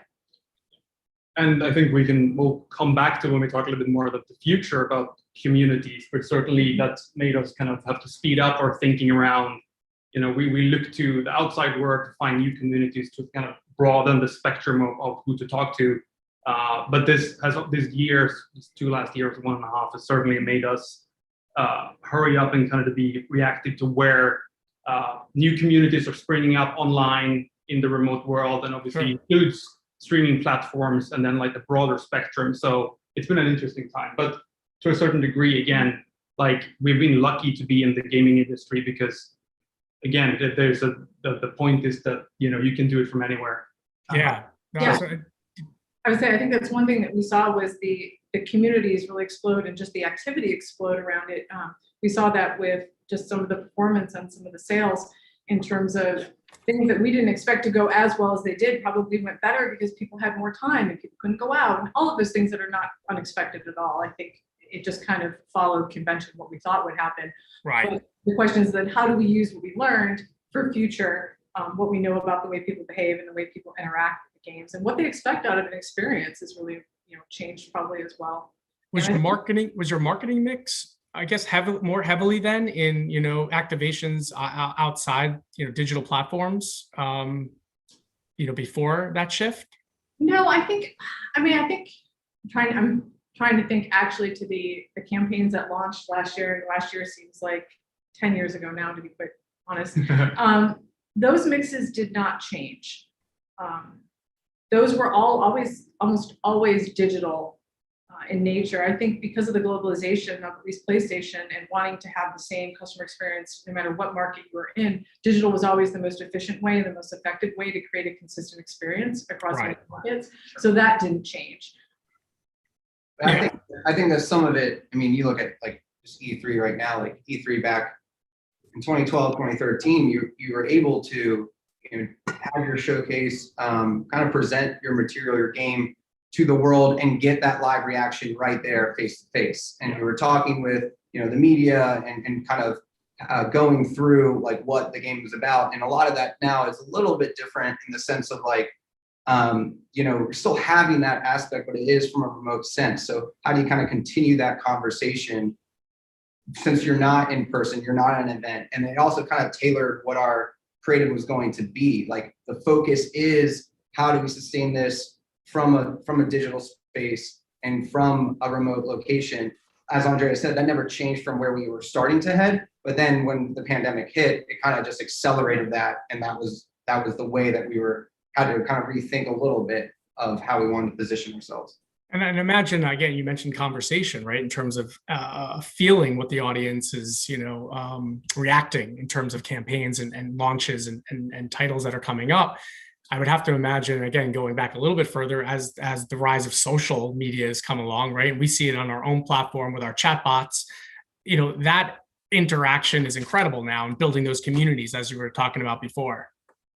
Yeah, I think studios listen too, and publishers really listen to what's said. I mean, I can't talk about certain specifics, but I can definitely tell you there have been conversations where things have been bubbled up in social, and if the fandom is talking about this, that it comes back from the studio to us and saying, this is a concern that we have. We want to make sure we, assuage people's worries about something, or make sure that it's in line with what we want people to react to. And so those communities are definitely being heard.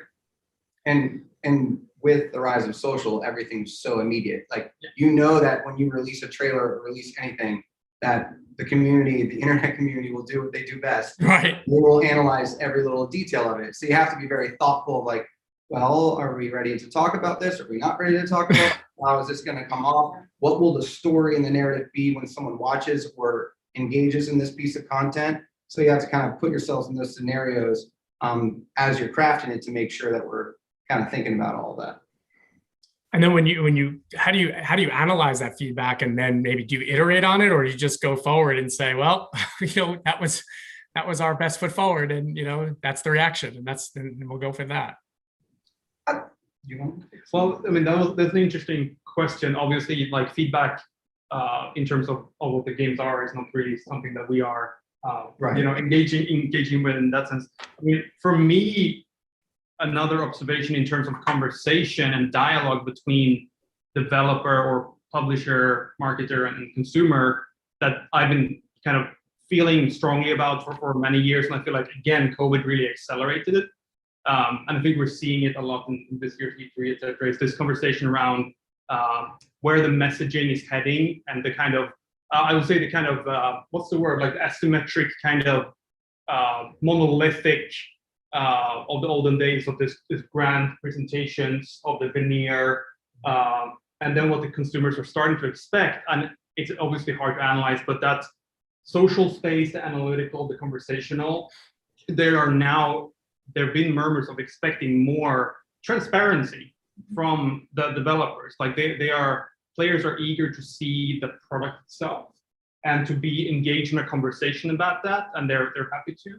And I feel like there's certainly been, I think, an interesting year for developers, but they've realized that there are ways to be more candid in their conversations with consumers. And again, definitely not something that should lead to every developer having to put themselves out there unwillingly and just engage more. But the ones they do, you're seeing some of these directors and CEOs talk to the world from their home or just being able to switch on their web camera Right. has been really interesting. I hope it's like it's just a sign of being able to opening up the channels a little bit more and having more for the developers as well, just a really beautiful dialogue, even for a big title. Yeah, and we definitely look at in terms of it's not like we just kind of send it out there and hope for the best a little bit, but there is that aspect of we always believe in whatever we're creating has to speak true to the game, and and the passion and the love that the developers have put into it and the publishers are supporting as well is that is our job is to take the product and then deliver on the promise, and we want to make sure that we are carrying that through the branding or any content that we put out there. So the confidence comes from the fact that we know we've spent months, sometimes years, diving into the material and really making sure that we learn it and understand the vision that these amazing development studios come up with to be able to portray it in the right way. And then, yes, we get that reaction of maybe what some aspects of this or what consumers are reacting to a little bit more than that. And we may pivot a little bit during the campaign, but overall, we want to make sure that we're thinking about each of the pillars of the game and what it should be communicating to the players. I think that's a really interesting insight too, because there's a very fine line between the marketing that we do being just a description of the game. Every game has story, world, gameplay, but how do you make that unique to the actual experience of playing the game? And I think that's from the PlayStation side, we do a lot of work with their research teams and their analytics to find out what did people like about a certain type of game, or if it's a sequel, what did they like about the first one? And then how can we really lean into that and create experiences that we know are based in what the audience wants to see? And that's a lot of times the genesis of the creative ideas that we come up with, because we know just from listening to the community, I love the world. The environment in which I'm going to play is the thing that is most important to me. So we're going to serve up to them creative assets and creative activations that get people really excited about the world or the gameplay, or swinging through New York if you're Spider-Man. Right. So those are things that we absolutely listen to the community on, and also it's a fine line between telling the story of the game and telling the narrative of what the developer wants to tell, because ultimately many of these game directors they're directing a story. They're almost like film directors. Totally. But people buy a game because they love the story, but they buy a game because it's really, really fun to play. And so we have to balance showing a story that makes people want to play and gameplay that just looks like, I want to buy this because I want to spend 70 hours playing this game in this world. And so that's our challenge. And what fans say about that is absolutely the input that we take along with the developers, and having to distill that down to a marketing campaign or even a piece of key art that goes on the front of a box is why these take 2 years. It's not easy. No, absolutely. Actually, a bunch of questions from that. How far in advance are you working with these, the creators, the directors, the storytellers, to start thinking about how you're going to go to market?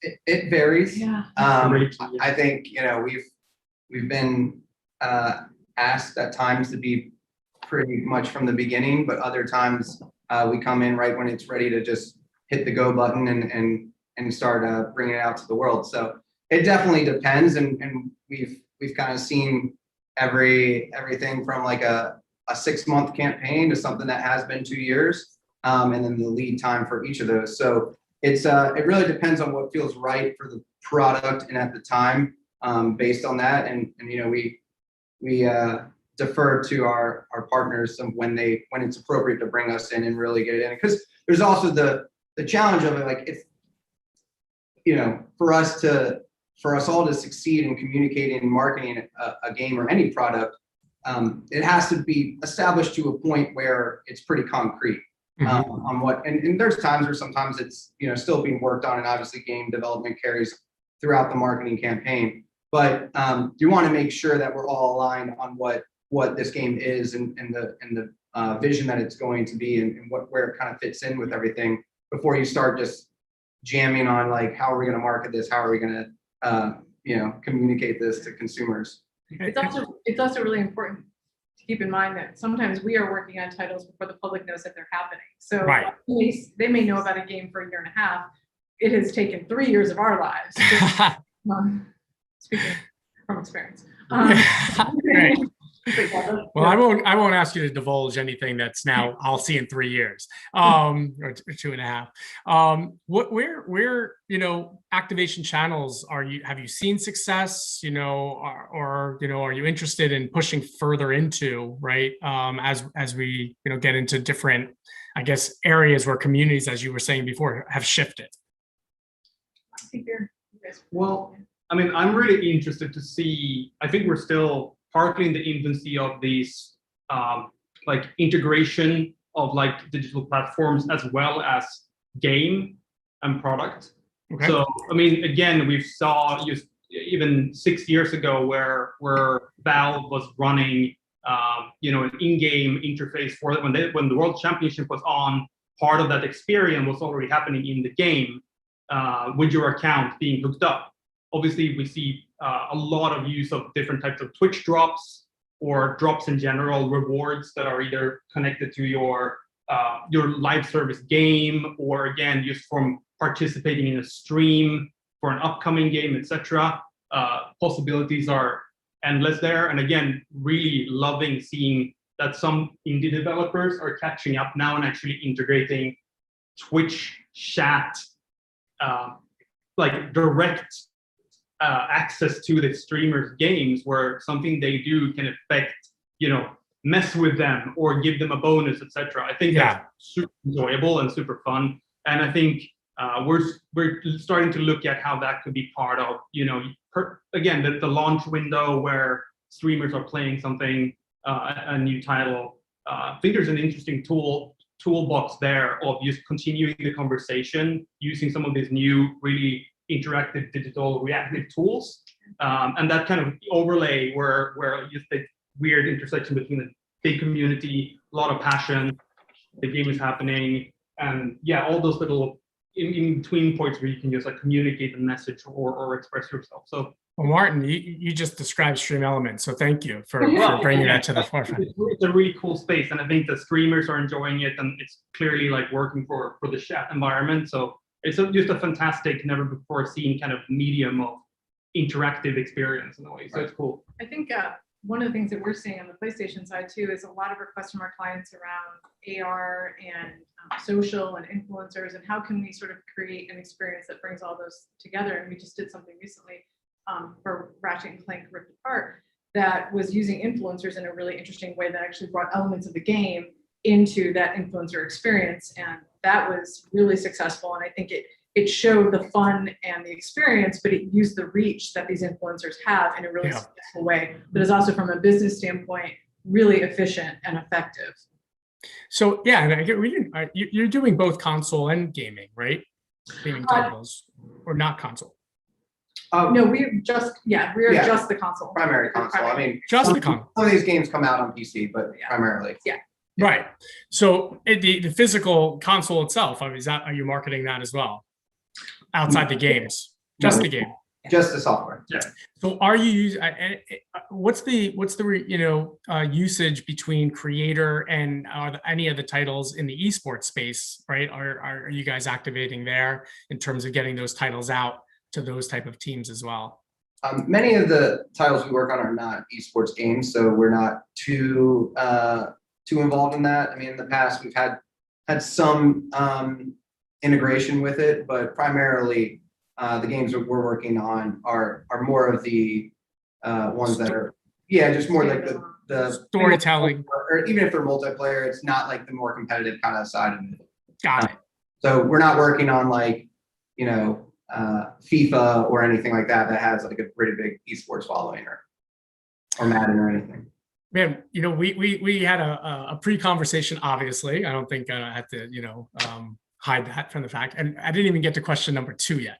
So that was a good long introduction to question number 2. So, now that we've moved right into 2021, some of the, hurdles that we've come out of, both from COVID or anything, related to what's happened from, workforces being able to get together and keep iterating, or any slowdowns. What, have you learned from, past years that you're going to start implementing, or what challenges are you facing right now coming out of that time period?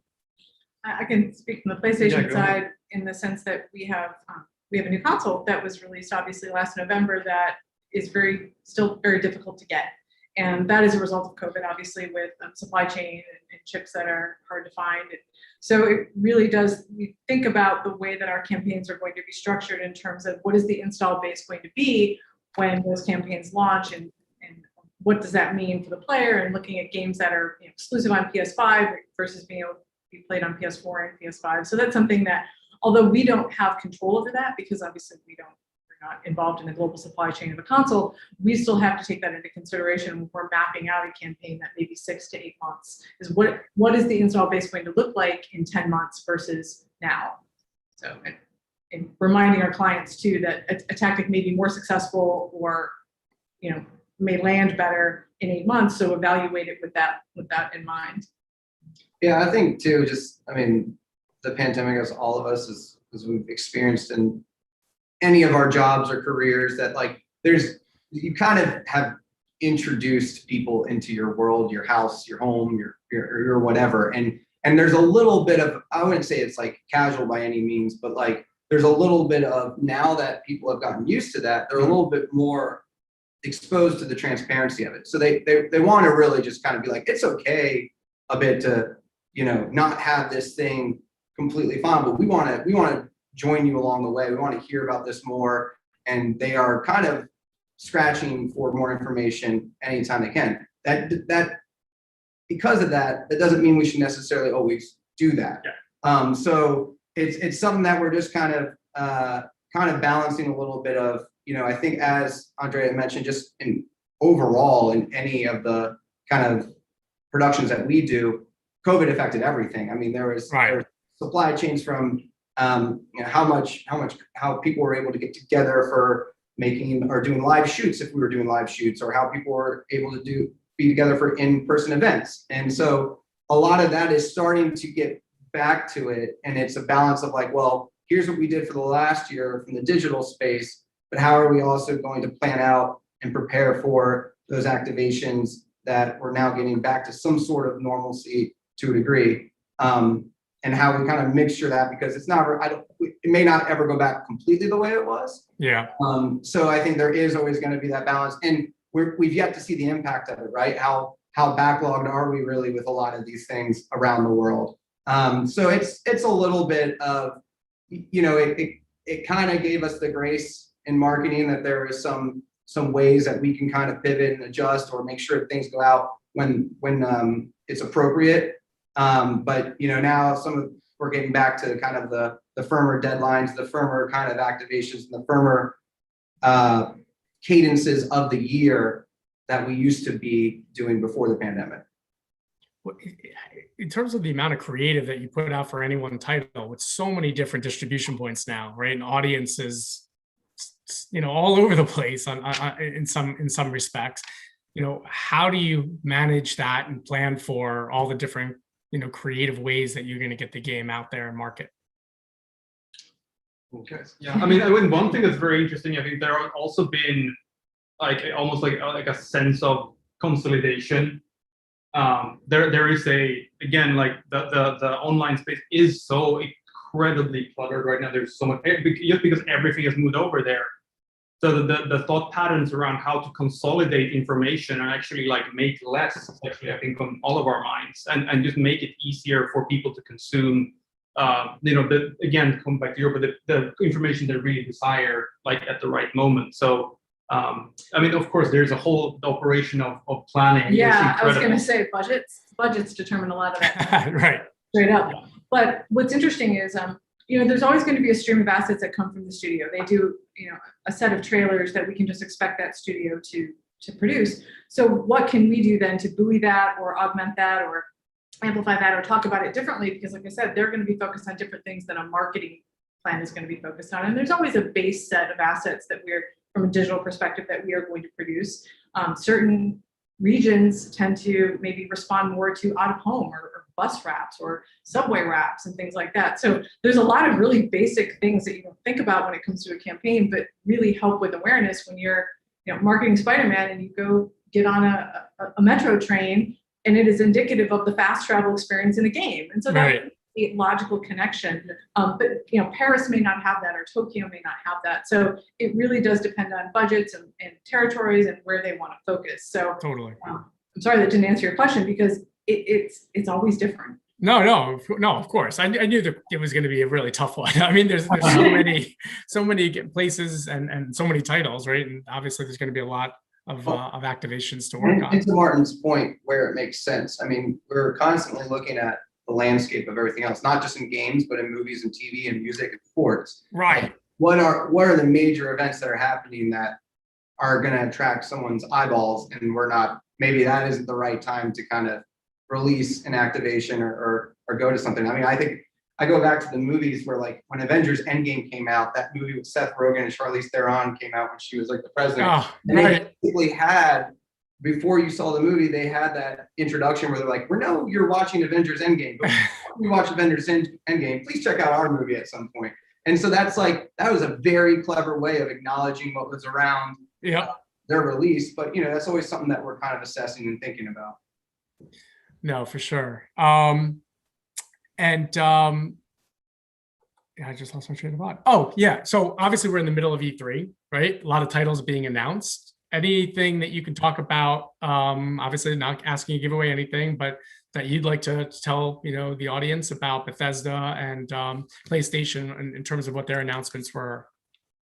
Unfortunately, we cannot under NDAs and everything, but I mean, there's been some great content that everyone's been releasing. So, we definitely are a part of E3 and have been ever since we've been working on games from it. So, that's we've seen it evolve, and we've seen it become bigger and bigger, and how it's kind of, I remember back when I was like just a kid watching it on G4 TV, and that was like the only way you kind of got in, and you were like, what is E3? This mysterious place of all video games. And then, now it became a much larger event with showcases and presentations and stuff. So there's a lot there, but unfortunately we cannot reveal our part in it. And from a PlayStation perspective, I think everybody knows, if you follow the industry, that PlayStation is not really an active partner anymore. So, which has changed the way that we've designed campaigns as well, because E3 was always really a big tentpole for us. But now we get to kind of sit back and watch, and we have other objectives. PlayStation have their own event that they announce their own titles, or they? Well, a lot of them do. Yeah. But for PlayStation specifically, they have just created their own. I think the biggest thing you saw last year was the console release. They did the worldwide rollout and all the mapping along the landmarks all around the world, and that was kind of their big moment.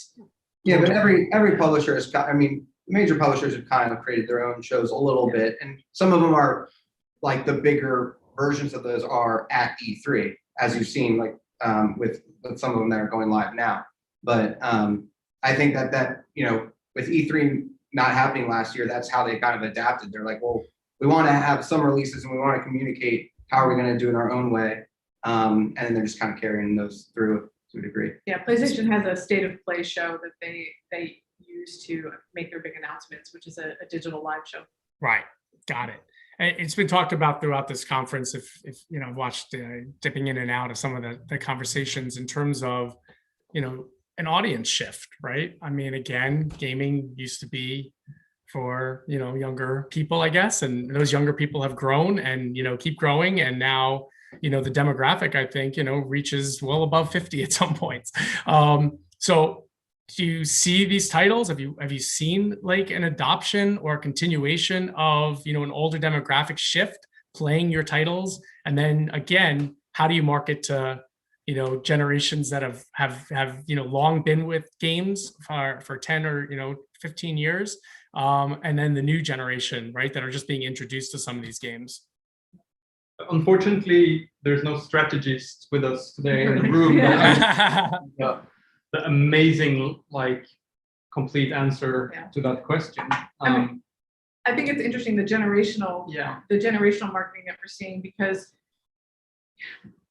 the people like us that grew up with gaming, we probably feel further along in our careers, and we just have more discretionary income now that we can afford a very expensive console, right? Right. But then you have younger generations who that's what they aspire to buy, and they save up, and it's an important thing for them. And but ultimately, the experience of playing a game is going to be very similar. Like when you're immersed in that world and you've got the controller in your hand, whether you're 55 or 15, the experience is still really enjoyable. And we want to get the same things from every player, regardless of what their age is. It's just how we tailor the message to them from a marketing perspective. That's the thing. What's really beautiful and I think really cool about gaming is that like a lot of times when we have or look at our demographics, like age will be in there, but it's normally way down the list. All the descriptors that come above is like there are way more like important descriptors. Certainly social aspect are one thing, but the type of gamer and the description of that and what that means for their behavior, it goes way before age, I would say. Yeah.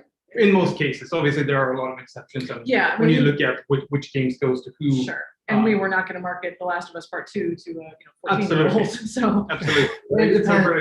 And it depends on what kind of game it is. Is it a game that also has been around for multiple decades? So when you're thinking about the age ranges there, do you play up the nostalgia a little bit of when you remembered the earlier installment of it when you were in your teens or something, and that experience for the newer generation? How do you introduce something that they maybe don't have that legacy or that relationship with it? So it definitely is all connected, and something we look at.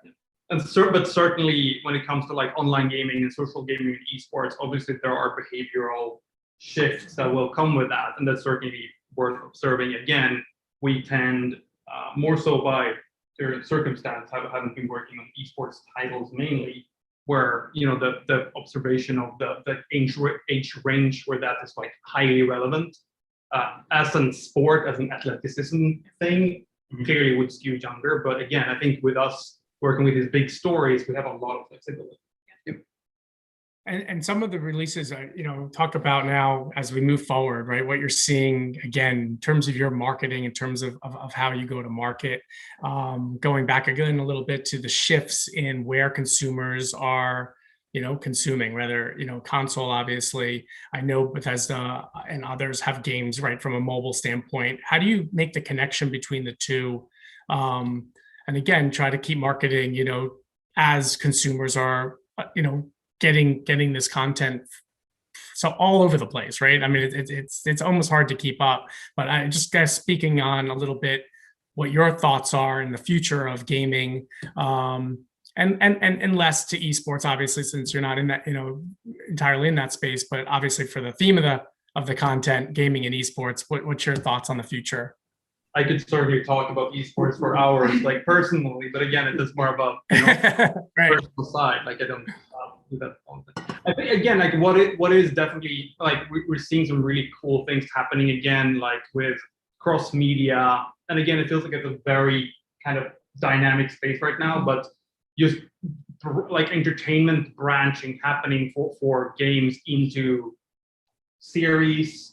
Literally like deploying things on Netflix, or kind of just like branching out as an entertainment kind of creature rather than just like being in the single field. And I feel like that might go both ways. We're seeing examples of Netflix shows kind of starting to, or other shows, certainly other brands do exist. Other brands are available. Kind of just coming back and forth, and certainly, there are in terms of quality, there's always things happening, but it's interesting how the entertainment world is just kind of merging into one big thing. But yeah, it is. I mean, I think because if you think about it, like, way back, once the game came out, that was the game. And now with the internet and everything, like there's updates, there's additional content, there's, with some of the games, there's the seasons, and you look at live services games, and that's kind of been the shift of how you support that from years and years and years and years. Like it's no longer just, and you think about that when you're working on a marketing campaign, it's not just, in some games, it's not just like, okay, this is the marketing campaign for launch. You have to think beyond launch and then even beyond that. And so it kind of, now that these games are constantly evolving and they can live with you for quite some time as a player, you're also able to access it from anywhere, like you said, like your phone, and even now the phones are able to play the console games. And so like it's all kind of getting there. So now it's almost like I'm interested to see if the future will be like, how do you maybe look at games into the into this time of when people are able to play and what kind of creating content in your games that maybe allow for those that are like on the road sitting, in the back seat that maybe want to jump in for 30 minutes to play something from their console that they picked up that they were playing two hours ago in their house. So it'll be interesting because it's not just the volume of entertainment that's out there, but now it's also the accessibility of it. And the constant kind of, it's with you now in your pocket with your phone. So it's been interesting to see how that's evolved a little bit. Absolutely. David, how are you? I'm good. How you doing, guys? This was great. I'm just listening in, taking some notes. You have a fantastic job. I mean, I couldn't think of a better, gig than marketing for video games. Again, Martin, Adam, I was listening to you talk earlier. You mentioned, right, the G4 network, right, playing, E3. I remember watching that when I was a kid, thinking like, wow, this seems so cool. I'm hoping to be there in person next year. I think we all are. I love the interconnectivity of it all. We were just talking with somebody earlier about, with certain games, whether you're playing, a first-person shooter or a sports game, taking real world, if I'm working out, I've got my Peloton and I'm getting faster and I'm doing better. When am I going to hook my Peloton up to my, Madden game and let my, player do, get stronger because I'm getting stronger in real life? That's cool. Yeah. Opportunities. We all have these devices with us, right? To your point about, you're walking, you're playing outside, you get home and you switch to the console, right? I feel like there's limitless opportunities here, but I loved what you guys were saying. Really appreciate the time, the insights that you shared with us. Drew, awesome. Love seeing you here. So thank you again for joining us and leading this conversation. And hopefully we'll have you all back again soon for part 2. All right, thank you. Sounds good. All right. And now we are going to keep the show rolling. We have one more session. So thank you to everyone who stuck with us today here on Zoom and in YouTube land.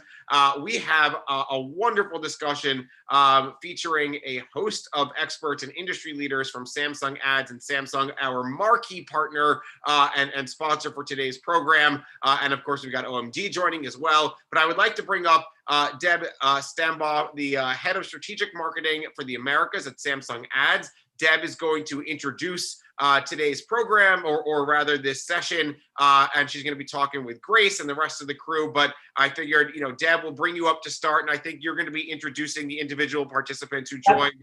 All right. Well, welcome. I'm giving you the virtual round of applause on behalf of everybody here on Zoom and on YouTube that's tuning in, and the stage is yours. Great. Thanks so much, David. I really appreciate it. I'm hoping everybody can see. I think we're good to go, and we'll just get started. So as David said, thank you so much for joining today's event and hanging with us. My name is Deb Stambaugh. I'm head of strategic marketing for Samsung Ads.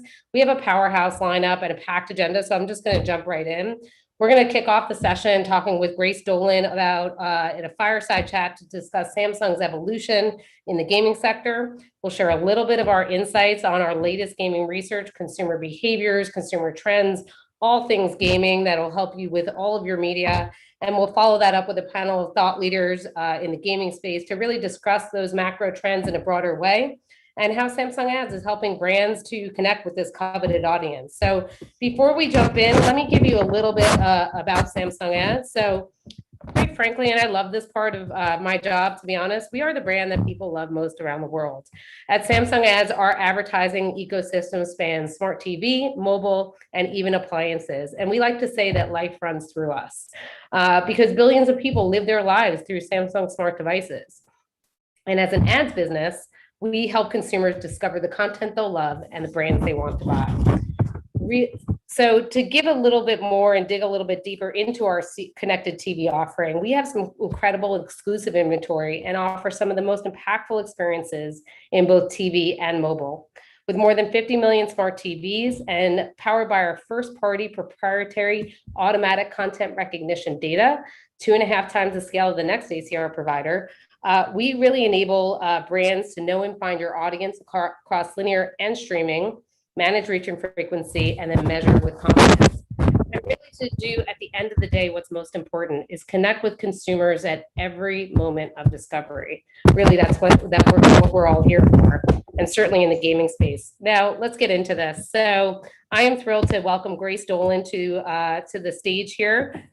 Grace is Vice President of Integrated Marketing for the Home Entertainment Division of Samsung Electronics America. In this role, Grace has led a passion-based marketing and innovation strategy for the US. She's redefined the brand's purpose to be consumer-focused and serving the consumer. She's elevated Samsung's efforts to deliver the ultimate home entertainment experience to gamers, streamers, sports fans, led award-winning advertising, created first-of-a-kind partnerships with Netflix, ESPN, and of course, Xbox, all of which has propelled Samsung's TV leadership in the category. So, Grace, welcome. I'm so happy to be speaking with you about this today. Hi, thanks for having me. So Grace, let's dive right into it. Talk to us a little bit about, this is a meaty question. How does Samsung Electronics think about gaming? How has that evolved since COVID? And how have you had to respond as a brand? Oh gosh, it's a lot. So first, we're so excited about the gaming space. It has just evolved so tremendously. And in particular, the last couple of years really accelerated. We started our journey with gaming about 5 years ago. And at the time we were just like barely an endemic brand, just trying to get a little bit closer to the gaming audience. And at the time that gaming audience was still really niche. In the past few years, the gaming world has seen just a massive explosion, right? Like now, if you talk to consumers, 4 out of 5 identify as gamers. And that includes boomers and Gen Xers. So it's, lots of diversity within this audience. It's become truly mainstream.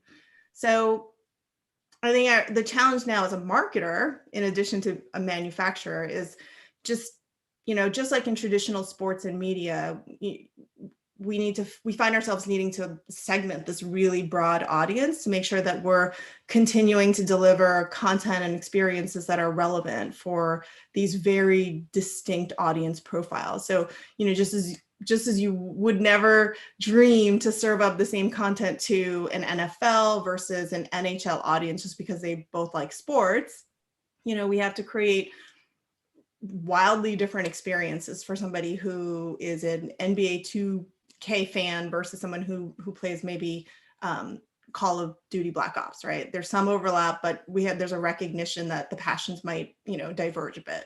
So lots to think about, lots to do, lots of evolution, and lots of agile responsiveness. How has COVID changed this for Samsung Electronics, and how have you guys had to respond to that one?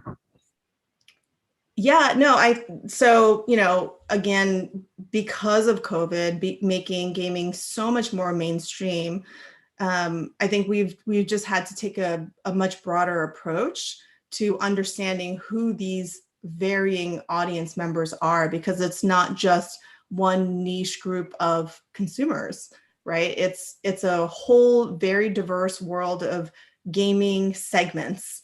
Of people who are, driven and motivated by very different things. And so we have to pivot and make sure that we're talking to them in the appropriate way. Love that.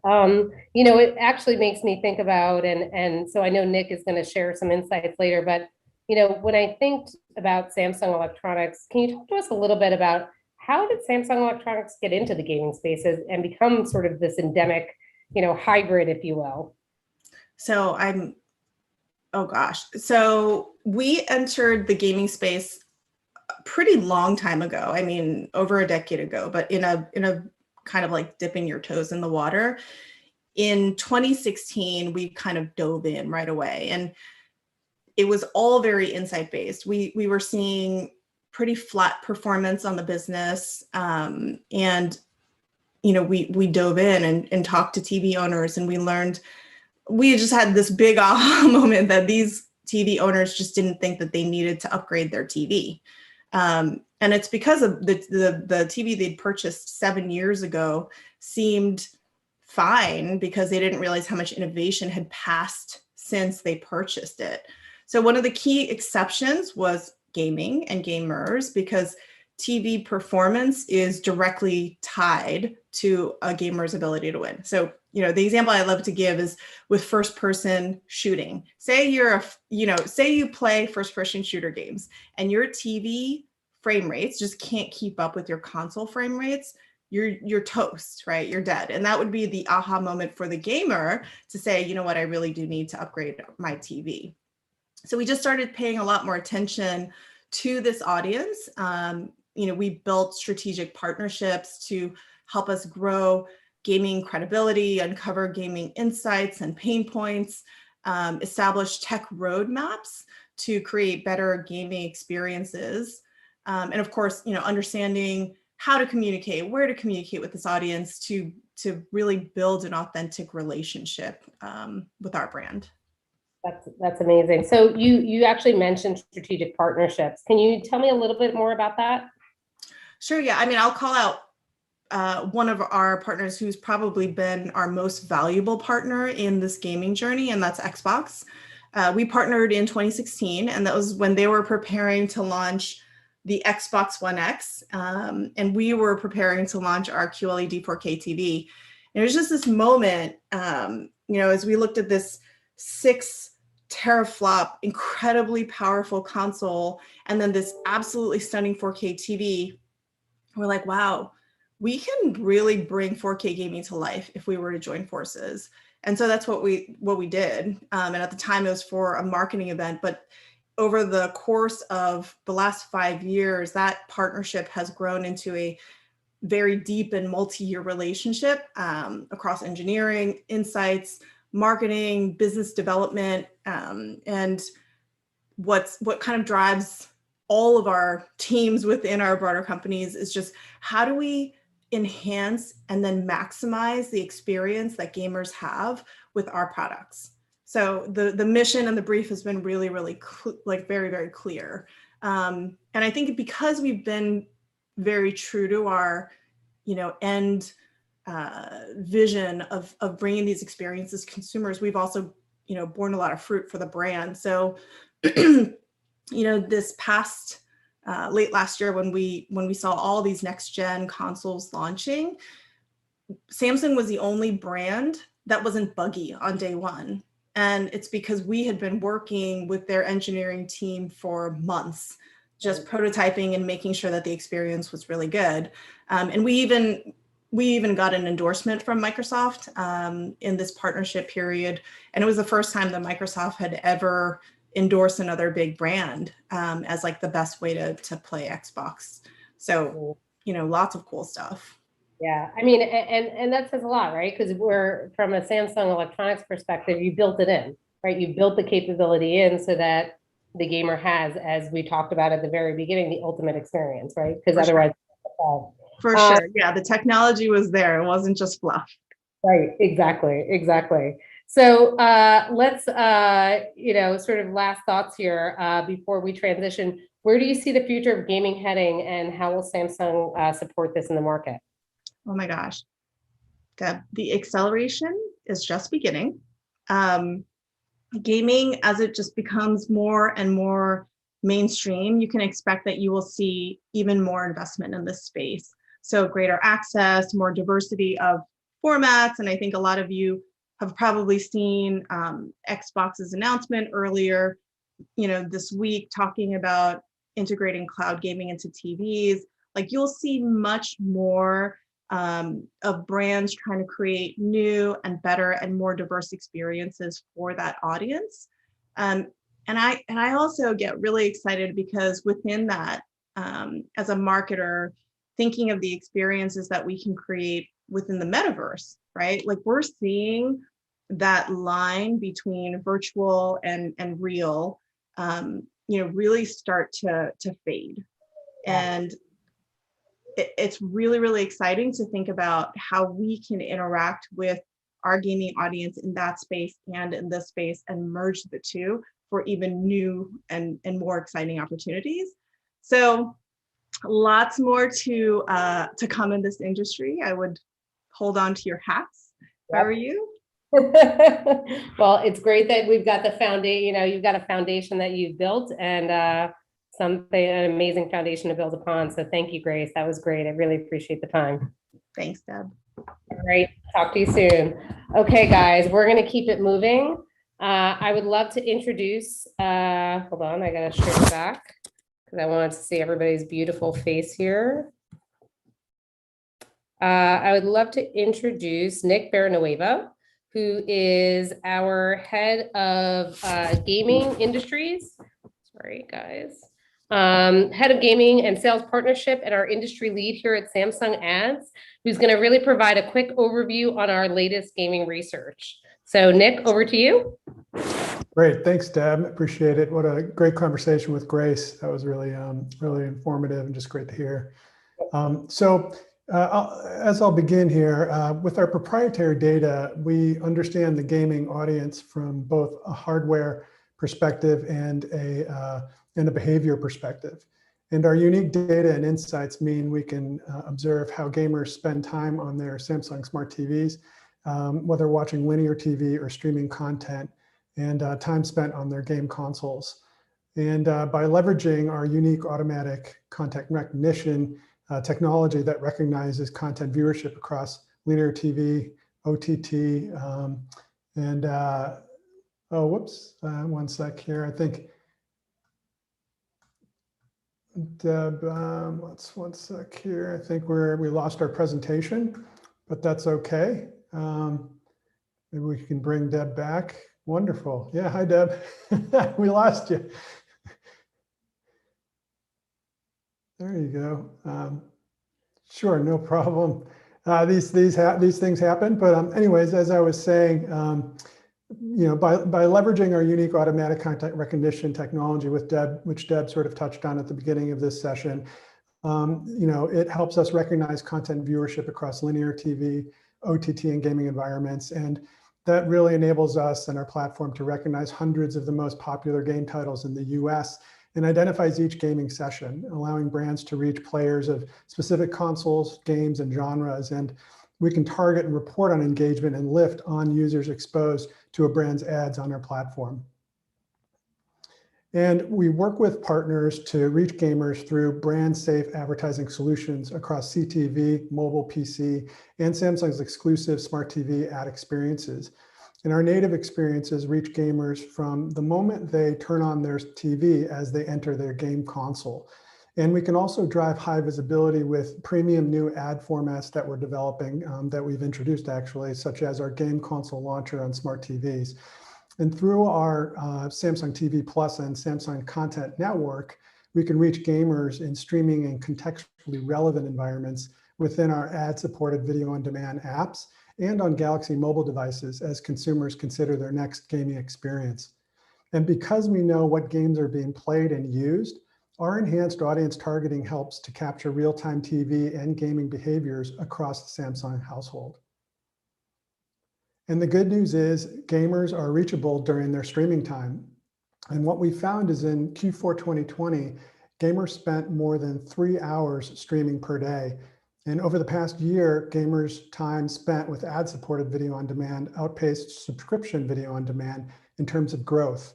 Compared to Q4 2019, gamers spent plus 74% more time with their ad-supported video on demand services and 71% more time with their subscription video on demand apps. And first, let's take a look at gaming behavior overall. Since 2020, there were over 17.4 million gamers on Samsung Smart TVs. No surprise, with so much time spent at home due to the COVID-19 pandemic, gamers were up plus 88% year over year in Q1 2021. And in addition, with the launch of the next generation consoles in November, we saw average daily gamers actually surging on our platform. This continued into 2021, and we saw average daily gamers are up plus 71% in January 2021 year over year. And with the newly released gaming consoles from Xbox and PlayStation in November 2020, we looked at how those consoles affected gamers' engagement. And on average, what we found is that next generation gamers are spending more than twice the amount of time with their consoles than previous generation gamers. And we anticipate that overall time spent gaming will increase to levels notably higher than we are seeing today. And when thinking about this from an advertiser perspective, what matters is how can I reach them? And more than half of gamers' TV time was spent streaming, and nearly a third was spent gaming on our platform. This means 80% of gamers' time on the Samsung platform are not exposed to traditional TV advertising, which makes CTV even more critical than ever to reach these folks.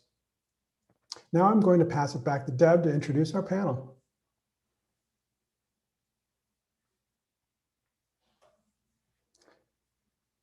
Oh, Deb, I think you may be on mute.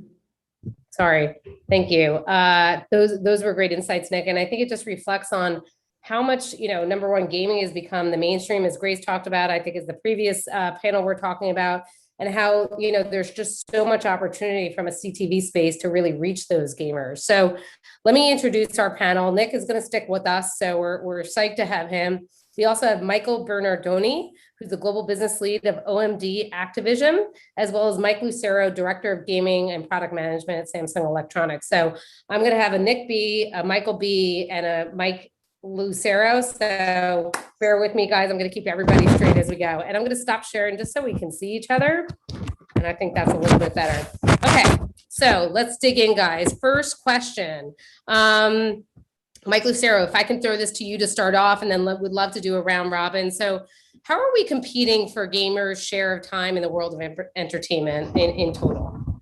Oh, just starting off with a bang right out of the get-go. Starting off with a bang.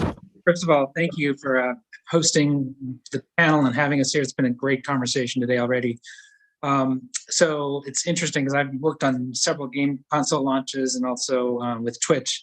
When it's funny, I worked on the original Xbox, and when we launched that, we were competing against PlayStation and Nintendo, and that was pretty much it. And now the number of choices that gamers have is just mind-numbing.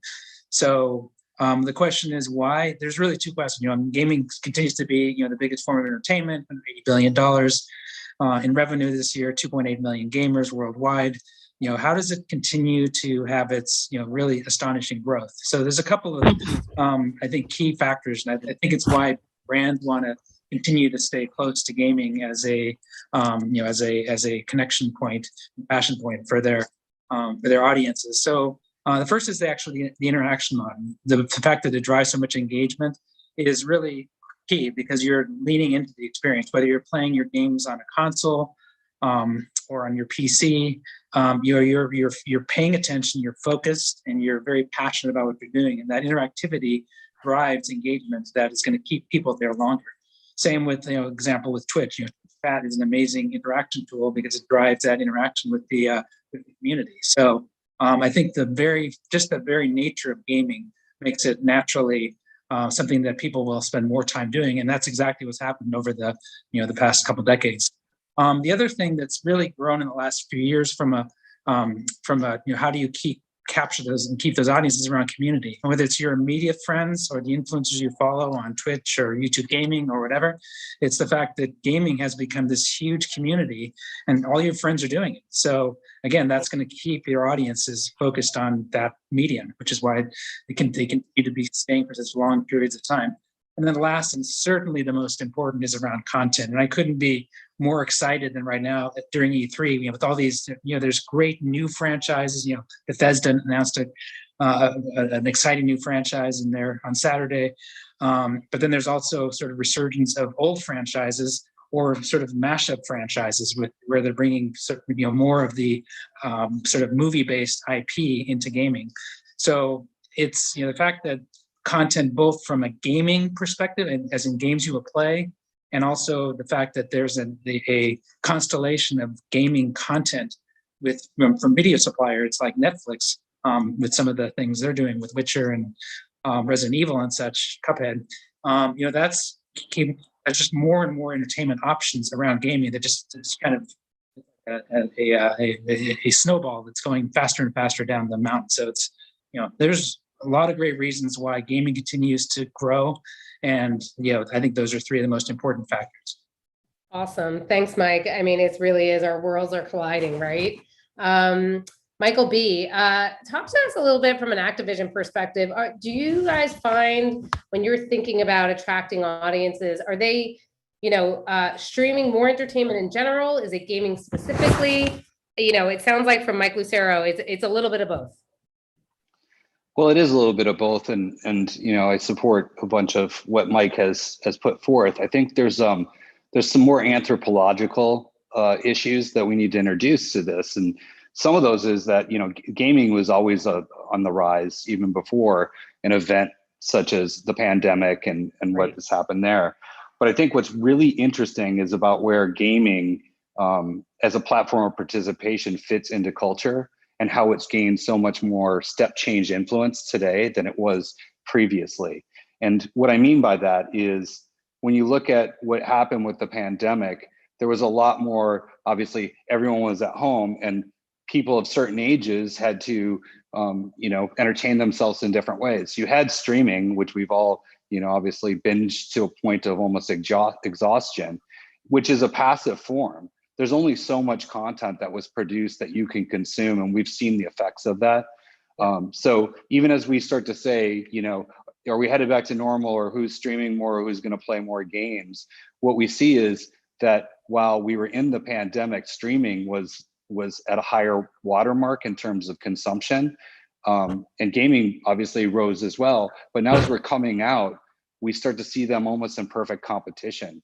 So gaming has stayed at a higher watermark than streaming has.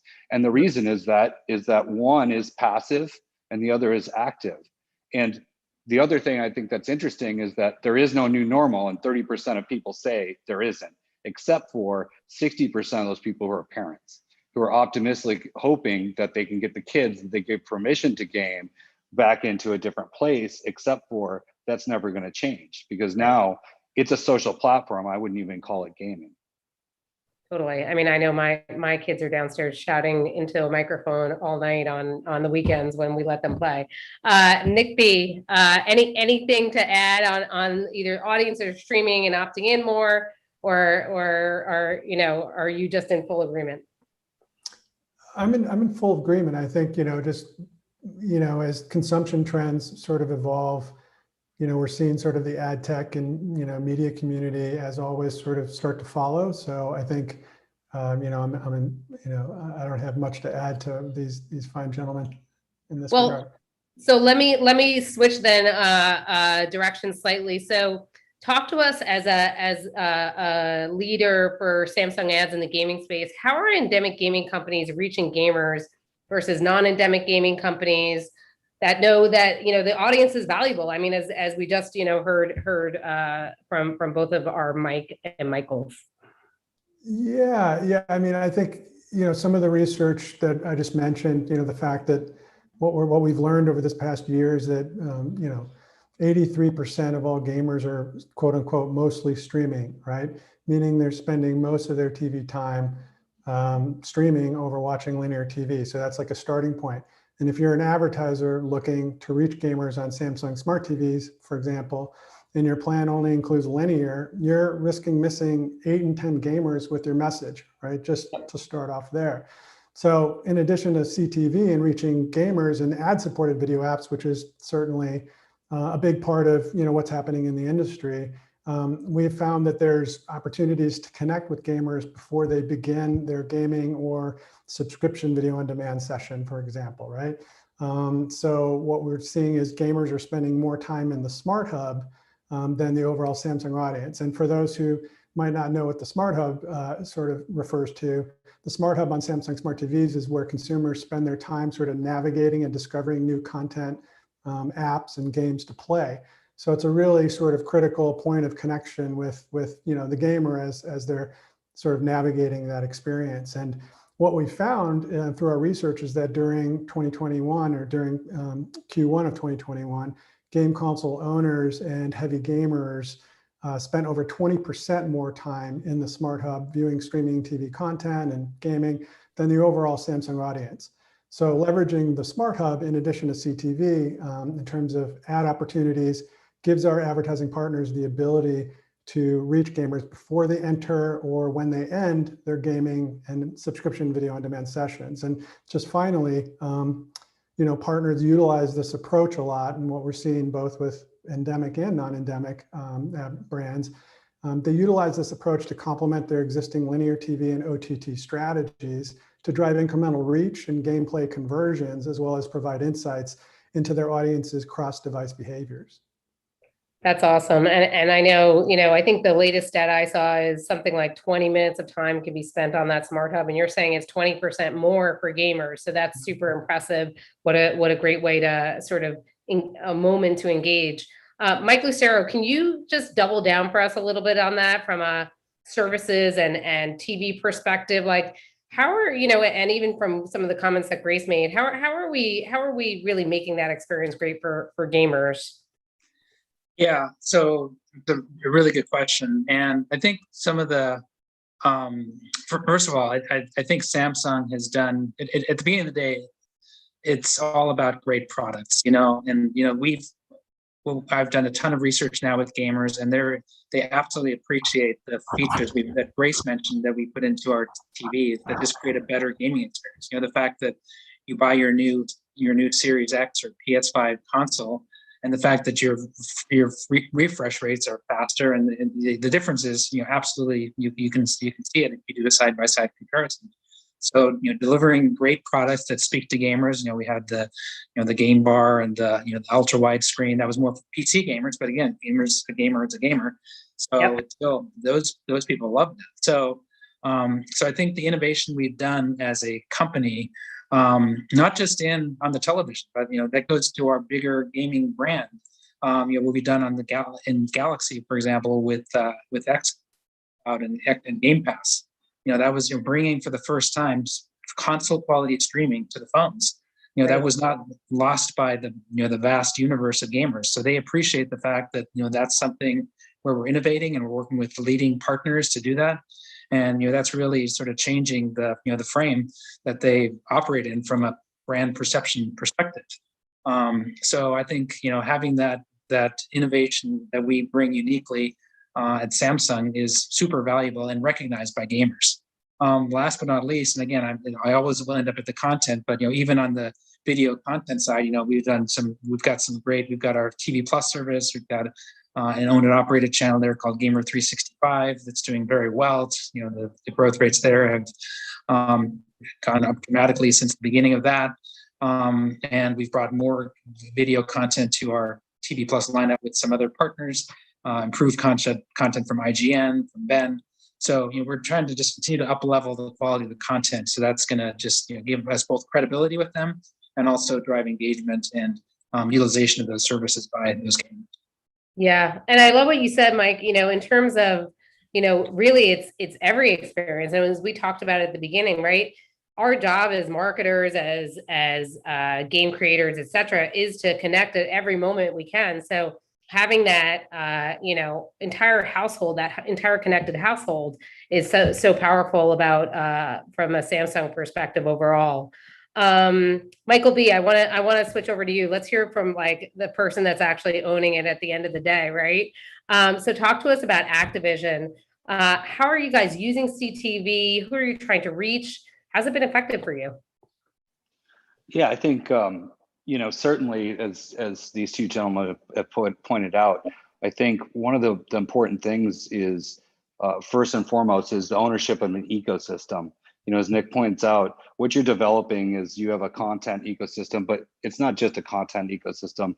It's a place where people are going for that suggestion. So it's for us, we use it as a living laboratory, really, to understand how certain of our targets, whether they might be the ones that have that 20% more engagement in a specific ecosystem, like what that really represents. And when we're working in terms of media, we always have to understand where effectiveness and efficiency exists. And of course, there's a lot of different platforms that we need to consider when we're doing these things.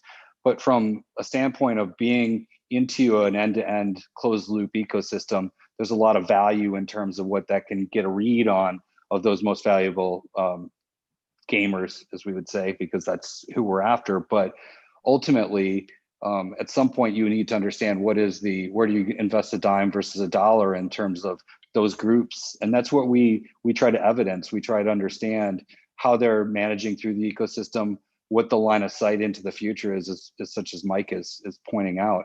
There's different journey sets that we need to understand in terms of engagement, not only with the screen, but also with the time dynamics and the engagement rates that we see from those different areas.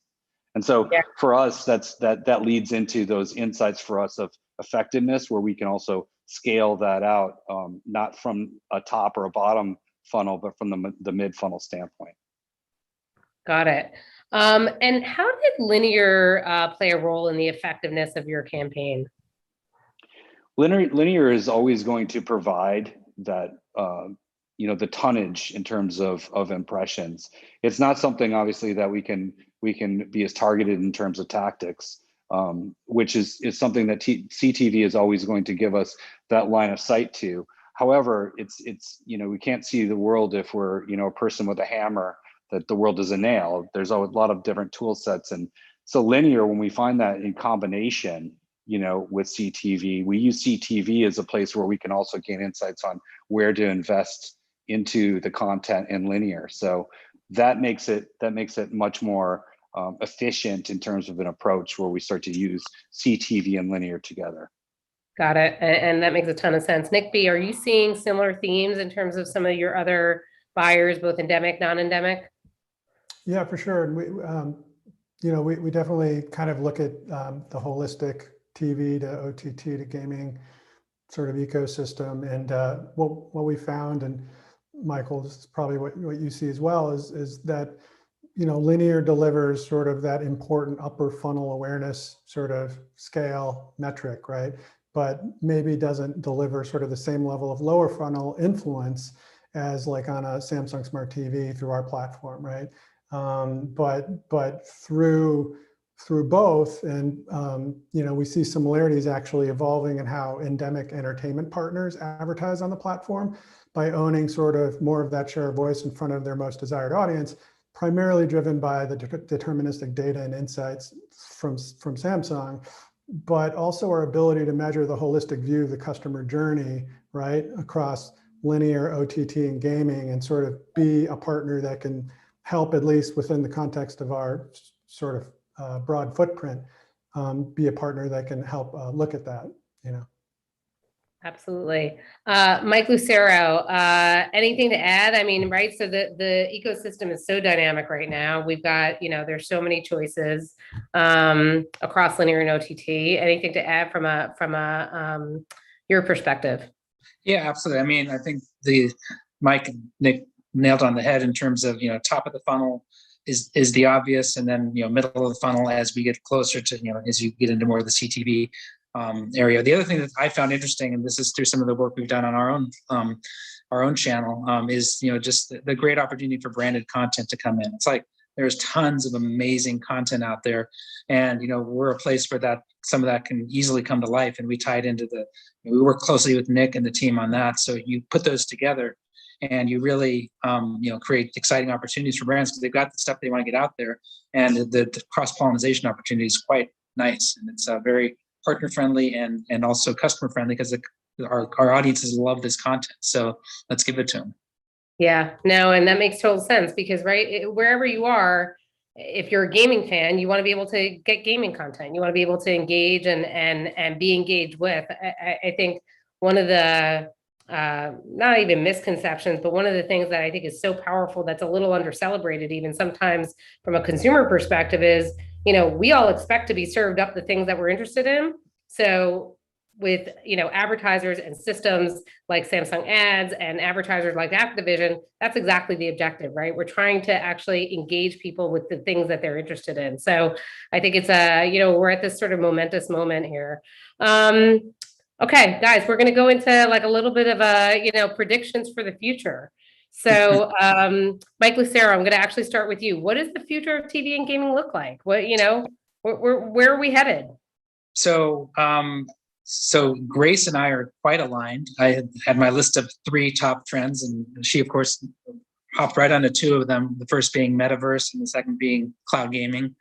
I'm super excited about both of those, particularly since this is a summit about branding. I think the metaverse is just such an amazing opportunity for brands to participate. And I know the publishers are probably eager to sort of tap into that business model. So I think just seeing an innovation there and partnership there, something I look forward to seeing, ideally experiencing firsthand as a business person, but also as a consumer. I think there's a huge appetite around cool activations there from a brand perspective.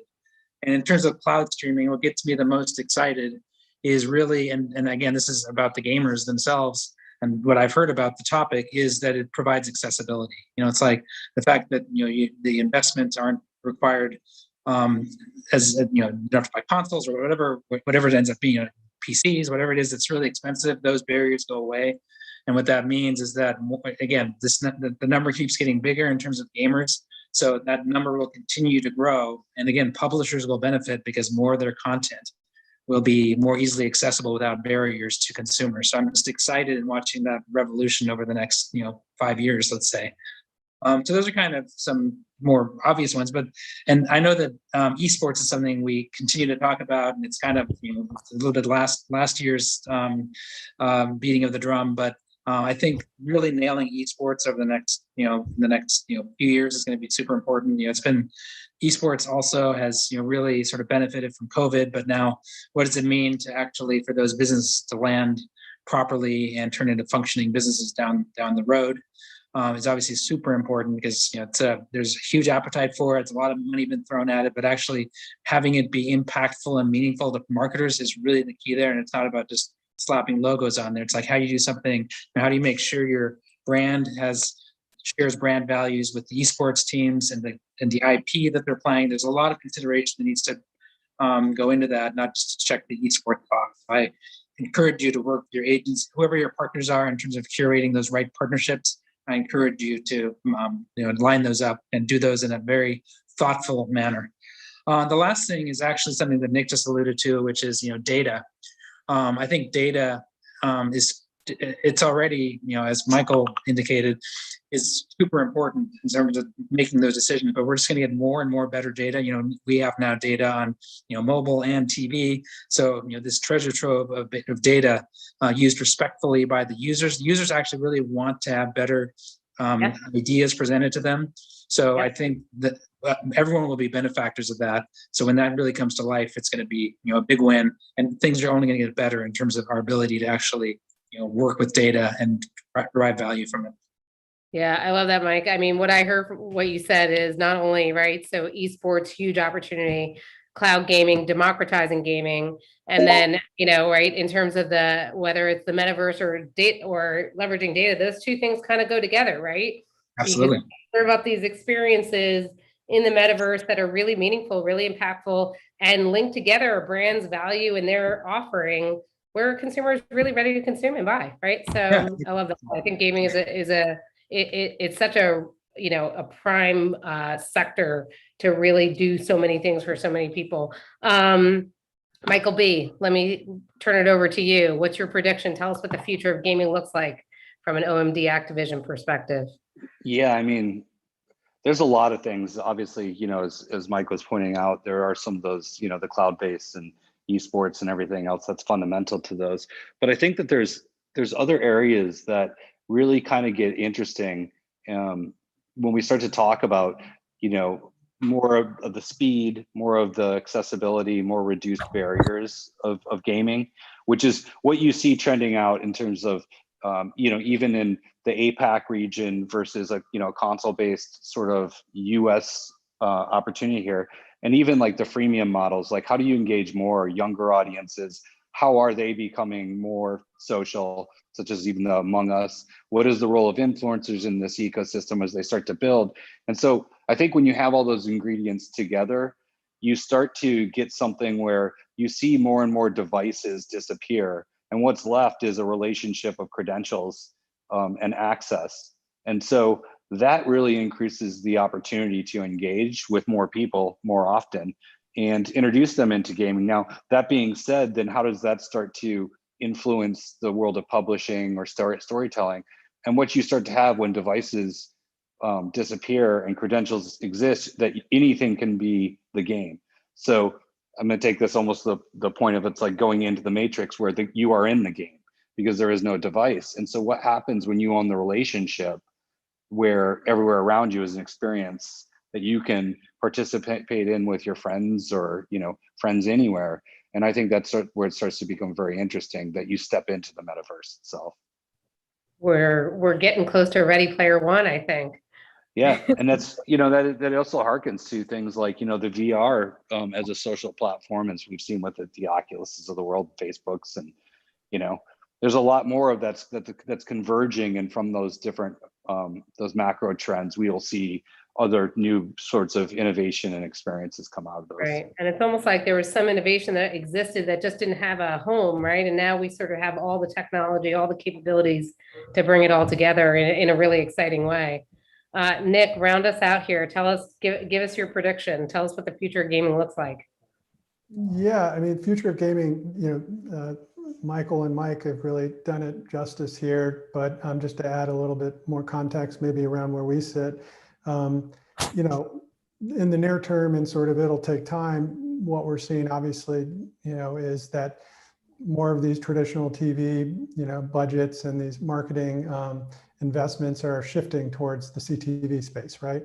And OTT. And that's just an important sort of part of what's going to sort of be the currency that helps drive some of this innovation, especially like at places like Samsung, right? But then, I'm still really excited about, seeing gamers spend, so much more time with their next generation consoles, because one of the reasons is, the publishers, we haven't really gotten into the cycle of like the publishers really starting to develop for these next generation gaming experiences. And I think that's going to be really, really interesting to see, whether it's more cinematic, narrative driven type of experiences. That'll be, great to see, not only because, as you heard before, Grace talking about, and Mike, is they'll be optimized for Samsung smart TVs and our mobile platforms, which is really exciting, right? But it sort of, takes us into where the future of gaming continues to evolve and expand the ecosystem, right? Which you heard, Xbox talk about earlier last week, is really how they want to expand the ecosystem. And Michael, to your point, sort of, it sort of just becomes a world where you can game. Consumers have the ability to game, streaming across any device or whatever it might be.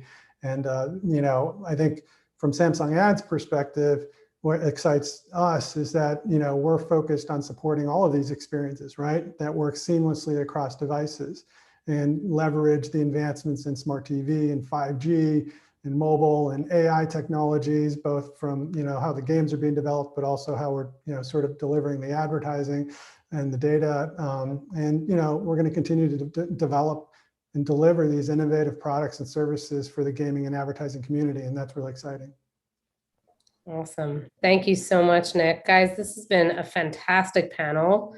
I'm a gamer bystander. As I mentioned, my kids are into it. My family's into it. I try to get taught sometimes, and it's beautiful though. Like, you look at these games and they're gorgeous, and they look, they're high, the quality of the visuals and the graphics, etc. It makes you want to play. So I totally get it. And I'm loving this whole discussion. I really appreciate your time.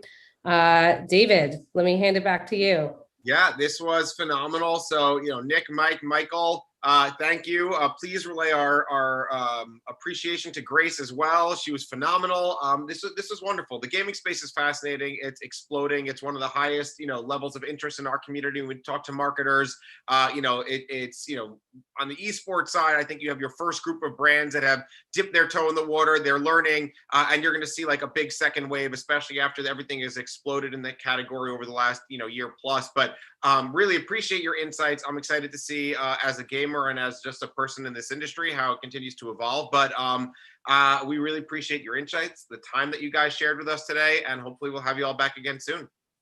Great. Thank you so much. Have a great day. All right, you too. And with that, We are going to wrap everything up, guys. This was phenomenal. All the content will be on YouTube and our on-demand section on our site in case you missed anything. Tune in next week. We have our C-Suite Marketing Leadership Summit in lieu of our annual residency at Cannes. So that's going to be a fantastic 4-day program, and we hope to see you all there virtually and soon in the real world. Thank you, David. All right. Take care, everybody. Thank you, everybody who tuned in here on Zoom and on YouTube. We were thrilled to have you join us. Like I said, we'll be back. We've got some more fantastic content. Don't miss out next week, our Cannes program. It's going to be fantastic.